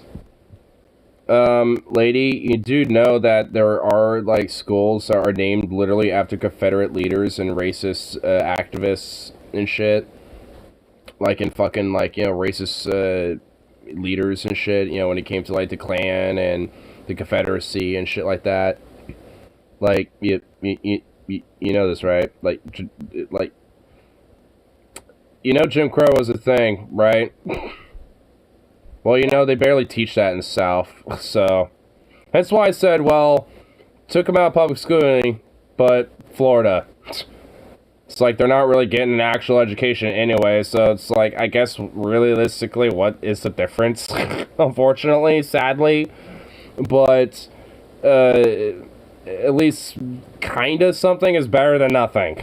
So it's still not good. Higher level of melanin, somehow our brains don't work. And every other kid could walk into the building and get the education that they needed, but somehow... God, I fucking hate, like... Ugh. What is this condescending shit?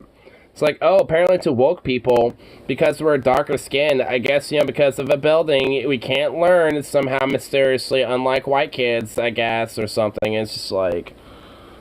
oh my god. Dude, she's really the one that I think is, like, fucking my brain up. Because, holy shit, like, how can she be this fucking, like, unaware?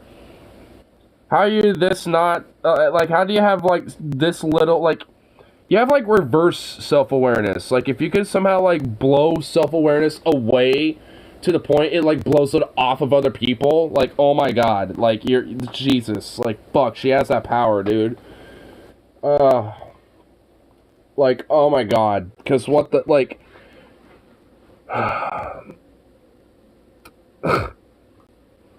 it's like you take, like, one tiny little thing, which, sure, for all intents and purposes, is kind of, like, marginal when it comes to, like, you know, dealing with, like, kind of, like, systemic racist shit, like, a name on for a fucking school, instead of being called, like, Robert E. Lee Elementary, it's, like, you know, fucking Frederick Douglass Elementary. I mean, you know, or something like that, or like Rosa Parks Elementary or some shit. Like, oh no, they renamed the school. Oh God, for fucking bid. That's like the bare minimal. It's just like, how, like, how do you take one of the more bare minimal things that are very likely being advocated for by these activists and shit? And frankly, the only reason why it became such a big deal is probably because that was pretty much the only thing they could probably realistically get outside of like a couple tiny little things here and there when it comes to like the words and verbiage of like how the curriculum is taught. It's just like, that's probably about as much as they were able to do in shit, considering, you know, the, you know, funding and complications of like the back and forth they have to deal with chuckle fucks like you, Quisha, whatever your name is. It's like, I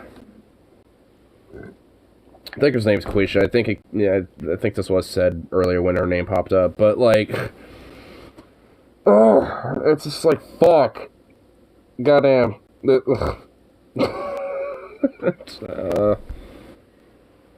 I'm actually smarter than everyone, she is too. She's like, I'm in on something that no one else is.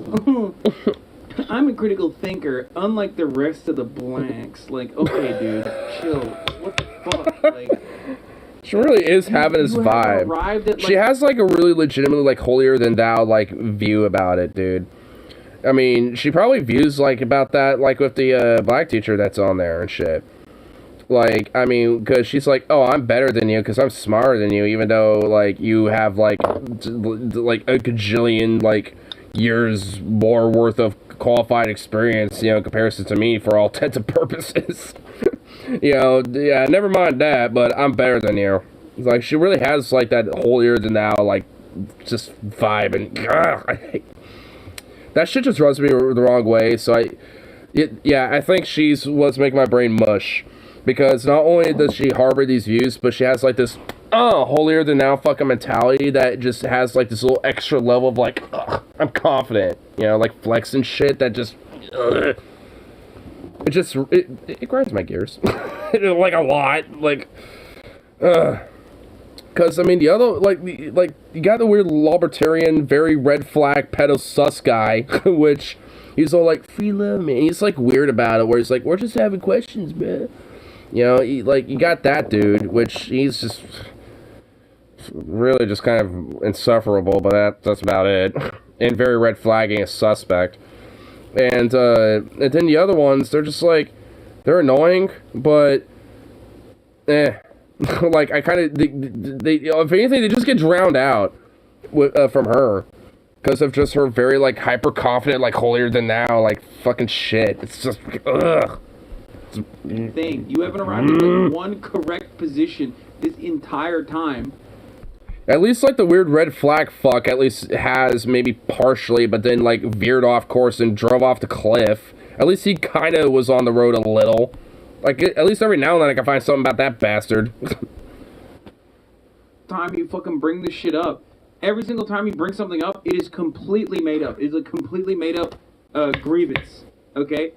No one is saying that like, students can't fucking learn, or black students specifically can't learn education or the things that they're being taught because like there is what do you call it? Because like the fucking school names are a certain way. No, it's just more so like another institutional.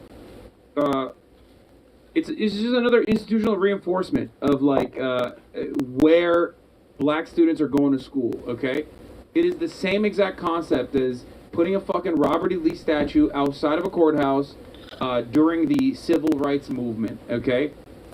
During Jim Crow, yeah. It is to remind people pretty much what this country was built on, okay? White supremacist foundations. So defending that is really stupid. Like, it's just insane to me. And defending that as a black person is additionally stupid. I think it's like extra layers of stupid, honestly. Because there's like a strong cognitive dissonance of like, well, you know, I kind of agree economically and socially on the same views, but, you know, like, this same group also doesn't like me on, you know, some social views because of what, you know, because of their more racist ideas. So if I just become one of the good ones, and try to advertise it too, then I'll be accepted. Like, she, it's kind of like, the whole, like, Candace Owens, like, mentality almost, where she's, like, very hyper-confidently, like, right-wing as fuck and shit as a way to be, like, the good one.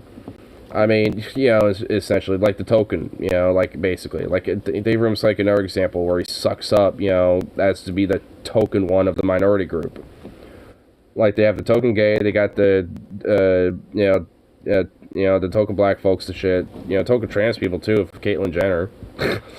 So, I mean, they will have, like, their little tokens. I mean, another token trans person is Blair White, so it's like they will have, like, their little tokens to use as, like, oh, we have the good ones, and those set people think and be validating the idea of, like, oh, I'm being one of the good ones. So, some of them, especially, will have this very hyper-condescending, holier-than-thou ivory tower mentality because of it. Which reinforces a lot of their same shit. Black children, and I found that to be just disgusting, and I did not want my children to have any type of idea coming from authority figures who believed in such things like that. I want them to believe, have a school where they believe in authority figures that, have schools named after Robert E. Lee and Jefferson Davis. And people like Huey Long and stuff like that. First of all, I would like to say that affirmative action programs, the biggest beneficiary according to the data, and this has been government data, has been white women first and foremost. Second of all, I would never use Barack Obama. Which, by the way, is not necessarily minority outside of the woman part of it. Interesting how that works. For anything, because they do have privilege as well as Will Smith kids. But if we talk about Laquan Smith down the street that nobody knows, there will be some impediments based on his race. Why? Why do you have Oh my god, look at her foot, dude. Oh, dude. Oh my god, dude. Oh boy, here we go. Oh boy. She had the fucking butt in. The camera zoomed in. She had the look of, like, just like this fucking, like, nasty little snaky venomous look, and just like, what now? And now she just couldn't handle it. Now she has to butt in. People do Wait, what'd she say specifically? There will be some impediments based on his race. Yeah. Why? Why do you have to know that? Because people. How do you know that? He literally just. He just. You can't. Oh my god, dude. Okay, does she have, like. Okay, she. Oh my god. He just said at the very beginning. There is data that shows that his beneficiary via government data, peer review. Oh my god. He just said it at the beginning. Do what? Oh my god, do you have, like, short-term memory loss on top of being just so, like, dense? Oh my god. Okay.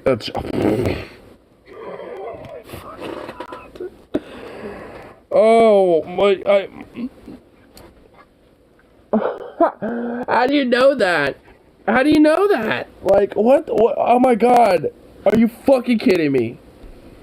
Oh my god, he just said it at the beginning. Come on. He said it at the beginning. What the fuck? Oh my god, dude. Oh my god. Class, dude. Class. Black people were systemically robbed of playing a fucking role in society that profited off of their labor for hundreds of years. And then on top of that, even after the abolition of slavery, they were still utilized as a way to drive a wedge between the working class. Which is true, because mainly a lot of companies and even, some regional like company towns and stuff would sometimes, when unions would be trying to get established, or with already pre-existing unions when they were on strike, would tend to try to send in a lot of minority immigrant workers or black workers and shit like that to, so social wedge divide. And sometimes, because of that, there would be some unions, at least very early on in history, that would have some, like, racist, like, membership rules, where it's like, yeah, we're kind of like a white union. White working coal man union and stuff like that. But that type of, like, culture, though, never really lasted that long, at least in the early beginnings of it in America's labor history, because of, you know, different organizations that got very prominent, like the Knights of Labor, which they were very staunchly anti-racist and very egalitarian with their ideas, which gained, well, far more traction. You know, hence why they were very big, at least early on, before the AFL came into picture, and both of them kind of started clashing back and forth. Which, initially, the AFL actually did have some more racist type of views and shit.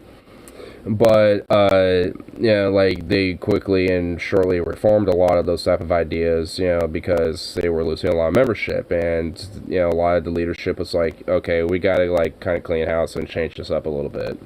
So, it's one of the good things about it, which is kind of how they eventually got, you know, far more prominent at that point.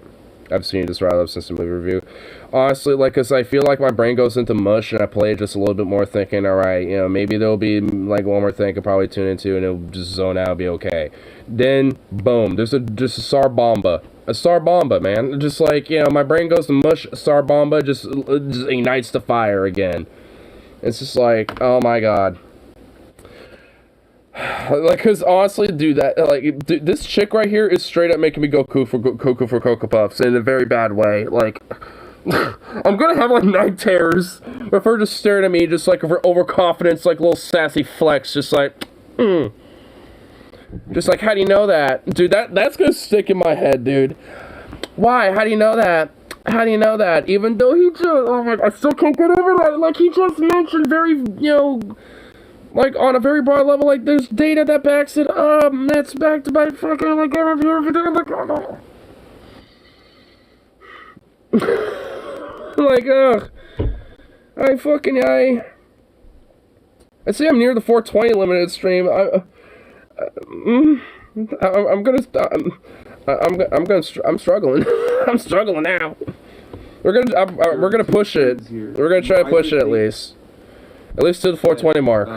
We're going to that. We got 11 minutes. We can do it. Are across the board experiencing economic results that they do where they underperform as a consequence of intrinsic factors, where you literally have to admit that you're just a racist person and you think that, like, black people are inferior or some shit, or external factors that are completely outside of their fucking control, which means systemic racism, which means you have to exist as systemic racism happened, and it's still happening. That's it. Not that. On top of the systemic classism to boot, which, you know, oh, you imagine, especially when you have those two combined, you know, with each other, oh, you can imagine that just creates a lot of great pleasantries, doesn't it? To come to terms with this reality. Just rainbows, meadows, and sunshine.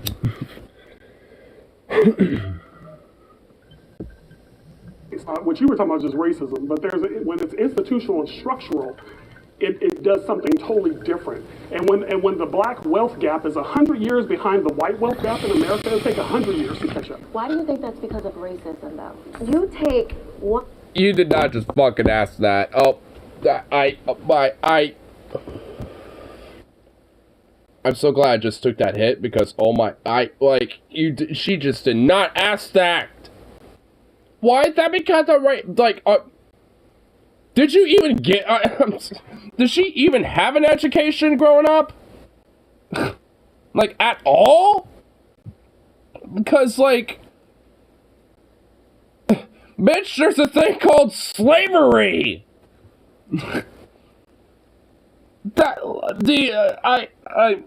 Oh my god, oh my god.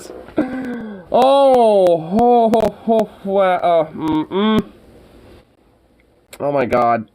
Thank the Cosmos, my cheat days in 2 days. Holy shit. Oh, I feel ya. Oh, because, oh my god, dude. I'm just thinking about all the stuff and all that turkey. Get a little bit of that gravy, just a little salt and pepper on that bit. Oh my god, yeah. Man, all the rolls, just all those nice, crisp, perfect, nice, warm, soft rolls. Just like that nice, crisp little top, but everything inside is just so nice and soft. Oh my god, fuck yes. I always like to make little sandwiches out of those. Like, yeah, put a little stuffing on there, and get, you know, turkey on that bitch. I kind of have a little A little bit of a mashed potato right there, a nice little drizzle of gravy. Smush it all together and just go to town. So I'm like, God damn, yes, this is fuck. I can't believe it. Yes. I can't wait. Yeah, no, it's not totally.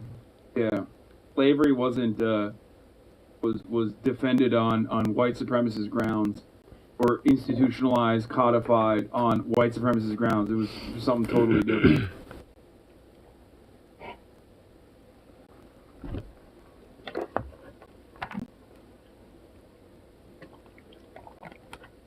The cause for every person of color what data is saying that black people are. Oh my god, dude, what in the she just I'm just convinced she just never had an education, period. Like, honestly, dude, like, what the fuck? Or that, or like she did, but like something literally like hit her in the head. Like, she got like hit in the head with a bat or something and just like forgot all of it. Because like he's like, where's the data on that? It's like, again, like that, like this, like our Giga Chad Sigma male of a bro, like Kendon, I think his name is, I forgot, Kendon or something, I forgot what his name was. Like, I mean, at least, you know, like the other black guy talking, like he said it at the beginning. And he's such a fucking Sigma. He's such a Chad. Like, oh, God, he has the patience of a saint. I bet she went through some MK Ultra brainwashing shit. Oh my god, dude, she probably who knows? Maybe. This guy could probably, honestly. You know, now that I think about it, you just, yeah, maybe. Because there are many black people that aren't behind, that are doing much better than other people. You're absolutely right, and there are outliers in every single community. There are very strong, members of the black community that are very affluent. There are also a majority that live in poverty. And if we see a bunch of cities that are majority person of color, and we're trying to recognize why these places... Thank fucking God our other Sigma, our other Chad, our hipster bro here, was able to collect it and bring it back and at least be some rationale that, didn't make everybody at least, go, at least, I'll give him that, because, oh my god, I needed some I needed somebody to interject, because goddamn, dude. Stable poverty line. But there are systemic reasons to why these communities are like that. How would you say that? I would say probably because of policies that are in those... Oh, okay. Yeah. Yeah, no, she doesn't think it's race policy. She's gonna hit... I mean, I love how she's like, I think that's because of policies, and then, yeah. And, of course, Mason, I'd be like, that are racist, and I mean, kind of cut off a little bit, but yeah, that's why. Get ready. Oh, boy. Get ready for the welfare. Oh, it's gonna be I know. Policies, absolutely. We gotta define terms. When would you say that? She's gonna hit the Thomas Sowell, dude. What the fuck? Yeah, she was gonna say like it's because black people are too subordinate to welfare. Addicted to the government dime. You know what I mean? That's what it is. Addicted.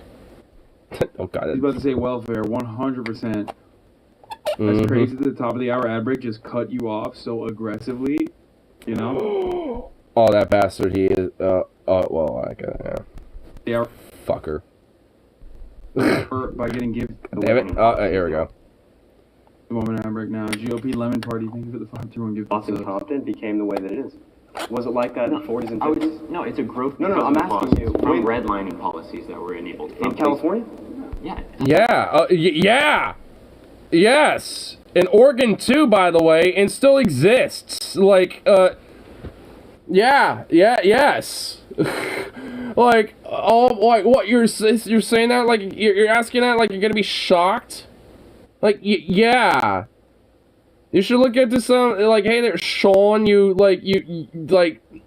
not cool enough for that fucking haircut? Like, yeah, you should look up some of the history about, like, some of the early history of the territory / foundations of the states of California, Oregon, and Washington a little bit. It may surprise you. Especially Oregon. That would really surprise you. In racist policies.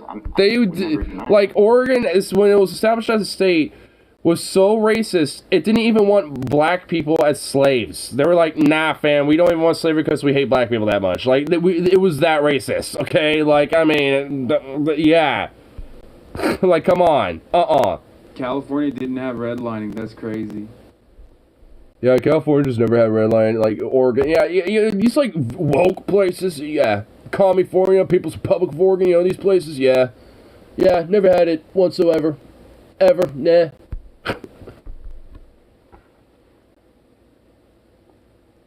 Yeah, no, that's totally. Black people were like, we want to live right here and nowhere else. You know? Also, it's hilarious because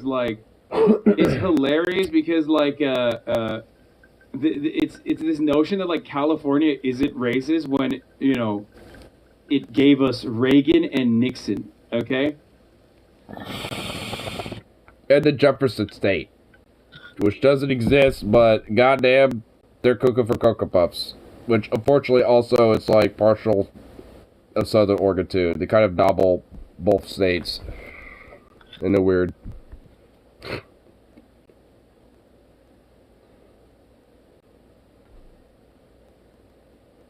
Like, you guys don't understand.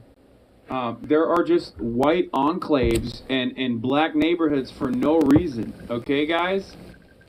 That just kind of happened, you know?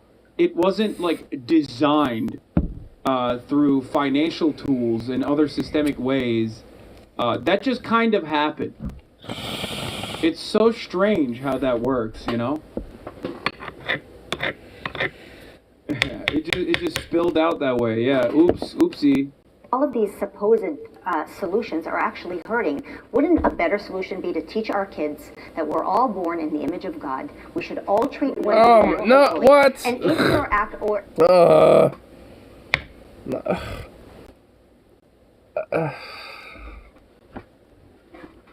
no. I mean, I get the idea of like, oh, we're all like the same under, you know, like the eyes of God, basically, I guess. But you can say that in a way that's secular and isn't weird religious gobbledygook nonsense that, you know, makes you borderline schizophrenic. And also separation of church and state too. So fuck you. Then we're all equal, right? If you come from a poor neighborhood, whether you're black or Hispanic or an immigrant from anywhere, obviously you don't have the same privileges that somebody who comes from a wealthy community. But that has nothing to do with your color. I don't think that if you're an it very well strongly can. Yes, yeah. I mean, a lot of it is predominant of class, but that also is exacerbated based on your color as well. Like, you know, despite like a lot of disenfranchisement of, you know, class when it comes to my predicament and shit, I don't have the same, you know, marginalization and bullshit that, you know, comes with, you know, like being a minority, because I'm not. So it's like I don't, you know, have the same struggle because of that. And it's not as difficult per se, even though I got my own, you know, like, but that doesn't necessarily mean that, like, you know, I, like, have it worse or better or some shit.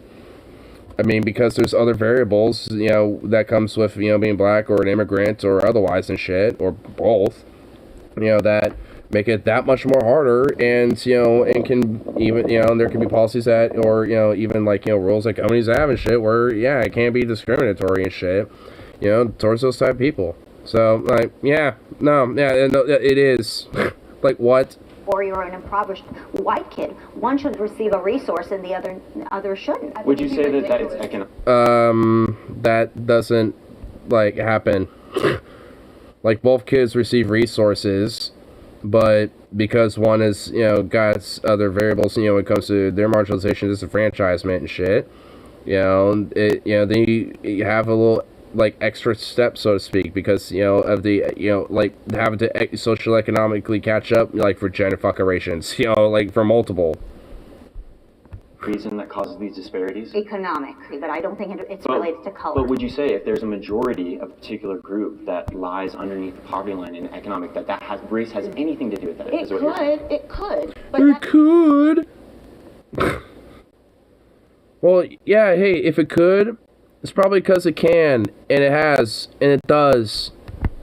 not blanket. You don't know. And why don't we No. look at No, what? No, what? Oh my god. Oh my god, this is just... It is definitely one thing that you can say. Like, as much as I'm a fucking, as much as I talk about class regularly, like, pretty obvious what happened, right? Like, black people experience classist violence on racial boundaries, okay? That's what it is historically. If you're gonna think about it as like classist depression, yes, black people have been subjected to a permanent underclass position on the boundaries of their race. That's it. And the only way to fucking, the only way to right those wrongs is by offering, reparations and some way of, one, originally recognizing those wrongs and then doing something about it in forms of restitution.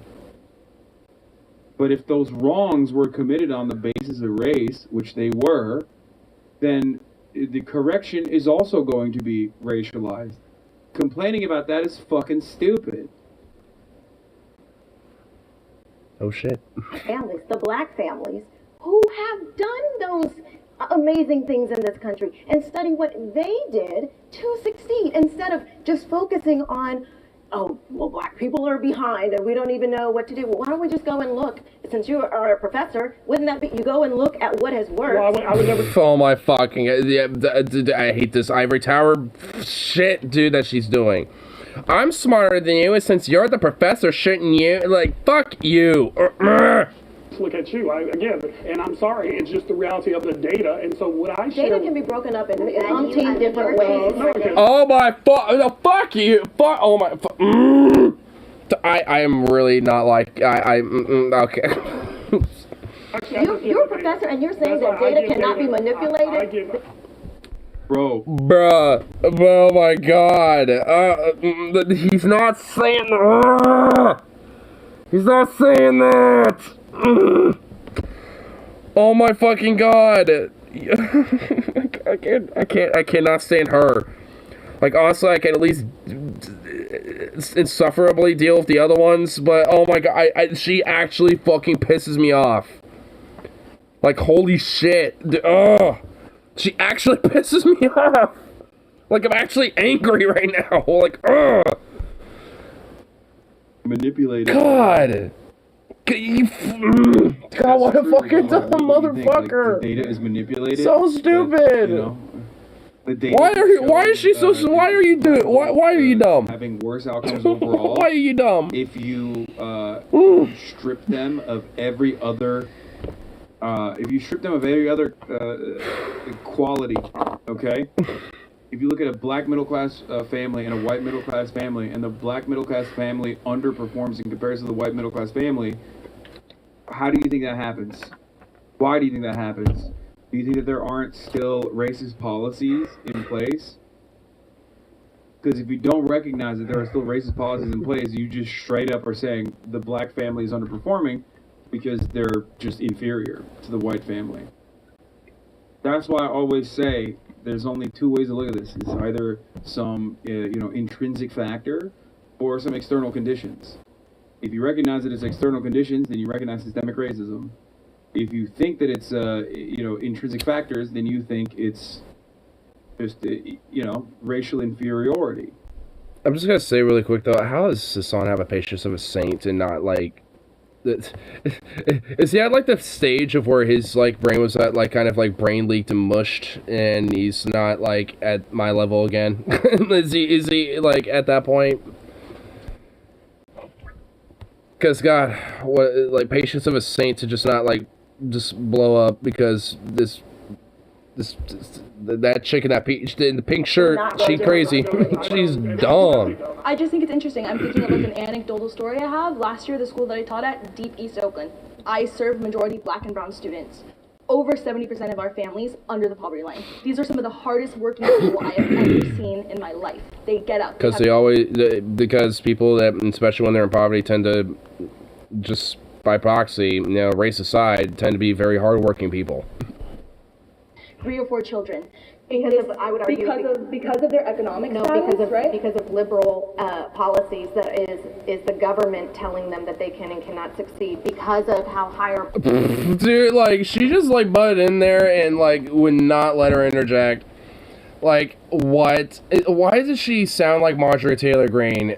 Am I just going crazy and now I'm just hearing Marjorie Taylor Greene out of her mouth because I just feel like I'm just listening to her now? Maybe, like, I guess she just kind of looks like her a little bit, because, oh my god. This is, oh my god. Like, there's a part of my brain that's like, oh my god, I got ejected, but I'm still so, like, enthralled in this. Like, holy fuck. I can't believe. These are parents. Like, I have to remind myself now that these people are parents. Like, talking to teachers. It's like, and they're this, and these are the things that they believe and talk about, and like, oh my god. Oh my holy shit.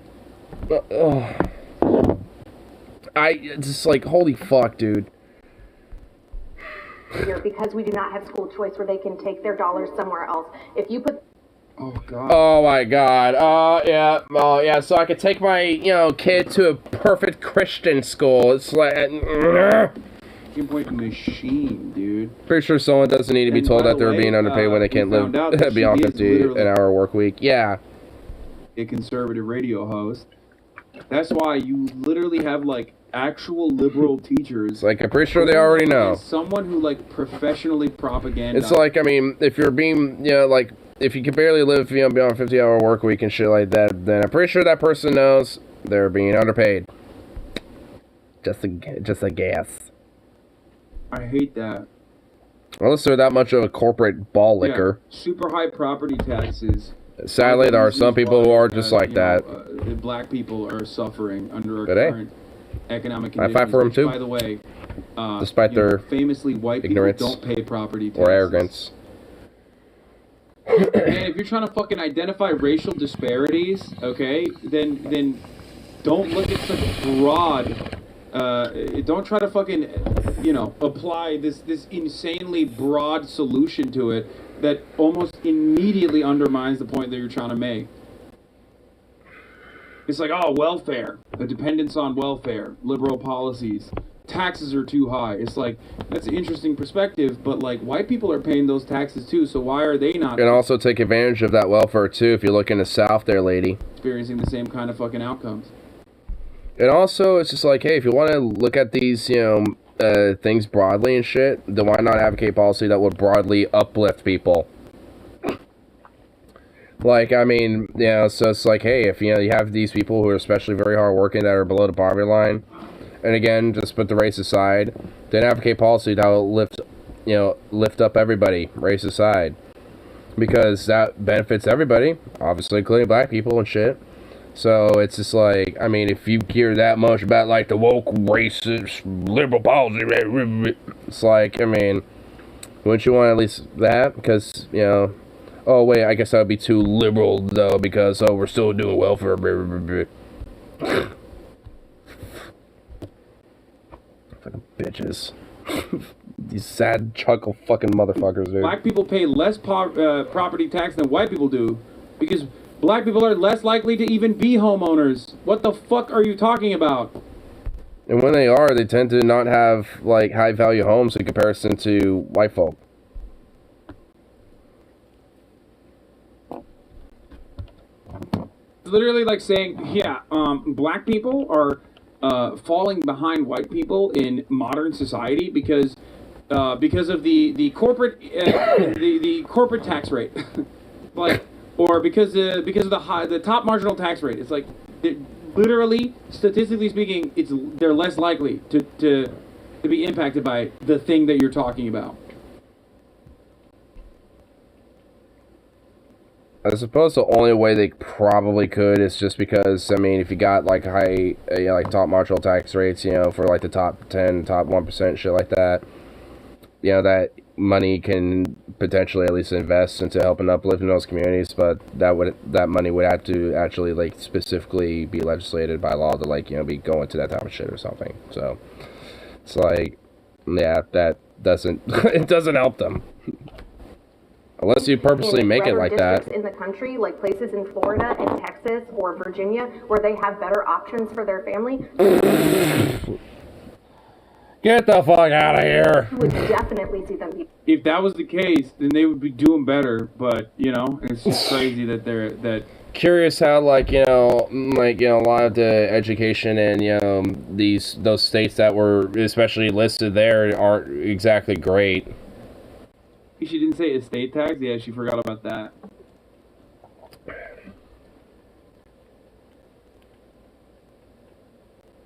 Brown children are still underperforming in schools. But coming from Florida, the school that I was at, it's graded from like A to like D, F.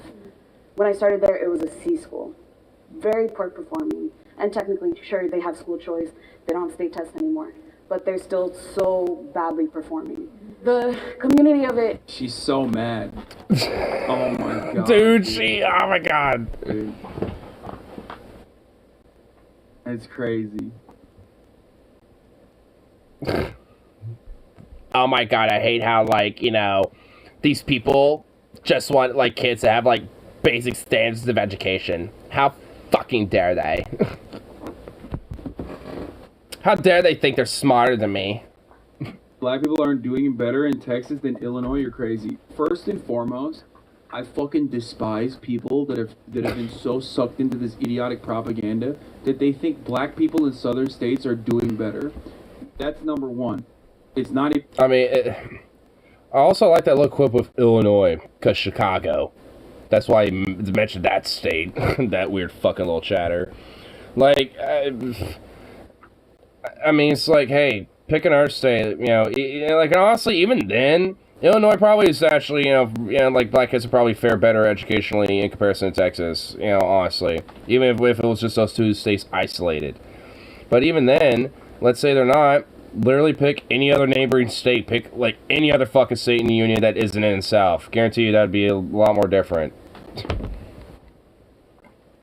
Because even if Illinois isn't necessarily better, it would pretty much be this much. Texas would basically be right there. It'd probably be along the right around same margins. Okay.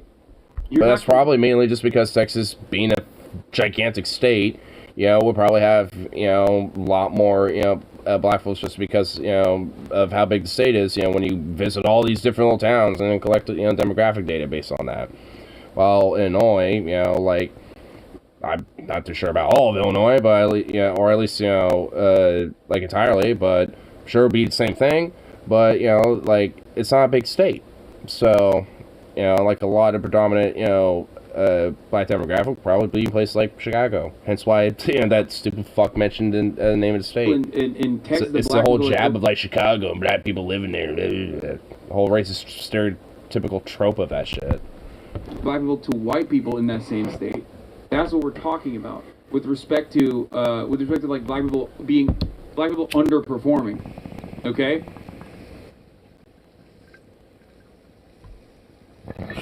And in that circumstance, they're still doing worse overall. And also, once again, I need to repeat myself over and over again. I hate this idea that black people in the South are doing really well when no one in the South is doing well across the board. Okay, yeah, black people are thriving in Jackson, Mississippi. Exactly. So yeah, they're thriving. North, I live in a community with 60% It's about to look like fucking Seoul, South Korea with how much they're thriving and prospering over there. Portland's definitely doing better in the South. We have more interracial marriages in Louisiana than any other state per capita. I wonder why. Maybe because Louisiana. If you told this to a liberal, they would have no answer for this because liberals only think the South is just like white people. I, on the other hand, am aware that there are more black people in the South than there are in the fucking North. So yeah, that's probably why there's more interracial marriages in New Orleans, which, by the way, is not even a factor of consideration here. Why the fuck did you even bring that up? Yeah, why was that even brought up by that weirdo? And also, yeah, because Louisiana, Louisiana's, diverse as fuck. Mainly New Orleans, specifically, but, Like, I mean, there's, like, all sorts of, like, different shit that, you know, like, when it comes to people and backgrounds they could find in that state, mainly, specifically, well, New Orleans, especially, but throughout the state. You know, it's like also, maybe not throughout the state, like, you know, farther away from New Orleans, less likely, but, you know, the point being, and the point standing still, it's just like, so it's like, what? It's like, I guarantee you, one of these weird conservative parents are probably in their interracial marriage. Like, why is that even a point? Like, what the fuck? From fucking New Orleans. I won't be surprised if our like fuming ivory tower sitting pink shirt bitch is like fucking like an interracial marriage. You know what I mean? It's like Louisiana, if you want to talk about it, is also the fact that there's a literal slave plantation called Angola, named after the actual fucking plantation at the heart of Louisiana, right there. Like this. There was a plantation basically named after. Oh my god. State penitentiary is literally still named Angola after the fucking plantation. Oh, there's that prison still like there's a prison still named. Oh my fucking god, dude. Sweet home Louisiana. The slaves were coming from. Wow, we gotta love the South. Jesus Christ. People are there because that's where their culture and community can shine. Bro, you are. What? There's no way this person's black, right? That's. Oh, I totally. You know, New Orleans in that Angola prison, you know, where their culture could shine. Like, nah, dude, bruh. Like, what? Racism is the most despicable because it's disguised. I mean, I fucking despise liberals that are racist as fuck too. But and I talk about liberals being racist all the goddamn time. But what you're talking about here is entirely different. Like, you're trying to deny systemic racism. My wife is an Indian Muslim doctor. She's never really had any issue with racism, but she's had coworkers that were black that have really bad experiences with racist whites. What? Okay, you're just like saying completely unrelated shit. You just like opened up 8 new lines of dialogue here, and I need to stick on message here. Okay. Like I think the person that he's like directly responding to just tuned in. And it's like, oh, he's talking about racism. I'm just gonna blurt out my life story, you know, about racism, you know, and shit, my experience. It's like, what? Went on to so many. Some people are like that. It's so weird. Anecdotes. Like, I only do that if I've known the streamer for a while, or if like interacting in their chats and shit. Like, I do that with like ideology or something. A lot of black people in the South. Or like TJ streams, and I don't that like what the. It's called slavery. That's where they were when they were stolen from their homes and ripped away from their culture. That's literally it. Like, it's not like people were up north. Not like motherfuckers were in like Illinois and they were like, man, I really want to move down to Alabama, dude. I really want to get a taste of Mississippi and all it has to offer me. Like, that's not a thing that happened. Okay? Sure, they could be like 1 or 2 fucking instances, but like... I guarantee you if that is the case, it's because of job opportunities, like, honestly. It's like, hey, you know, I'm a black guy in New York, but hey, you know, there's a really good job opportunity working for like, you know, like a really great high-paying steel mill position job or some shit in like some Louisiana mill or something like that. Like, I mean, you know, like, that'd be like the only example I could at least think of. Moving in to be with family or something. I don't agree on every single subject. I think you're a powerful voice and extremely important for the internet culture. Keep doing what you're doing, bro. Thank you, bro. That's insane.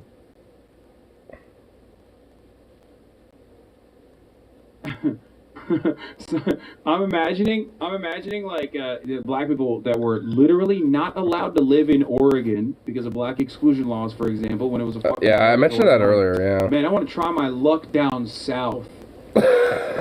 You know, at the Angola plantation. Let's go down there and see what that's about. You know.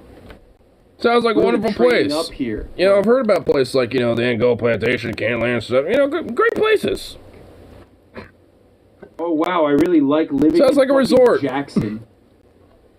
When there's no, you know, when the pipes have eroded and I don't have clean water to wash my body with, I definitely have the financial security to be able to leave, but I choose not to. Is that what you think is going on? You think You think that's what happened? Sadly, some people unironically think that. It's like, well, you could just move if you don't like it. It's like, some people just believe that, and they're dumb as shit, because, like, oh yeah, let's just not, like, consider all the other fucking factors as why someone can't just up and do that. Because if it was that easy to use, it's like, wouldn't it behoove you to think these people wouldn't, you know? Like, I mean, it's like, fuck. I love living in a neighborhood where I'm getting lead poisoning from, you know, regular infrastructure that should offer. Oh, yeah, I love that mineral water. Supply. Oh, nice, good quality lead minerals. My culture is thriving, dude. Let me have some of that lead minerals in my water. Yeah, baby, give it to me.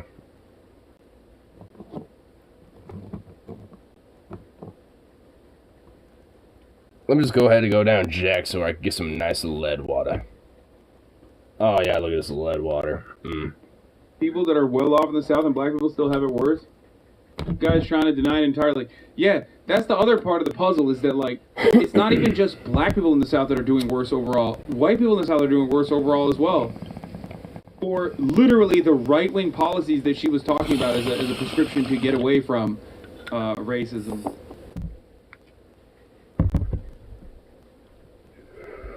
Is that true? Like, not only, you know, am I unironically doing better, you know, obviously, than, you know, like a black person and stuff, but I'm also doing probably better than the average, like, working class, you know, white person in the South who would be in similar predicament to me. You know, just because of all the fucking far-right, right-wing policies and conservative policies that have been established and shit. And a lot of it also, you know, racist as well. I mean, you know, at the same time, it's also not saying much either, but, you know, even black people, you know, in different places, like here in Oregon and shit, you know, despite a lot of, you know, of its history, you know, as well, you know, do better, you know, than black folks in the South. I mean, they still, unfortunately, you know, underperform due to a lot of this, you know, historical, institutional bullshit, you know, with racism and stuff, but, I mean, you know, nonetheless, you know, at least, you know, there's been, you know, actual progression and change and adaptation, you know, over time in these more woke, Democrat, liberal states or whatever the fuck. Because God forbid we acknowledge wrongs in the past and, you know, look to the present and future and change it for the fucking better. God fucking forbid we do that.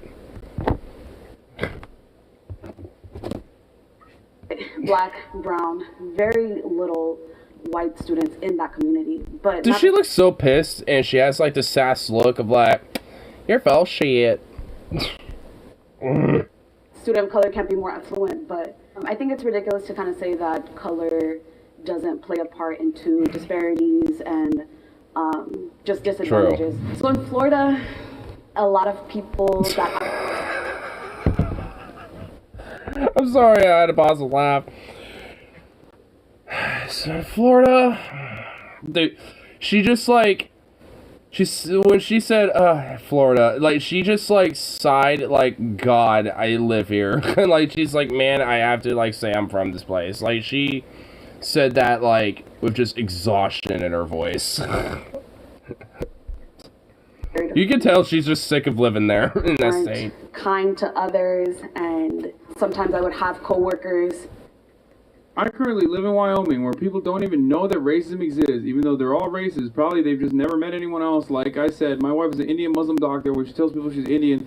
They just think she's Native American. Bro, okay, you gotta stop. You gotta stop with these anecdotes. Oh my god, dude, this guy is very weirdly hyper-parasocial. It's blowing my fucking mind. That is actually kind of like not a healthy thing right there. Nothing to me, okay? Like... you think you're saying stuff, but you're not saying anything. Please listen to your wife. She would probably urge you not to fucking type these things in the chat. This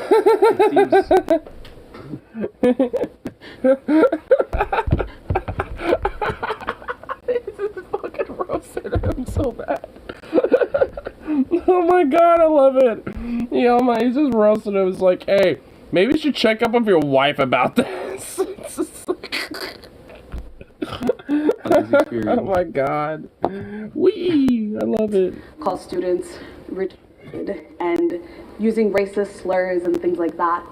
And from my standpoint, hearing something like that, it disgusted me. My coworkers very quickly were able to kind of distinguish me from the rest. Like, if I was going to come to the teacher's lounge, more hush conversation, people wouldn't share as much as they used to just because I would call out behavior like that.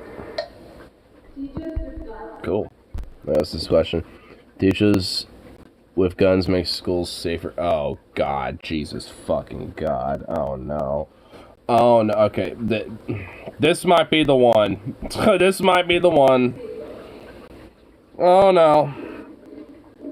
None of them are walking up! Of course! And every single one of those motherfucking parents are walking up. No. Oh my God, not even one of them? Not even one? Oh no, oh God, oh fuck, oh God, fuck me. Actually, please don't, this video already is fucking me. Muslim wife is Native American, no racism here in Wyoming, by the way. That's such a funny take.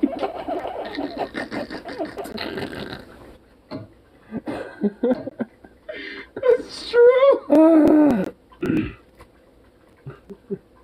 That's actually a funny take. Hey, you know, there's a bunch of, like, white racists around here, but there's no systemic racism because, you know, those same white racists think my, like, Muslim Indian wife is Native American. It's like, okay, buddy. Oh my God, okay, man. Oh, wow. Holy shit, wait, where did that song go? Wait, I just look over, oh, there he is. Oh, man. Oh, no, dude. Oh my God, this is a. I'm so glad this has just been done. This is a roller coaster of an experience. So stupid, dude. Oh my God. Oh wow. Oh, it's good. It's really good. That guy is awesome. Never stop posting in the chat, brother. You're on Don't fire. enable it. Thank you, KO Fishy. Don't enable it, man. Breaking down what that other chatter was saying. I'm gonna disagree. So I would Wait, hold on. Wait. Sean walked back? Oh, yeah, oh. One of them did walk away. He literally said, you know what, I'm gonna disagree. He actually thought about it, walking up there and turned around. Oh. You know, our weird red flag, Lobotarian weirdo, too not cool enough for the weird haircut. You know what? You just got yourself one redemption point. One. A singular redemption point with that move. Oh, God, that I actually felt like a fucking, like, brick was lifted off of my shoulder there. Oh, man. I didn't really know how I felt about this issue at first. But then I started looking at places that had armed their teachers. Oh, no, they're... Oh, wait. But there are places that actually... Oh, God. Oh, no. Oh, no. Oh, God. Teachers with guns make schools safer. So I believe that model is... Bro, I feel like Jubilee makes these videos for me and me only, okay? I feel like this is like mathematically made to break my brain. I'm about to have fucking... My brain been broken a long time ago, brother. I think this shit ain't mathematically made just for you. This is made for all of us. Watching this. Like, every subject... It's also, like, scientifically the dumbest people they can find. I mean, honestly, it kind of is. What? No, this is actually weird. What do you do? What? Okay. Okay, that, what a meme. There we go. Yes. So the teachers have to want to do it themselves. They have to be well trained. Yes. They have to have background checks periodically. That has been successful. If we're trusting... You know, you can have, like... I mean, I don't even necessarily agree with it because there's other solutions to these problems when it comes to school shootings and shit. Because I know why this question's brought up. You know, when it comes to teachers having guns.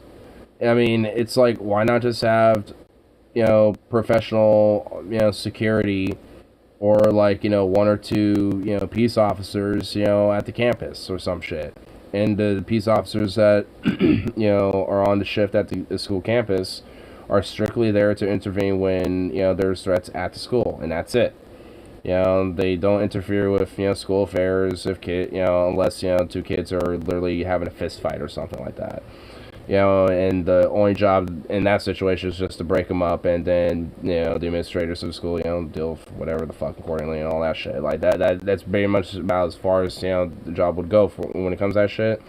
Or just have, you know, just professional, you know, like, you know, security, you know, that's there strictly, you know, for intervening when threats enter the school and shit. And exclude them interfering with children and shit. Like, I mean, I wouldn't necessarily want private security to deal with that. I mean, even then, peace officers kind of interfering with that. It's kind of sus in my mind, too. Because I've seen too many videos of them being, you know, taking great luxury to be very humane. Some cases we do, in some cases we don't. But if my mindset is that if we're going to trust teachers to mold our children's minds and educate them, then we better arm them so when the teacher snaps, they can just start obliterating them. 8 hours a day. We should also trust and kind of enable them to protect themselves and our kids physically. I think by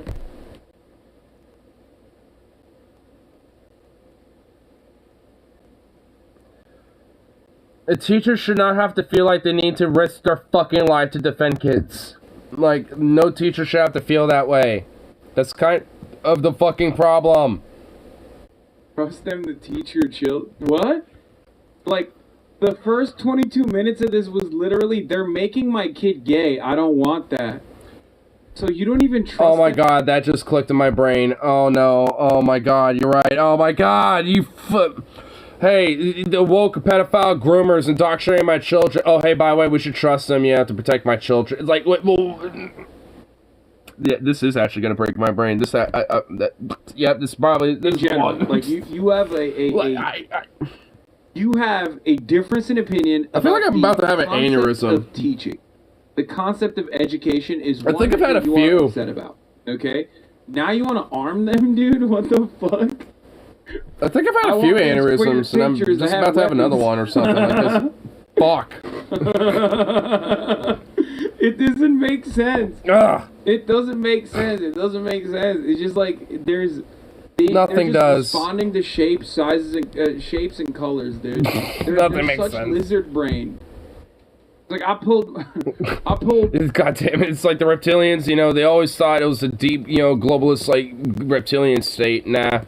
They're just the dumbs that surround us. The reptilians are actually the dumbs that happen to surround us. They're not the elites. God damn it. My children out of school, and I'm homeschooling them now because, you know, they were teaching them gay shit. But also, I want those gay-ass teachers that have AR-15s.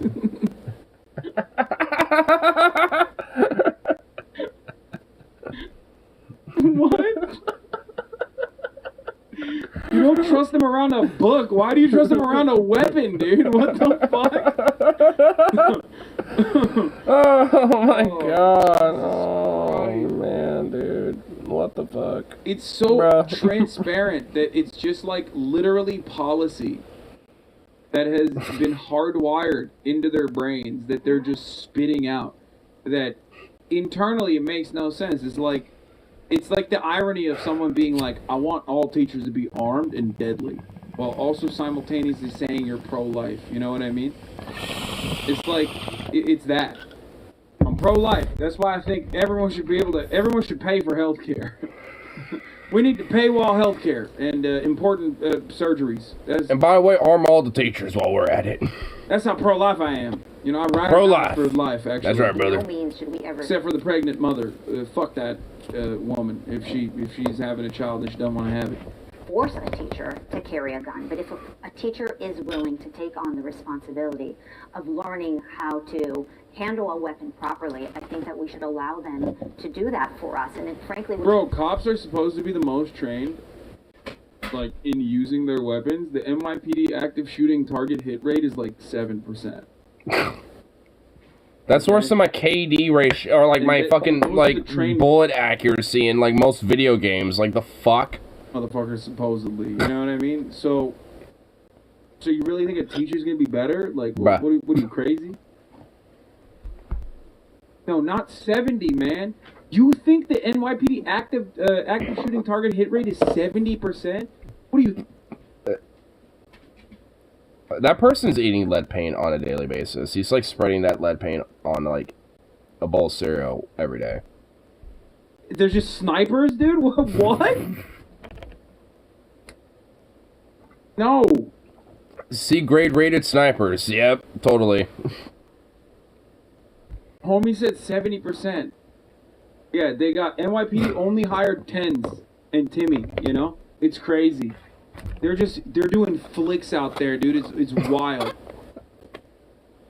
He uses his dip for his chips. Dips for his chips.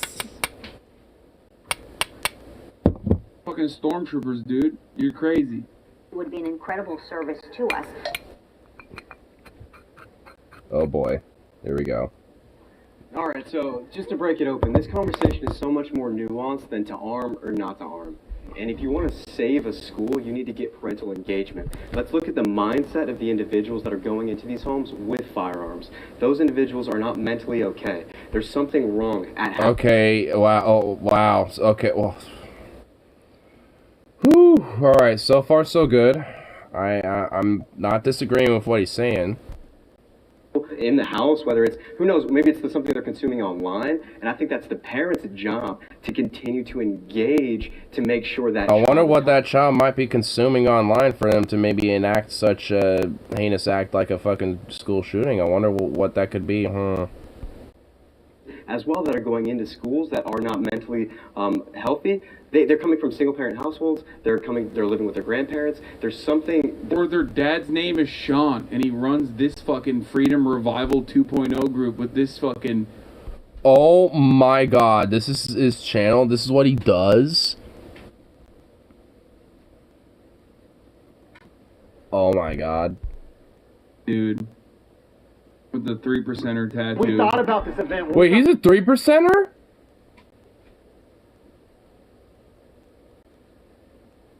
What?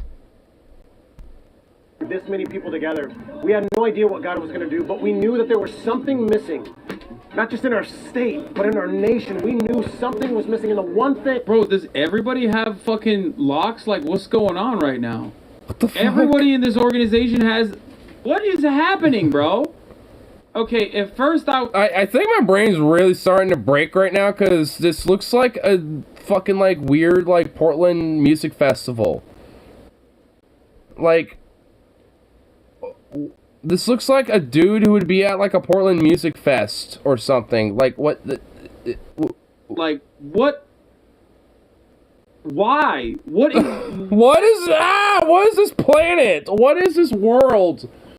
I'm questioning reality. No, this makes no sense. What is going on, dude? I was gonna watch A Christmas Carol, but this has been captivating. I feel like I've been watching a 2-hour-long car wreck. Well, it's been an hour and a half long. Well, I guess not us reacting to it, but at least the video itself has. But, like, I know, because honestly, a part of me, it's like, I would have dipped a long time ago, but, like, it is legitimately captivating to, like, absorb this. Like, I feel like I would have if it wasn't for at least, like, the occasional song commentary and shit, frankly. Like, honestly, like, because, oh my god, this, like, because my brain is, like, fucking mushing the fuck out. Because what... like, cause what in the fuck? What is this? I'm questioning reality. Like, at this point. Oh my god, dude. Bro, this organization looks like fucking... They look like a Game of Thrones cast right now, dude.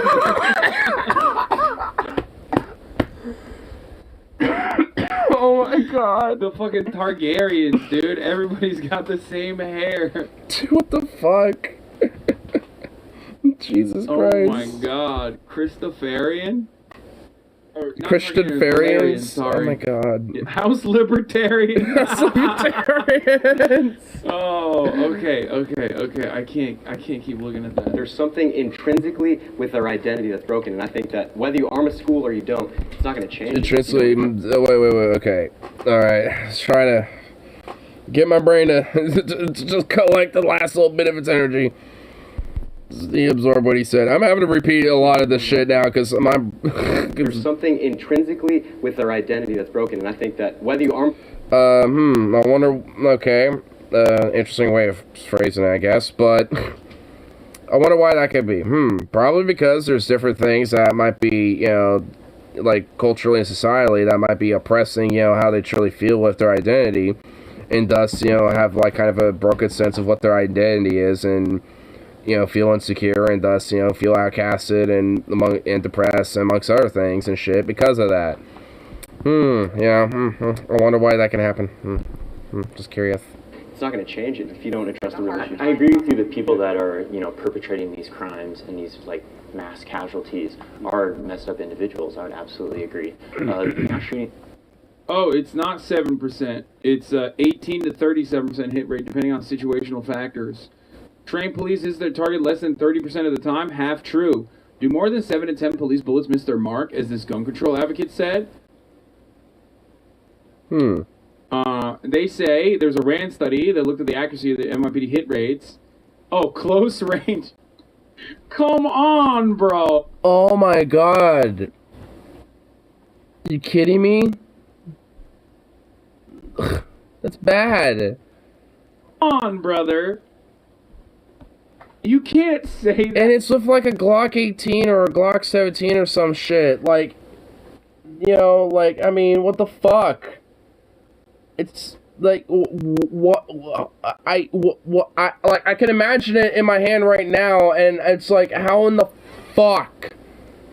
That they're like, yeah, no, up close, like, you know, in immediate executions, they only hit, you know, 7 yards and less. We're hitting 37% of the time. How? That is worse than Valo. That is worse than my fucking Valo rating. That shouldn't, like, this country, dude. Worse, okay? I was wrong, by the way. It wasn't 7%, it was 18%, is what I was thinking of. But remember, that's a gunfight. And when there's no return fire, like, there's no return fire, as in, like, they're saying, like, the person that they're hitting is unarmed. It's 30%, surprisingly. But not always. Not always. Sometimes close range, 37%. Oh, you know, 37%'s better than, you know, 18. Gotta give it some credit. Return fire, that's not a gunfight, okay? That's why I said in an active shooting situation.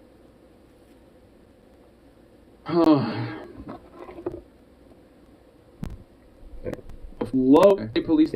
All done. We kind of get the idea with, like, this whole accuracy thing. It was like one little quip, and then he just, like, goes on a little, like, side tangent. So if we try to understand what's the root, why is America solely have that problem, I would say it's a gun culture problem. So if the idea is, sure, should we try to remove aspects of gun culture? I mean, I definitely don't disagree with that. Actually, I do agree with that part as well. Like, there are a lot of elements, at least in American gun culture, that I definitely think are toxic and shit, and it should be changed, because I, for me especially, advocate for, you know, safe and responsible gun culture and shit, which, you know, frankly, especially a lot of these right-wing chuckle fucks, especially coming up to being like, if we train teachers and stuff, like, that's toxic gun culture, like, that's shit we don't need in gun culture shit, because it just makes all of us look bad and look like a bunch of fucking chuckle fucks. And, you know, so it's just like, yeah, like, there's definitely a lot of elements about gun culture that can be reformed and changed. And I think can be, because, I mean, there's European countries like Switzerland, Lithuania, and etc. that have gun culture and have guns and shit, and people, you know, can shoot them, whatever the fuck there. You know, obviously within reason, you know, but, you know, they don't have, you know, nowhere near the same problems. And it's because, at least in some part, it's because they're gun culture. They have a far different cultural idea about how they treat guns and shit in comparison to the U.S. So, yeah. In our society, Should we do that, or should It's we like, just definitely needs to increase change. the amount of firearms we can have in every single space, just so that way we're properly ready for a gunfight whenever I want it to comes clarify up? gun culture. Are you saying that there's like the shoot 'em up, bang 'em up video games? Are you saying No, the I wouldn't say it's individuals- video games. I'd say institutions like the NRA. Gun culture is not about video games, dude. What the those are two different things. Like, what? No, what? Those are straight up two different things. Gun culture doesn't involve video games outside of, like, the closest would be, like, what? Like, you know, FPS shooters and stuff, like, I guess. But not really, because that's not gun culture. That's video game culture. Like, oh my fucking god. So it's like, what do you mean by gun culture? You mean, like, video games? This is real, dude. This can't be real, man. Like, what? I own not just firearms, but as many firearms as you can. I personally would not like to be armed. I do not want to take lethal action in the classroom, and I want to make it a safe and inclusive environment. Army Teachers is a response measure to particular violence that goes on in our schools here in America. And personally, I think we should focus more towards solutions to prevent these occurrences from happening, rather than just implementing responses implying that these actions will occur. And I'm just going to be honest with you. You don't want me to have a gun because I had to go back to therapy in the last few months. And so I agree with a lot of what you guys are saying, what your plan was. But I would also say mental health. He's like, some of your kids are such fucking shitters. Oh, yeah, you know that little joke? Oh, my God, dude. He actually kind of implicitly said, oh, my God, he implicitly admits it. Oh, my dude, this guy, bro. Dude, Kenyon, bro. Dude, oh, my dude, he's so fucking blunt. I love it. Holy shit. That little joke I meant earlier, it's like, oh, yeah, you know, like, because it's a good idea to have a teacher, you know, be armed, because, you know, like, God forbid, they might snap on the students. Like, this motherfucker, like, implicitly admitted that, yeah, he could snap on a student, dude. Like, oh my god, I can't even make a joke anymore about it, because, oh god, why is our world a parody? God damn, what the fuck, you just, oh my dude, oh my god, this is awesome, this is gold, this is beautiful, this is, god, I'm so glad I stumbled upon this for tonight. This is, holy shit. He's like, I'll be honest with you, I don't think I should have a gun in the classroom. Because your kid might get clapped. Like, straight out. Like, oh my god. He's like, bro. He's bro, like you, softly you are implying. not getting a hall pass, okay? You ain't getting hall pass today, bitch. School shootings are done because people have snapped. People have natural biases and things like that, and people could act on those biases. Then they could be guns drawn. Yeah. And not a clear mind. You know, as a parent, how would you feel knowing that you don't know which teachers have a gun, and you've had bad experiences with prior teachers? What if that teacher that absolutely, you know, so my answer to your question is I feel the same way about the guard in front of my kid's school. I don't really know the guard, but he's gone through training, and I love that. I love that. Well,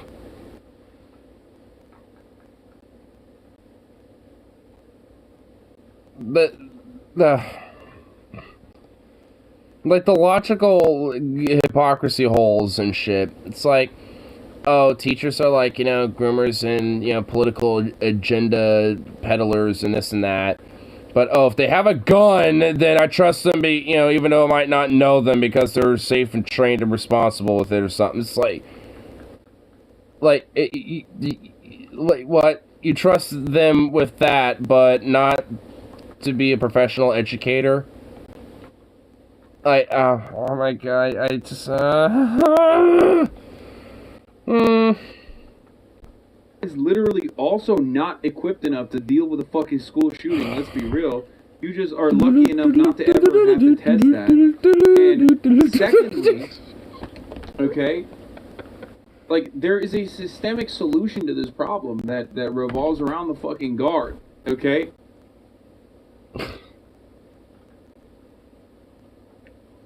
presume that he knows what he's doing, and frankly, I feel the same way about a police officer. I don't need a police officer, but they've gone through training and they were willing to take on...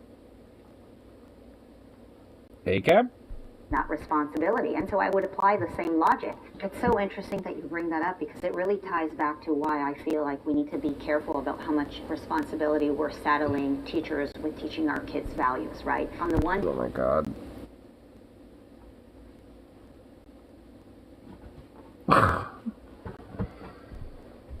The values of, like, yes, teachers should be professionally armed, and an armed society is a polite society, and be abstinent before, like, you know, before marriage, and all these other great moral values. Yeah, so great. Trust our teachers, they know better than you parents. Let's not gonna go over the fact that this awesome chick right here looks like she's straight up, like, just came from a wedding, or is about to go to a wedding. And get married. They need to know about sexuality. On the other hand, you guys are admitting that many teachers... The guards are the first ones to dip out of there, bro. Also, like, I'm not gonna sit here and be like, bro, die. You know what I mean? To a dude who's, like, getting paid literally minimum wage, okay? And in most instances, doesn't have fucking guns to begin with. Cops, on the other hand, they're at least getting paid enough, okay? And we're praising them. The expectation is that they are supposed to fucking dive in front of the bullets. Okay. I mean, it's kind of a part of their job. It's like they're supposed to put their, you know, life at, you know, risk to protect the, you know, community that they're serving. It's kind of a part of the job. It's not like expected, like they, you know, it's like some obligation. It's like, oh, someone has a gun, then you have to stand right in front of them in between everybody and, like, just embrace it and accept death. Like, I mean, no, like, I mean, but it's like, you know, when it comes to the risks when shit like that happens, though, like, where it comes to, like, oh, shit, you know, shots fired or something like that, like, you're supposed to, you know, deal in, you know, with that threat and make sure that the community is safe from that. And that includes putting your life at risk and shit. Like, and if you can't handle that because you're that much of a bitch, then, you know, don't take the job. Security theater, okay? It's like TSA. They're not there to, like, actually stop terrorism, okay? Are not really checked for mental issues. We don't really know what is happening in these classrooms. I'm not saying that teachers are not checked. We very frequently have, like, professional development days where we got self-care. So I wouldn't say many by any means. And when I'm coming into the workplace, I'm not bringing in all my baggage. As to say, you know, you go into your work, you're not like, oh, I'm so depressed, my kid's this. So why, if there is a teacher who is willing to step forward and will go through the training and will go through the screening, why not empower them to save our kids? I mean, because it's not their job. Aldi, if there was their job's to educate, not protect. That's a teacher. Bro, can you imagine, like, oh my God, I can't. A teacher's salary is like 27 grand a year. They're like, here, take a gun. Now you have to fucking defend against some psychotic fucking students snapping and bringing an AR-15 to school. It's like, yeah, you got no benefits, okay? You got no benefits. You're getting paid 27 grand. Shut the fuck up and defend the school. It's like, bro. Yeah, here's the gun safe. Here's your, like, your standard issue, you know, AR-15 for every teacher. It's like, oh my God, crazy. Dude. That's a crazy thing, man. Like, the only time I might even remotely accept it, you know, their line of logic is if that teacher that does it gets paid quadruple. And also gets to have, you know, 1 week off, you know, with a substitute, you know, being able to fill in and shit, you know, every other month or something like that, so they can have, you know, paid for, like, you know, therapy / you know, sessions or whatever the fuck, you know, to maintain a healthy mental state, you know, so, yeah, I'm sure they'll be nice and mentally happy and stable, you know, with, you know, type of, you know, benefit like that, and to make sure not everyone else gets pissed off, everyone else gets the same type of, you know, contract too.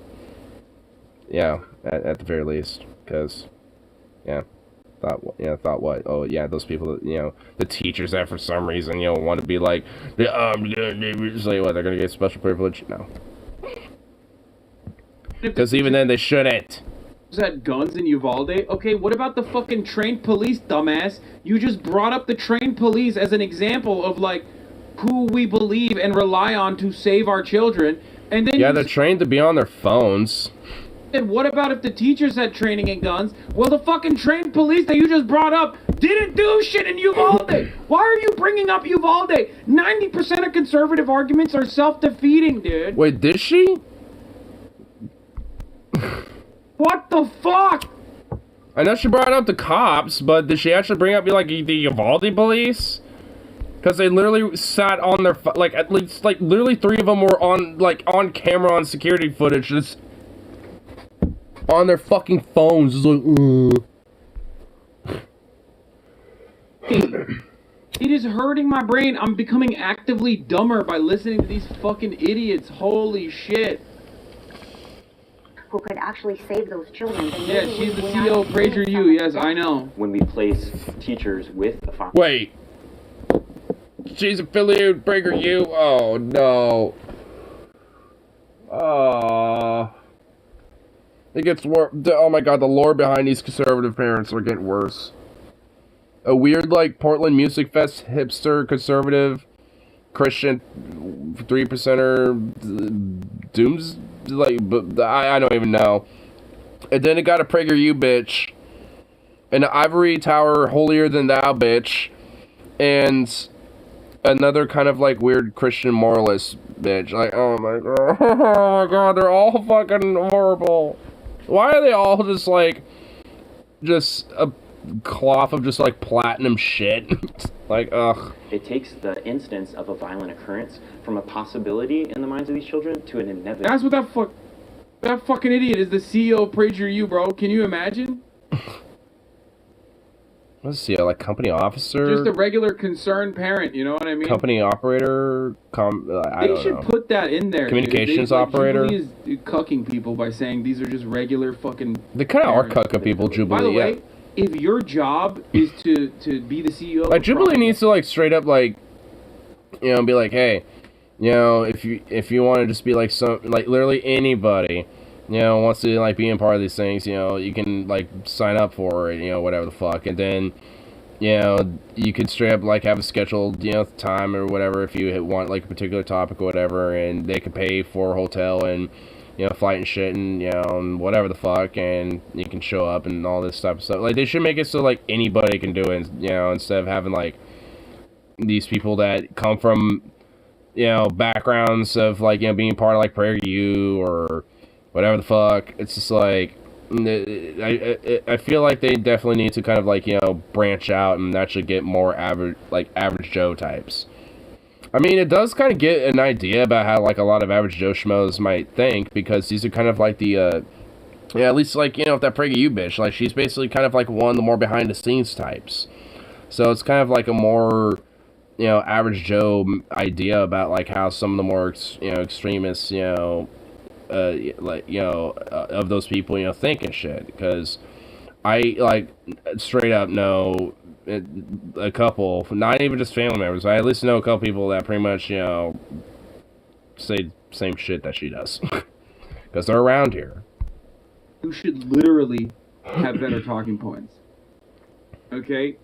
It's unacceptable how fucking stupid you are with your talking points. You're the CEO of PragerU. Oh my god. But the children don't know. It is a concealed and carry weapon that has gone through the process of the local sheriff's department, background check, training, checkups, no one knows, everything. But the teacher no one and knows. the police department. I have a logistical question. Yeah. Does this teacher have the gun on them? Yes. You wouldn't It is know. holstered on them? At all times. It's a concealed carry. It should never be in a place of a child. It's illegal. No, I know what a concealed carry I is, just want to clarify. but my thing and why I... Oh my fucking god, there literally are arguing semantics about, Jesus fucking Christ.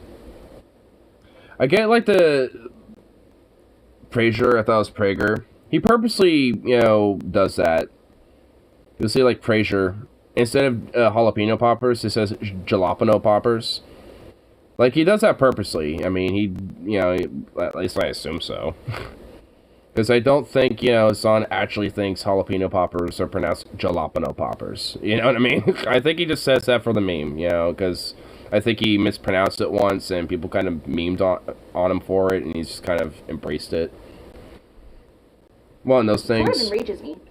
Why are we asking teachers to carry guns? When did this... Thank you, ma'am in the wedding gown. Like, thank you for being the brain here. For, like, the Slay Queen. Yeah, look, yeah, oh, look at her flex. And people were like, by the way, you could be shot today. So maybe you want to have your Glock strapped on you, because who knows? This might be your last day on Earth. That is ridiculous. If you, 50 years ago, were to look at a teacher and be like, hey, do you want to hold this gun with you? You know, like, you might need it. They're going to scratch their heads and look at you funny. This is opening up a bigger conversation, right? But I think that even though it is voluntary, right, we still need to have this conversation. Like, it still needs to happen of why, even if a teacher was willing to carry a gun to school, they are even having to be asked to do. The funniest part about that is, like, the likelihood that if you fucking arm teachers, like, the likelihood of school shootings happening is going to increase tenfold. Yeah. Honestly, like, let's say the teacher isn't the one who does it, and because they snap. Let's say a kid does, and they know that chances are their teacher might have one. Let's say it's totally concealed on their person, and there's just an off chance their teacher just might have it. That kid's gonna try to, you know, get the teacher and search them, you know, pin them down and be like, all right, where is it, you know, and snap and start blasting. Like, it would increase, like, immensely and shit. Oh my god, we're actually almost getting through it. Oh my god. Having more guns means that there's going to be more opportunities for school shootings. One, because, like, a teacher might snap, okay? Now they have a gun, and they already brought it into school. Two, and more commonly, let's try to push they're through. Gonna steal the fucking guns. You know, I noticed we almost are near the end of it. We can push through. Like, we can do it. Now you have a heavily armed group of students. I'm just now imagining that. Like a revolution in the schools, like all the kids rise up and take the guns from the teachers. Like, all right, we demand some reformations in this school, damn it. An uprising of armed students. Holy shit, I'm just imagining that. I mean, I don't want that to happen, but oh my god, that would be a little like... That would be whack. Like, if that actually happened, like, you know, like, hypothetically, like, oh yeah, like, you know, like, there's a school that, you know, teachers have firearms, and, you know, the kids have had enough about, like, the conditions of the school being so shit, so they, like, hold their teachers hostage, you know, take the guns, and, like, just, like, you know, basically do, like, a little strike or some shit. That'd be fucking insane, dude.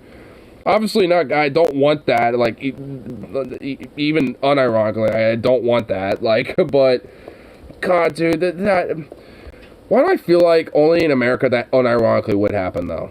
Like, I feel like somehow that actually probably would happen in America. I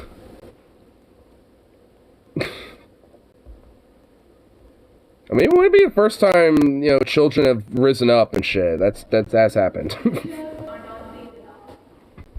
Teachers not paying enough? What? Wow, even conservatives walked up. Oh, Sean. Oh, he was the only one who didn't. I noticed that. Oh, you fuck. You bastard. Every day, I wake up and I hand to you guys the most precious thing in my entire life. Well, unfortunately, it's a very, you know, like, if that's the most precious thing in your life, then, oh my god, what, like, I'm sorry. I'm very, truly sorry. Jubilees enable the right-wing propaganda to appear more legitimate by allowing pundits on one side to be pitted against everyday people on the other side. Except no, but I think they should still disclose that these are pundits that they have on the right-wing side, and then be like, and that's how hard they got owned by normies, okay? I mean, true. Honestly, they should just disclose that they have pundits, period, if that's, you know, who they have on, you know, but... The real lesson to be taken from this conversation is that, like, you put fucking 4 nerds together, okay? Well, 1 Hasanabe head and 3 nerds together, they will fucking eat the asses of, like, 4 pundits, okay? 4 conservative, like, propaganda guys. And it's true. They're literally fucking destroying these idiots. And it's not like these guys do this for a living. The other side does it for a living. Mason is the Hasanabe head. That our society will reflect how much we value you guys. I think that you should receive bonuses if you do a great job. If you're able to represent all of us as Americans, both conservatives and liberals, and you're able to speak on our... Okay, this might be the one question, at least, you know, with these people talking so far, this might be the one area where I'm like, okay, all true, agreeable, you know, like, I don't think there's going to be much disagreement here. Our children, we should reward you for that, and you should feel rewarded for that. And so I don't know exactly what you make, but I think it is really important that we invest in you and we pour into you. And when I see the entire budget that the state of It sounds like, you know, they can have stronger unions, right? I wonder what would help with that. I wonder what her opinions on labor and unions would be. I'd be quite curious about that. Depends on education, and I Though, also, this actually is a good example, though, considering that pretty much all but that weird libertarian dork fuck Sean over there in the background, sitting there like a nub, outside of him.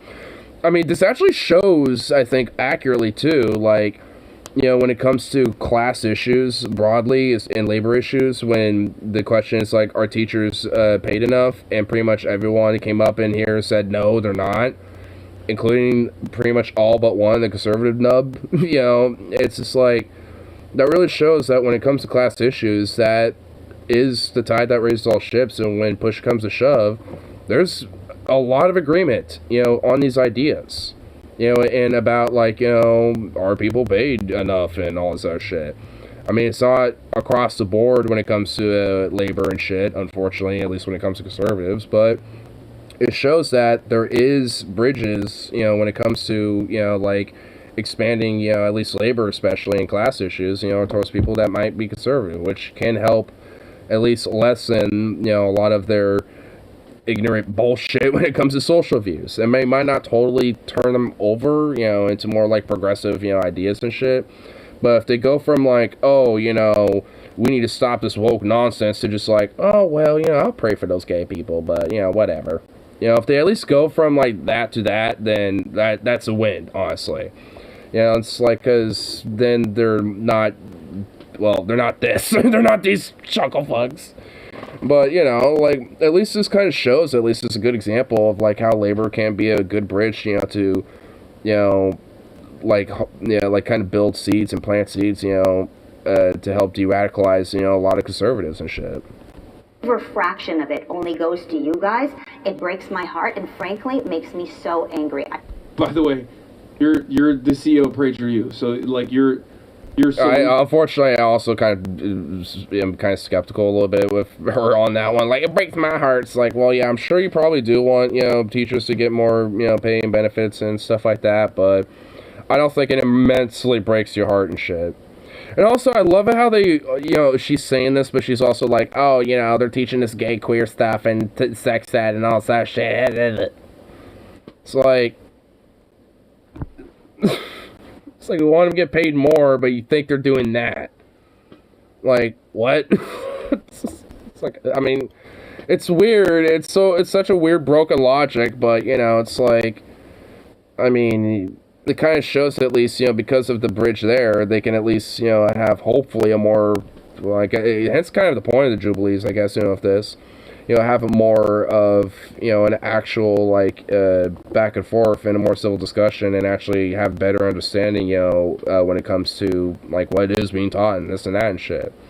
Because, obviously, like, parent involvement in education is important, because that's kind of a part of it, but the way these people, go about it is just, like, the antithesis on, advocating for that type of shit.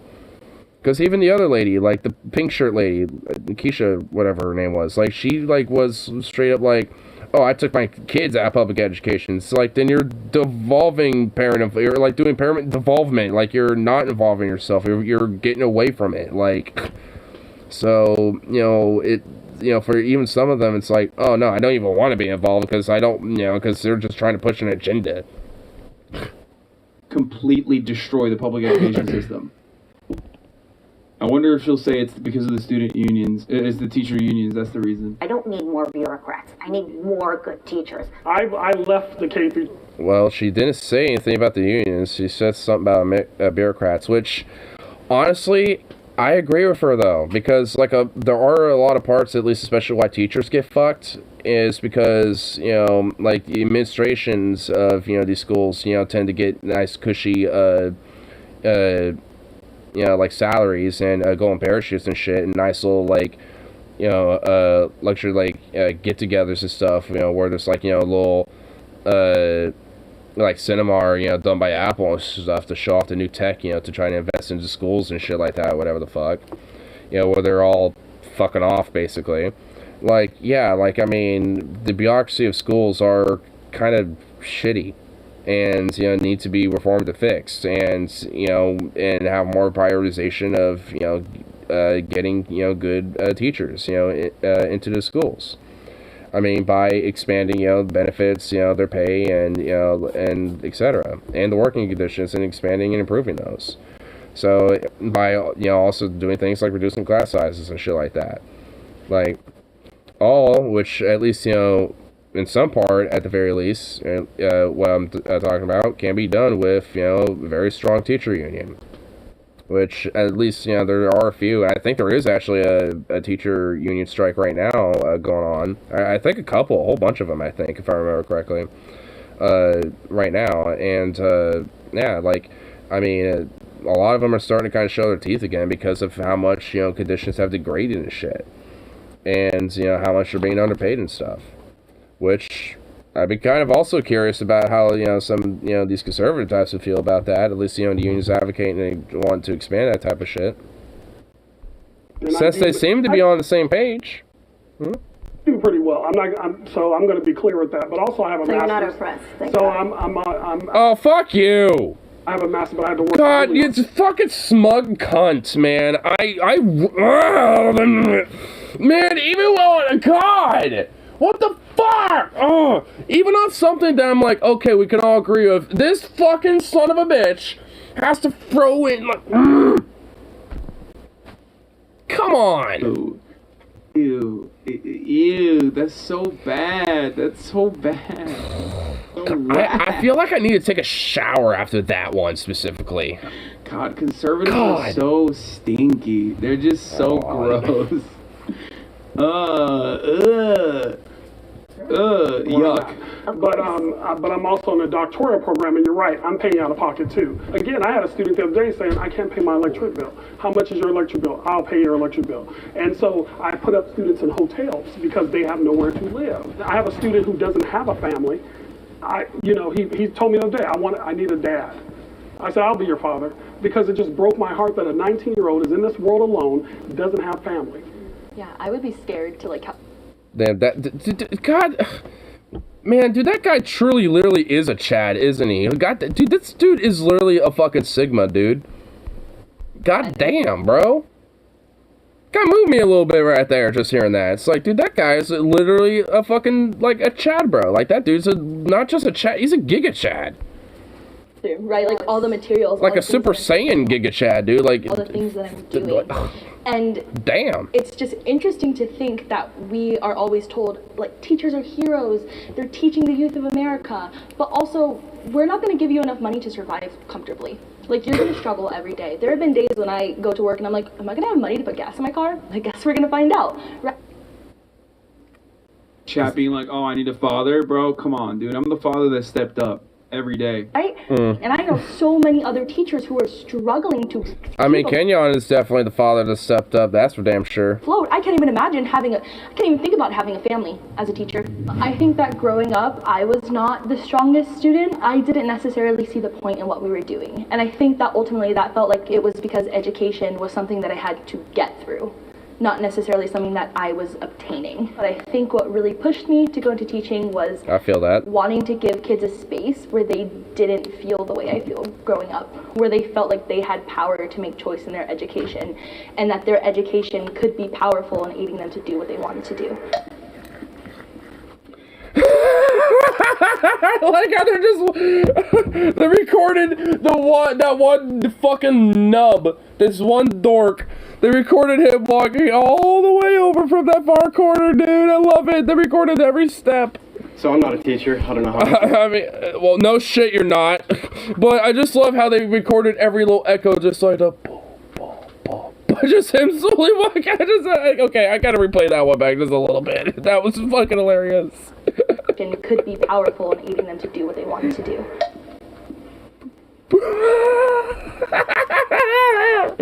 Oh my god, I love it. I love how they added that in there. They didn't have to, but they did, because he was the only son of a bitch that was over there.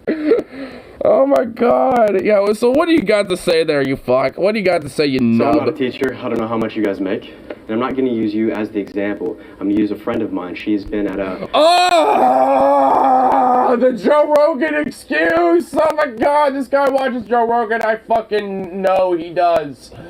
Oh my god! Oh no! Don't do it! Don't stop! Just please, no, please don't do it! Don't do it! Don't do it!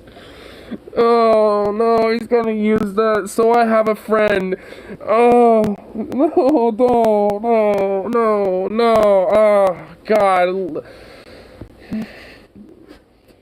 Oh god! Oh my god!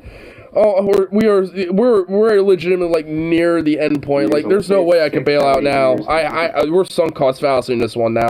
I'm tenured. I didn't expect to, but we're doing it now. She accumulated so much wealth. I'm appalled at how much she's making because she teaches Spanish to 6th grade. Bro, she said. Oh, you gotta be fucking kidding me. So I have a friend who's a teacher who teaches Spanish, and I'm appalled at how much she makes. It's like, go fuck yourself. Absolutely deserves, like, the pay that she gets, you prick. You're like, you're gonna look at your friend and be like, hey, you deserve less? Like, fuck you. I'm like, ugh. You ratbag son of a bitch. Like, oh my god.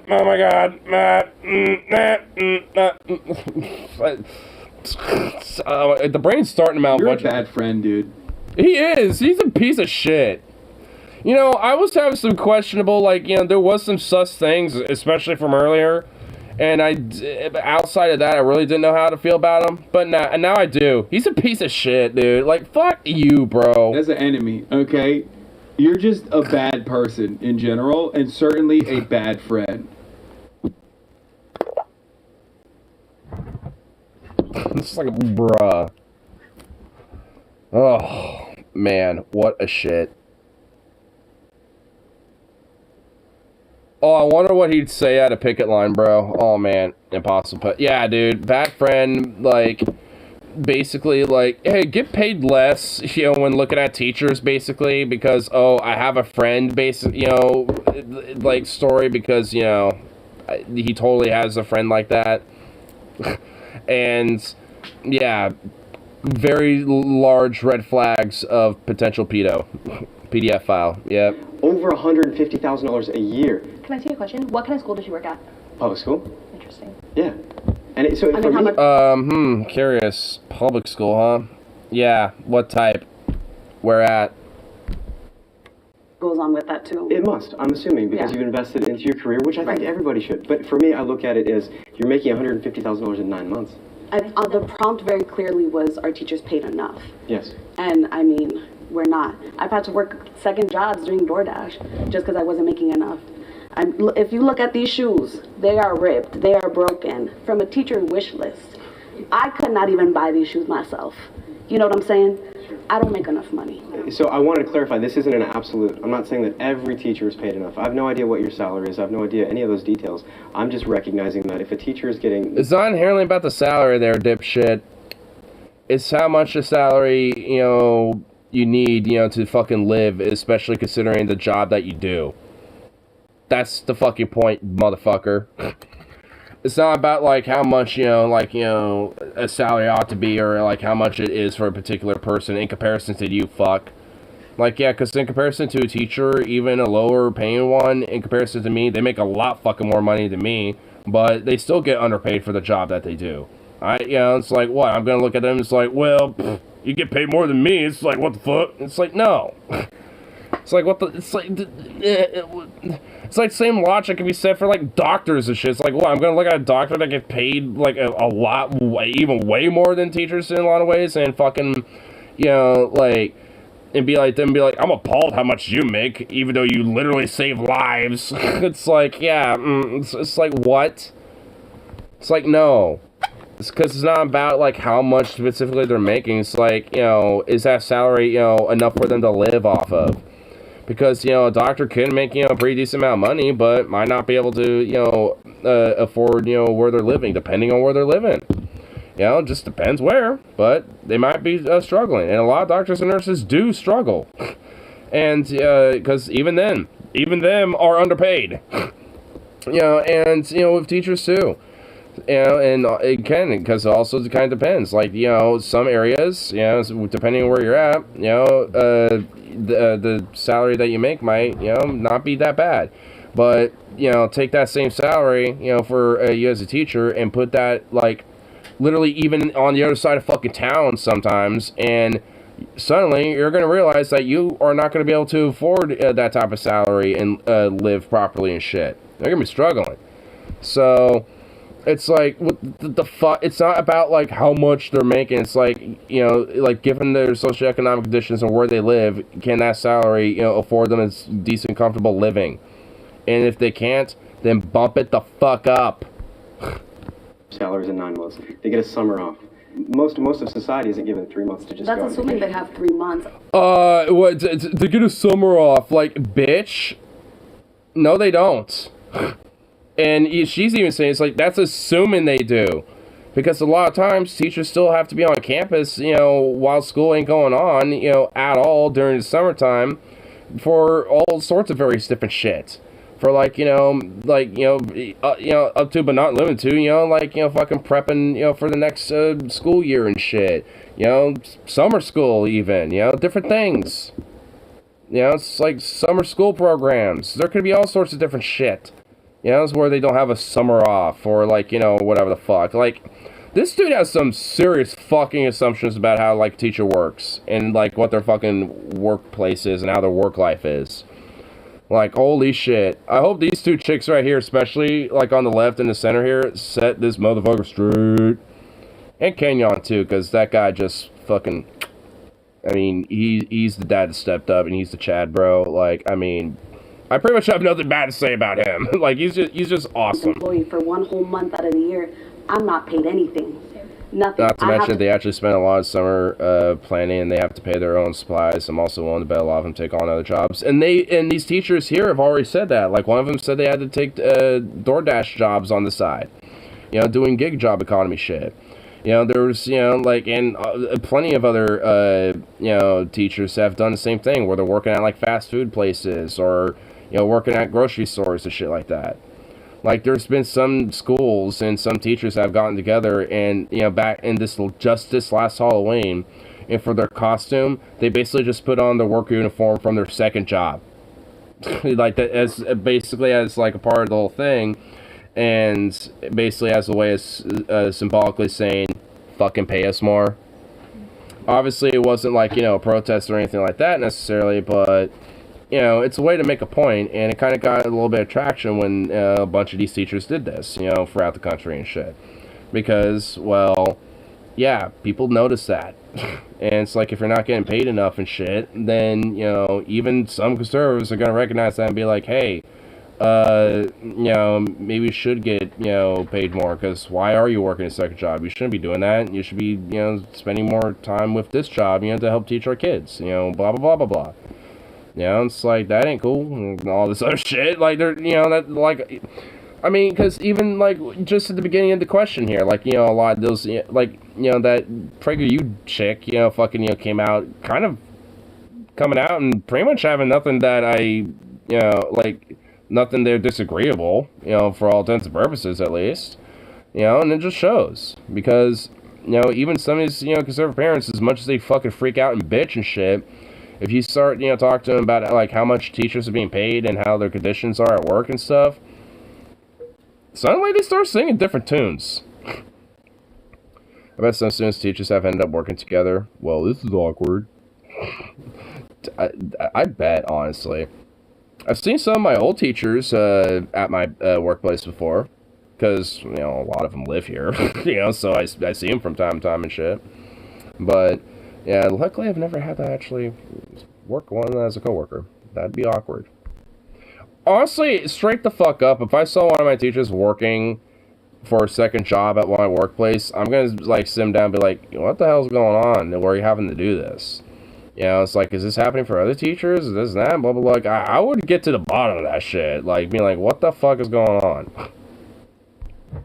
Save money that I... At least, luckily, around here...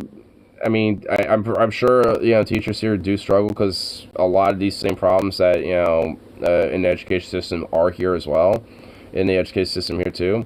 But as far as I'm aware, I have never known teachers taking second jobs around here, at least. So even if they are still struggling when it comes to their income and when it comes to their salaries and shit, I mean, at least, you know, it's, you know, not to the point where they have to, you know, basically do second jobs and shit. They're at least they're basically living paycheck to paycheck, essentially, just making it.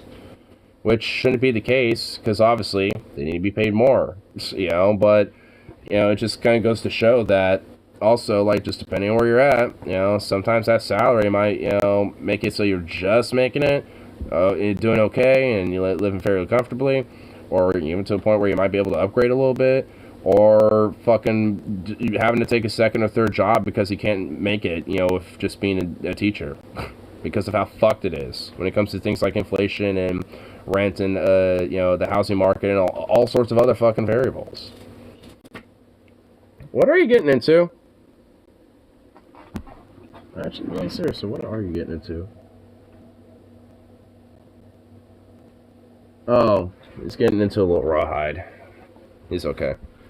Teacher just looks over your shoulder and sighs. What? Nothing. No, what is it? You have a comma in the wrong place. God damn it. Oh, dude, that would be kind of awkward. Depending on the teacher, I think it would actually be kind of chill, but I'd still be like, what the fuck about it? To try to supply for a month and a half. I don't get supplementary income. Like, that doesn't happen.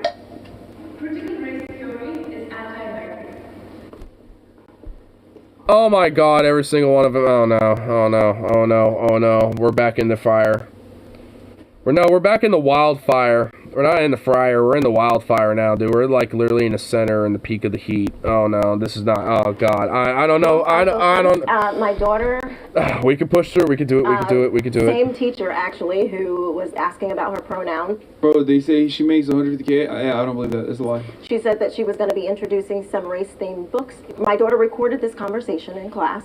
So what proceeded to press an X to doubt. Happened is she started to talk to the children in their, I guess, identity groups. Oh, as an African-American child, how are you discriminated against? As an Asian child, she went through all of except white people. It became... Except white people. This bitch is just basically making up an entire story right now. I feel like they wouldn't be the right, they only drop hints of something wrong. They see you about to do something and cough. Yeah. They'd be like, They just be like, They just kind of do that a little bit, or just kind of give you the eye. Kind of like this little, like, just kind of give you that look.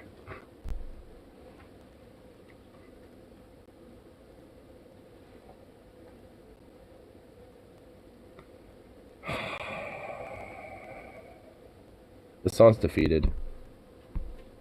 I honestly thought I had to pause for a second. I'm just like, Hassan looks defeated, and I'm like, is he, like, he just got Medusa statued by her stupidity. Like, it's...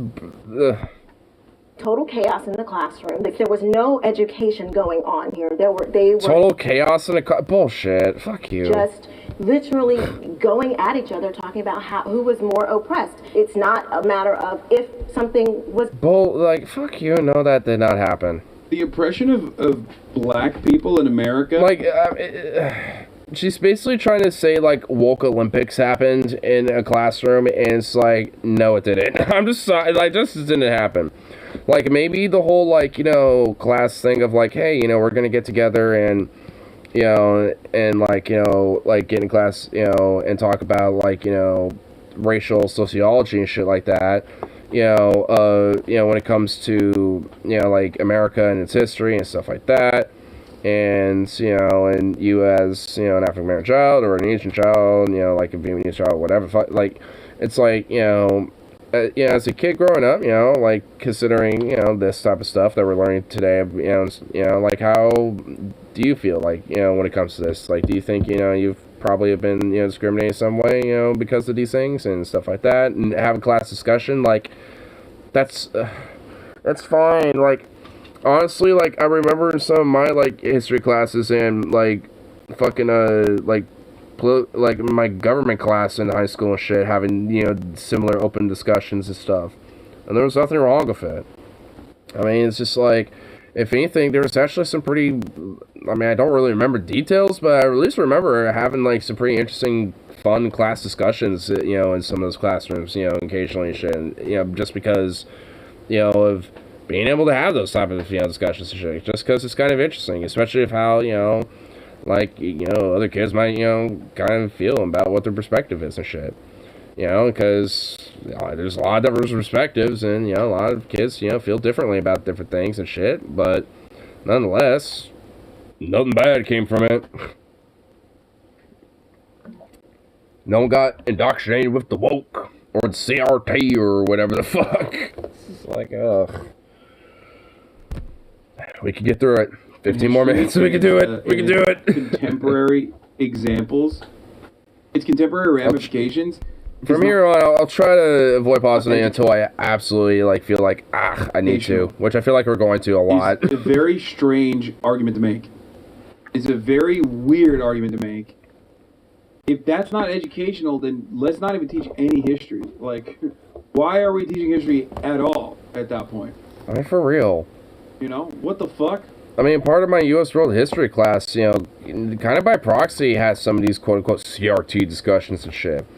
Because you end up talking about, like at least in my class, U.S. History class and shit, we talked about some legitimate racism that was going on during the time.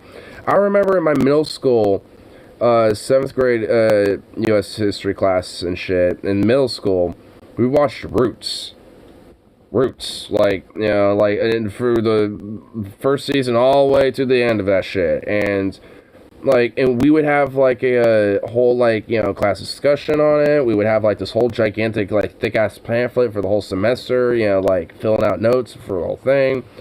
We got, heavily, hella invested in that shit. And ended up, having, a lot of legit, pretty fruitful discussions about what would be considered CRT. And honestly, that shit was fucking dope. And honestly, I still remember a lot of different scenes and things from Roots, and it's a really awesome show. It's fucking great. I mean, it's and honestly, there's some funny moments in that show and stuff. And, at least in the early on part of the show with Fiddler, dude, he's so great. I remember him so fondly. He's just such a sweet dude. I felt bad when I found out that he died, and passed away, and just, dropped his fiddle from the tree. I'm just like, a lot of us, when that happens in the show, some of us, including me, teared up. Real men and real women cry for Fiddler. Because he knew how to play a fiddle damn good. Funny you should mention that. I actually read Roots in 10th grade. However, being the base woke individual I am, I read it recreationally and became more enlightened. Nice. Yeah, but like I said, back in 7th grade, we watched it, as a part of the curriculum and shit. The slavery ship description was disgusting. Oh, I bet. Dude, I bet, honestly, it's more visceral in detail in the book. I know in the movie it was pretty brutal. So, because we saw it, the uncensored version of it, so every now and then, I think there was, soft nudity in the show every now and then, and hey, if a titty flopped out, you know what I mean? We saw that too. We watched the whole thing, and I loved it, honestly. The good, the bad, the ugly, the whole shebang.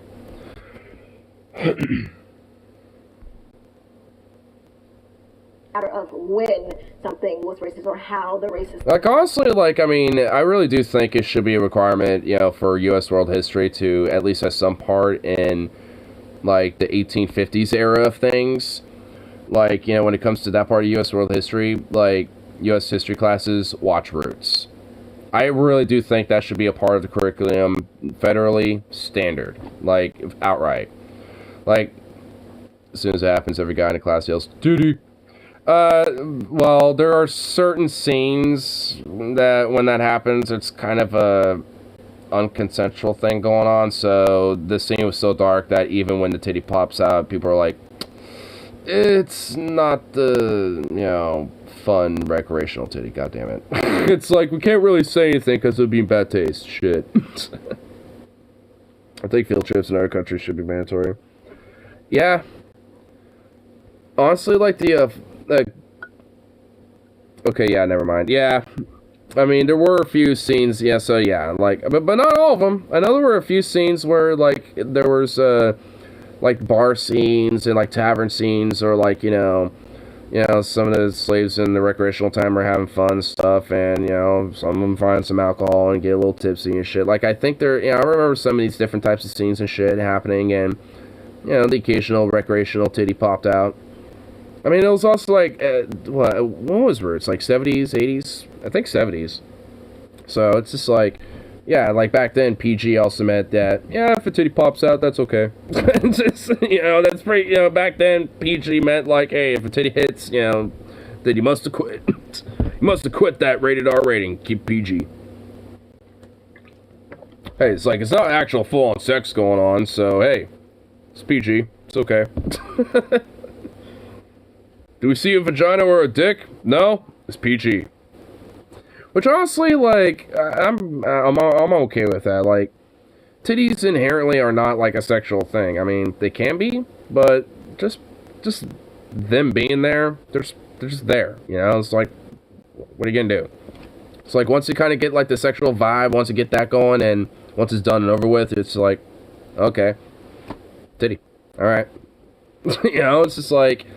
I mean, it's, you know, I don't know, like, at a certain point, it's just like, I feel like, you know, it's like, what are you gonna do? It's just part of the body, you know, it's like, just like everything else, like, you know, obviously, when the mood hits, you know, but, like, when you're just out and about, and they just happen to be there, like, at least in my mind, I'm just like, whatever, but, for some people, there's like, so that's a part of the whole sexual repression thing and shit, like, because in a lot of different places, like, in Europe and shit, like, nudity is not seen as, like, a weird thing. It's just like, yeah, it's okay. Oh, we're gonna go to the public, you know, water park and stuff. Alright, go to the lockers where literally everybody's naked. Of all ages, too, and no one gives a fuck.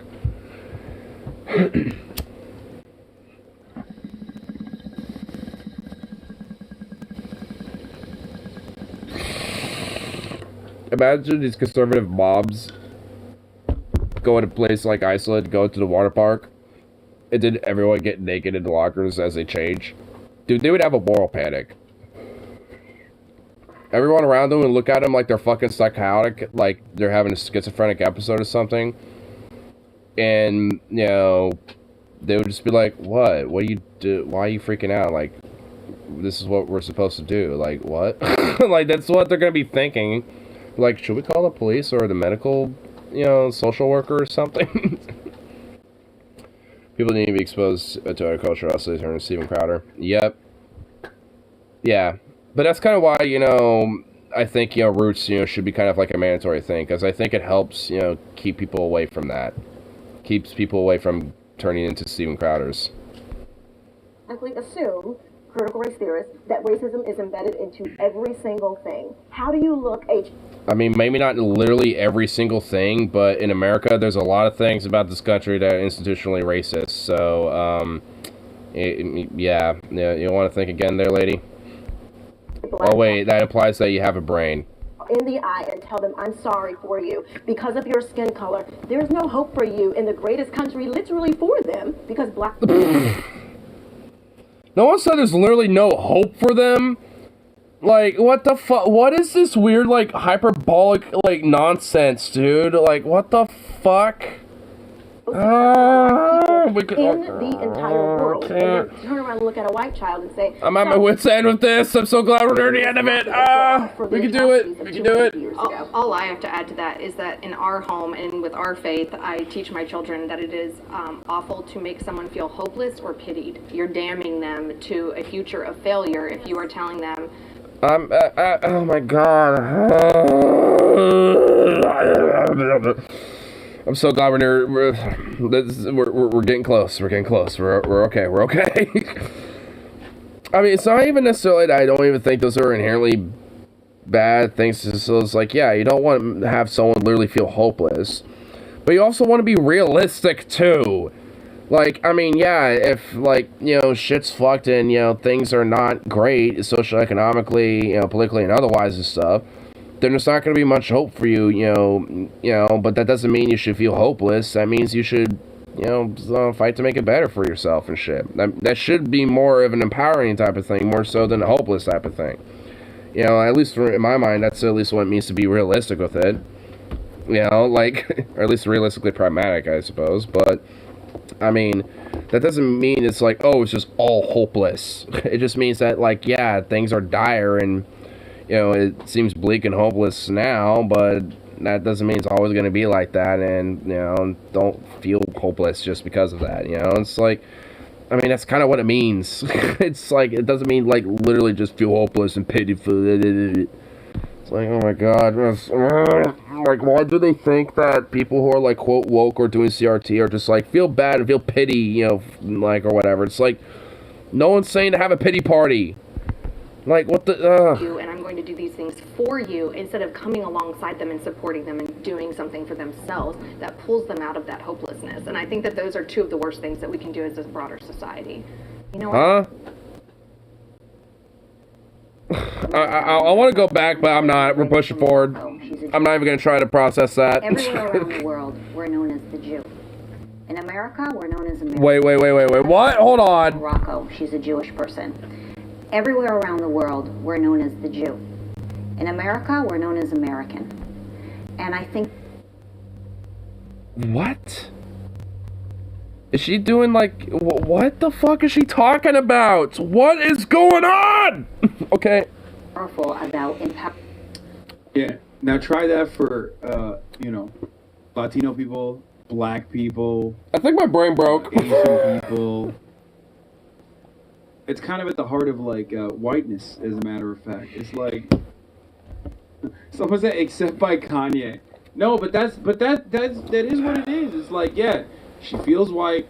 She's welcomed in white circles. Maybe not for too long, but at least for the time being, she feels comfortable. That's it. It's at the heart of this argument. There's a lot of people that do not feel that way. There's a lot of people that are not made to feel that way. Empowering any community to be American and to succeed based on your own merit. We don't look back into why we... The simulation is breaking, dude. Just a little more and it'll shower entirely. Can't. We look into why we can. And I know, man. My family taught me since I was a little girl, I can. I learned that I could. And that's why... Yeah, hey...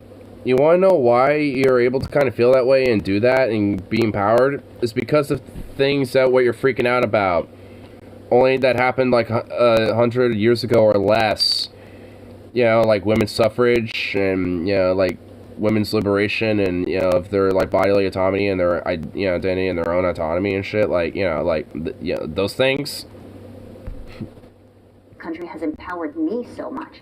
I want to see the same. Yeah, I want to. I've been empowered by this country, and I am vaguely going to say I want that for other people, but I don't want actually to, put the systems and policies and legislation in place and advocate for any of those type of things, So yeah. In the United States, but if we're teaching them, if a kid grows up being told they can flap their arms real hard, they can fly, doesn't mean they can. Yeah, no shit. And how are they going to hear the message of I can? My question for liberal. So bad. That's so bad. Sorry. That's great. It's so bad. Oh my god. Ugh, that is a little bad, but gross. I love that. It's such a stupid fucking argument, dude. It's like black people are held back by even hearing about slavery, but not actual implications. They just need Neverland dust. Yeah. Both off to Neverland and black existence. I gotta spring a link. I'll go to Neverland really quick. Black spring a link over there and see what's going on. Somehow, just hearing about it is infinitely worse than actually the true ramifications of existing in it. Just don't think about it too hard. teachers is, do they think that it's the right place for them to impose liberal ideas in classrooms, knowing that they have many students who come from conservative families? And I find that many of the schools have become battlegrounds for those kinds of ideas, and when teachers are bringing those issues to the classrooms, it's forcing families and conservative kids to have to address these issues, and we believe that they're simply too young to deal with those kinds of complex matters at that age. Okay, so first of all, I think we need to define what critical race theory is. Critical race theory is a theory that Derek Bell and Kimberly Crenshaw and a bunch of former Harvard law students came up with, where they theorize that within certain American laws, racism is just embedded. And so I'm sorry for your experience, because you shouldn't have to go through that. Nobody should have to go through that. I don't tell my son you can't do anything. I have to tell my son you have to work twice as hard. I have to tell my son you're a black man in America. There's certain things you need to do to survive. I mean, first, I think the idea that we are teaching children critical race theory in schools is ridiculous. As he pointed out, this is a high level, like university level framework. You are not going to walk into like Isabel's elementary school 5th grade classroom and see Isabel telling these people about the legal structures. In my opinion, how I define myself as an American, right? I define myself as someone who is proud of my country, someone who can look at the mistakes that my country has made in the past and the things that are keeping other people oppressed, and recognize that these are still existing and that we need to work towards changing that. So I don't see how... I mean, I kind of feel the same way. Maybe not the proud of my country part. But, I mean, you know, like... I mean, it's like, in a way, I kind of want to be, at least as long as we have nations, I suppose. Like, I'd rather, you know, we be, like, you know, the number one when it comes to, like, actually being, like, a prosperous, you know, uplifting nation that actually cares, you know, of their people and shit, and actually be competitive in that way, you know, with other nations. Because I think that's not a bad thing. In fact, I think it's kind of fruitful if you have countries trying to one-up each other in prosperity. It's like, oh, wow, you give your country universal health care? Well, we nationalized it. Oh, you nationalized it? Well, we did that, and, well, I actually don't know what you can go from there, but, you know, like, I don't know, like, oh, we do that, and we also pay, you know, people to go to the hospital. How about that, bitch? It's like, oh, yeah, you show up to the hospital, you get paid $20 every time you enter. It's like, I don't know, something like that, I don't fucking know. I mean, shit, you know how many hospital visits that would happen? Oh my god. Caveat, you need to actually have a medical reason. There you go. But, you know, like, still, I mean, we give our patients free weed. Our nurses double as hookers. I mean, yeah, for real, dude, I mean, honestly. Like, if that's the case, then, you know, maybe the whole, like, capitalistic, you know, competitional, like, enterprise, you know, wouldn't be a bad thing. But, no, we can't have nice things now, can we? Dude, nurses doubling suckers, like, goddamn, please, yes, please. Yes, please. Oh, Dios mío. Could be anti-American. Man, what an experience this has been. Like, honestly, like, I mean, like, Jesus Christ. I define American, and I think it's very nuanced because people define American in many different ways, I actually right? don't completely disagree with your definition of it. I think that maybe you think it's systemic and I think it's the individual. But I think Copé no los dos, maybe. that even if Maybe it's, well, primarily systemic, but that can also, you know, be trickled down and, you know, and make people ignorant and also propagate, you know, those same type of ideas that, you know, continue to perpetrate that type of, you know, systemic problems and shit, right? Yeah, so maybe it's a little bit of both. I mean, male and female too, so it's sexist. Yeah. Oh, yeah. You know, male nurses, female. Yeah, I mean, I'm bi. I mean, nurse doesn't necessarily have to be a woman. You know, well, I mean, for me, if like a sexy, you know, male nurse came in and a sexy female nurse came in at the same time and they're both, you know, hookering it up, then I'm just like, you know, it's like just extra for the party. You know, it's like more, you know, like more partying going on. It's like, hey, hell yeah. it's like the example that she gave, I've heard examples where my nieces have been segregated in the classroom at 4th and 5th grade, and like, well, did this happen to you? Do you have a 2-parent home? Are your grandparents raising you? And like, there's this line of... You know, when they say segregation, I get really I really question what the fuck they really mean by that. Because I remember in elementary to middle school shit, I was quote unquote technically segregated because, you know, being autistic, you know, I was segregated off, you know, towards, you know, to classrooms where, you know, they would have kids who, you know, some were special needs, but some, you know, were more like social, you know, like needs, you know, type thing, like things like autism and shit like that, where, you know, it's just like they basically just need like a little extra, like, you know, pep in the step, at least, you know, when it comes to early development, when it comes to things like that. And that's not necessarily a bad thing, because the main reason why is because those kids outside, you know, if they're just, you know, expected to keep up with, you know, everyone else, they're going to struggle more. And I did, you know, like, even with, you know, with that a little bit, especially when it came to things like math. And, you know, so it's like, and honestly, at least for me, I'm thankful that, you know, I was able to have, like, the extra, you know, like, educational help and stuff during, that developmental period, because it did help, you know, especially in the longer run, you know, as well when it came to that. So, like, that's why I'm wondering, it's like, what the fuck do they mean by segregation in this case? Like, because sometimes it can mean, you know, going to a more specialized, smaller classroom-based environment to help, you know, get, you know, a more proper education with someone who's more specialized, with people that might need, you know, certain needs and shit. You know, it's like, and that's not a bad thing, that's actually a good thing, you know, so that doesn't mean that students, you know, in that particular type of classroom environment forever, like, you know, like I was, you know, in the regular class of everybody else, there was just literally like an hour, 2 hour period where, you know, I'd be over there. And then, like, for the last, like, 3 hours of school, I'd, you know, be back with the rest of the kids, you know, so it's just like, it was not like a permanent thing or like, you know, the entire day thing either. And as a woman that has dealt with sexism, I do definitely teach my daughters, like, as a girl in this country. I wonder if you deal with a lot of it, considering the people that you flock around with, especially at PragerU.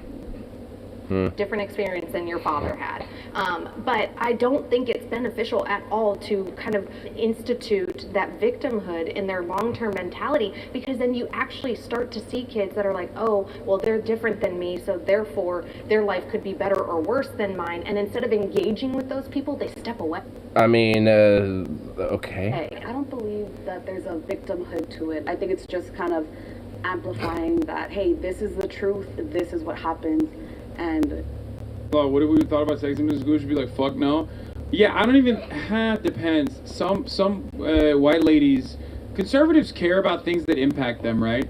So if something impacts a conservative person, if it's like sorry about that. I'm trying to fucking you know, set this pulling shit up a so game I can play with my friends in a second. Why is it like this? Oh my god. What in the fuck?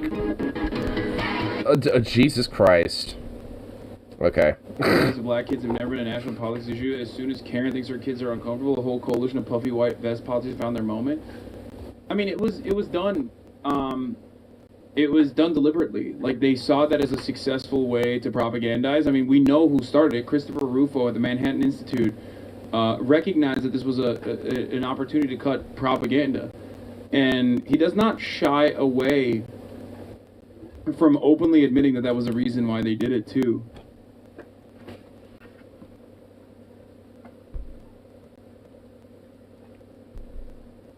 Let's move forward with that. Having that knowledge to be able to kind of navigate through life is better than just, oh, well, I assume I'm the same as, you know, my white counterpart. Oh, why is she able to do this? Why does she have this opportunity that I don't have? But they're the same. But she has that opportunity. They are the same, is what we're saying. They are the same. They are the same. It's like, bro, what? Like, no human's the same, by the way. Like, honestly, like, I mean, everyone's got different socioeconomic, conditions, backgrounds, experiences, identity. Like, bruh, no, they're not the same. Like, what? Oh my god, dude.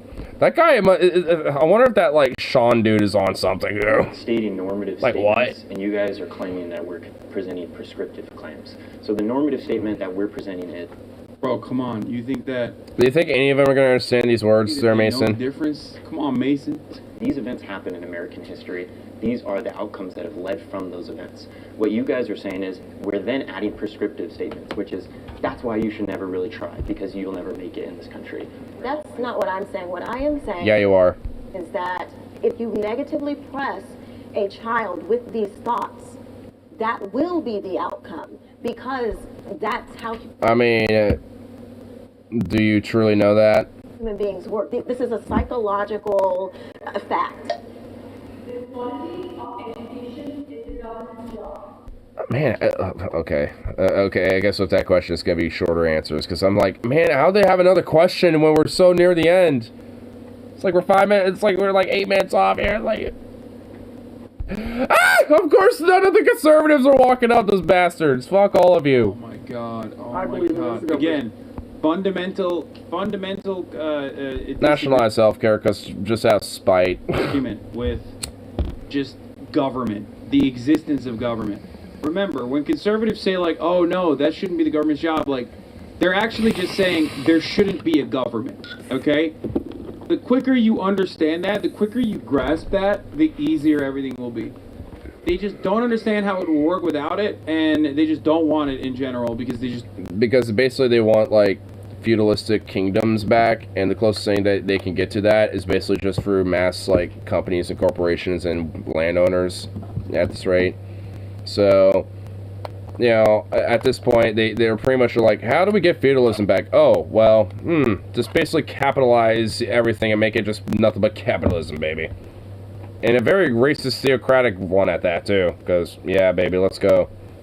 And the government will just be like a surface-level dressing to kind of look superficial that is basically just there to kind of keep it all structured. Yeah, so we can keep the chain running. Yeah. Conservatism! Woo! Job. Look, amazing. Our funding comes through government. I mean, our schools are government entities, so it is. Policies are government. Everything's government. I mean, if you're in public education, you're in government. That's Wait. Why did the other two teachers not go up there? Only these two? The fuck? Okay, that throw me for a loop. Our job, so it is government's job. So yeah, I believe it is. I believe it is the job of the government, because schools are government. That's literally what they are. They're government institutions. Yes, I completely agree. Government provides a certain quality to education. Obviously, they haven't provided those funds. They haven't provided those policies that are pro-teacher or anything like that.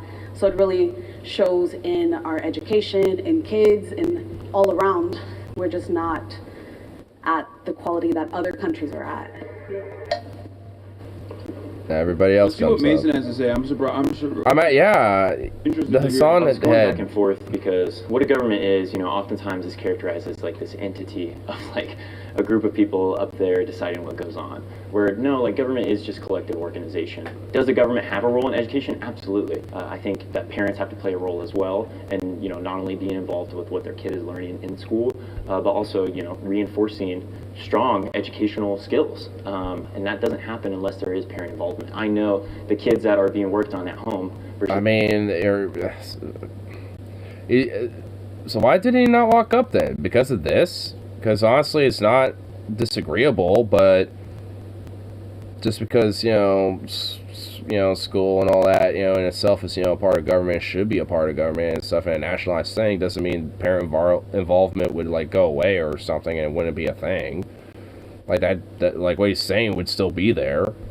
So, I mean, if that's like the only reason why he didn't necessarily walk up, I guess, that would make sense.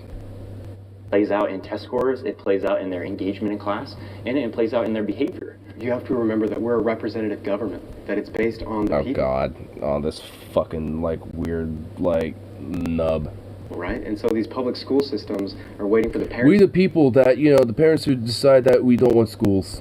Come in and say, this curriculum is not what I want to teach my kids. We, the taxpayers, control the curriculum. But the problem is we haven't been engaging in that system because we've been so distracted and pulled away from the education. Yeah, because probably everyone's overworked and underpaid. Our kids. No, I would agree. Communities need to absolutely be more involved in their school boards and what's going on in education. And unfortunately, we don't have that. And oftentimes, a lot of politicians, albeit Republicans that are trying to cut a lot of social programs and a lot of social investment, as well as corporate Democrats who want to cut a lot of social investment, both of those, we see areas of corruption within our education system. Well, and let's be clear on what we're talking about government is. So when we talk about on a local level, it is government. That's literally what government is. When your kid goes into the school, they're going into a government institution. So I think when we're talking, we're not talking unless about it's a private school. Parents not being involved. I want you involved. Heck, please be involved. So I think our issue, when we were talking about government, we weren't talking about excluding parents. We were talking about it is government's job to make this entity, which is public education, function. It has to. If government's not involved, you have no money. So you guys teach in government schools, public schools. Yeah. Essentially, you're teaching a Gross. diverse student body. You have conservatives, you have liberals. How can you better represent us, half of this country? It's sadly You're not half of this country, fuck you. causing us to lose faith in you guys. We want to support you guys. We want Oh my god, you gave that virtue signal about how they're underpaid and shit, and then you're like, oh, I'm losing faith in you. I'm like, oh, fuck you. Oh my god. I hate these people. schools in your classroom. Such wretches. That when we talk about all these differences, how do we sort of represent? How can we better? Oh my god, I love that. That's fire, dude. How can you better represent our hardcore conservative Christian values against your crazy CRT wokeism that is schooling and education? The country is conservative is a silly one. It's not true. Okay? Not true. Or like Republicans or something. Not true. Secondly, like, it doesn't matter. Like, if the demonstration of your values revolves around, like, I don't know, shitting on certain subsects and certain demographics of students, then you don't get representation in that matter. Okay? I mean, honestly, yeah. You don't go to Applebee's and you're like, I'm sorry, literally Applebee's needs to only serve vegan food. Okay? That's crazy. Like, we have some vegan options. What? It's not just vegan? You son of a bitch. Canceling your you. interests cannot be exclusive to others. Your interests and your wants cannot inherently exclude other people. That's crazy. Your political worldview and the demonstration of your politics revolves around oppressing people. If that's the case, then shut the fuck up. You're not going to get that kind of representation. They're like, why don't you represent my diverse interests, which literally revolve around eliminating diversity? And then at the same time, they're going to fucking say, like, oh, well, I thought you go all about diversity. How come you won't let me say what I have to say? And it's like, because what you have to say is dog shit. It's nearly 8:30 after 8. Like, anyone could last say little that. bit. Okay, well, my interests are fucking... we'll give this on the last the say. evisceration of white families in schools, okay? I don't want any white children going to school anymore. Like, if I say that, I'm insane, right? Obviously. Unless there's like a couple more seconds there playing the video. Now, I know a lot of people in the chat are going to say, oh, base. But, like, yeah, I knew it. You guys are so predictable, you fucking sheep. Okay? God damn, you're so fucking predictable. Man, why does, like, fucking, like, every, like streamer or content creator pretty much, like, that has a long-standing community just know them eventually? It's like a married couple. It's like, you fucking predictable. I feel like just ran a marathon. I know, dude. Like, my lungs actually feel kind of exhausted because I don't even know how many bowls of weed I've smoked to keep me sane. And even then, my brain's broke. Because, goddamn, dude. Wow, honestly, Jesus, man. Like, what an experience. I'm out, like, what a gem, dude. Like, wow.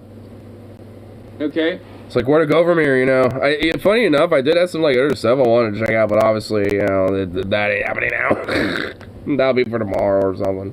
Of course, that's not going to be demonstrated. So this is just the void staring back, yeah. See, that's not going to be demonstrated in schools. Like the Kenyan said it best. Like, I'm not here for your 7 kids. I'm here for 290 other kids. Okay, I'm here for everybody. I'm a teacher. I'm teaching everyone, not just your fucking child. Shut the fuck up. Okay. Just like I'm here for the subscribed at the top of the hour. So at the top of the hour, there's a 6-second ad break. If you no longer want to see those fucking ads, all you need. Fuck your ads. Last second shit. Line 5 people that no longer see the ads at the top of the fucking hour, dude. Baby. Oh yeah, there's the last few seconds of the video. By the way, here's the 1 minute ad break now. Fuck your 1 minute ad break. Both of these sides, right? How do we bring these people together? I think it's also really important to remember that historically this curriculum is one-sided in favor of conservative views, in favor of supporting white students, not students of Don't want to say that in front of these conservatives. They're about to blow a gasket. right? And so Thank God we don't get to hear it. As a country, we need to take a look at our education system. I think we can all agree that there needs to be a lot of change in the system, right? And look at how we can build a system that represents, reflects, validates the experiences and identities of everybody. Yeah, true and base, yes. Oh, God. Oh, wow. I'm glad she was the one to, like, you know, put a bow on that.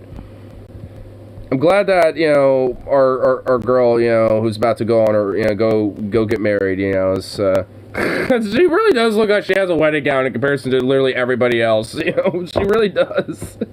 But, I mean, you know, I'm glad that she was the one to have the final say and wrap a bow on that, because, goddamn, I feel like that was kind of what was needed right there, just like, just the last little dash of sanity, you know, for that last little bit. Whew, wow, like, I really do feel like, you know, been through the ringer on that one. Holy shit, that was something. Like, cause honestly, like, I didn't expect it to be like that nuts. So I was, oh, who am I fucking kidding? They're conservatives. But I mean, oof, I didn't expect it to be like. I didn't expect like the pink shirt lady, you know, to just be just so like she's I think what really grounded my gears is like the most out of all of it. Sean Guy like was a roller coaster a little bit up until the end, then he was a shitbag. He revealed his real colors at that point, and then probably is like implicitly confessing to some other colors.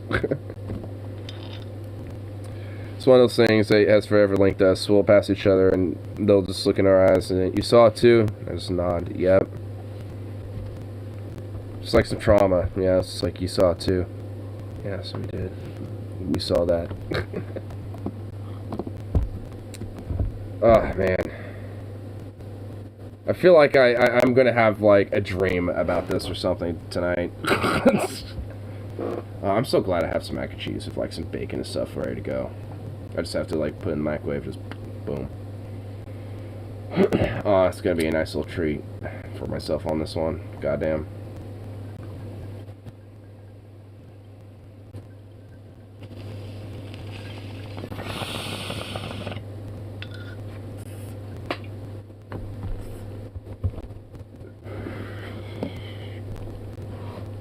Would you rather watch that again or Last Ounce of Courage?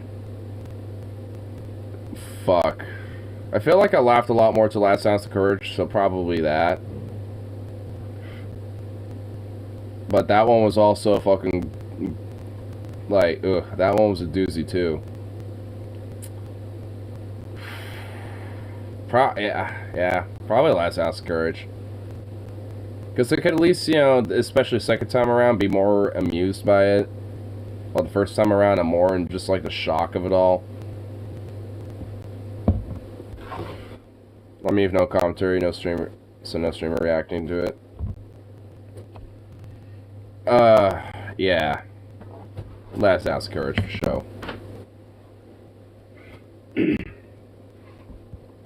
But, anyway, I've done...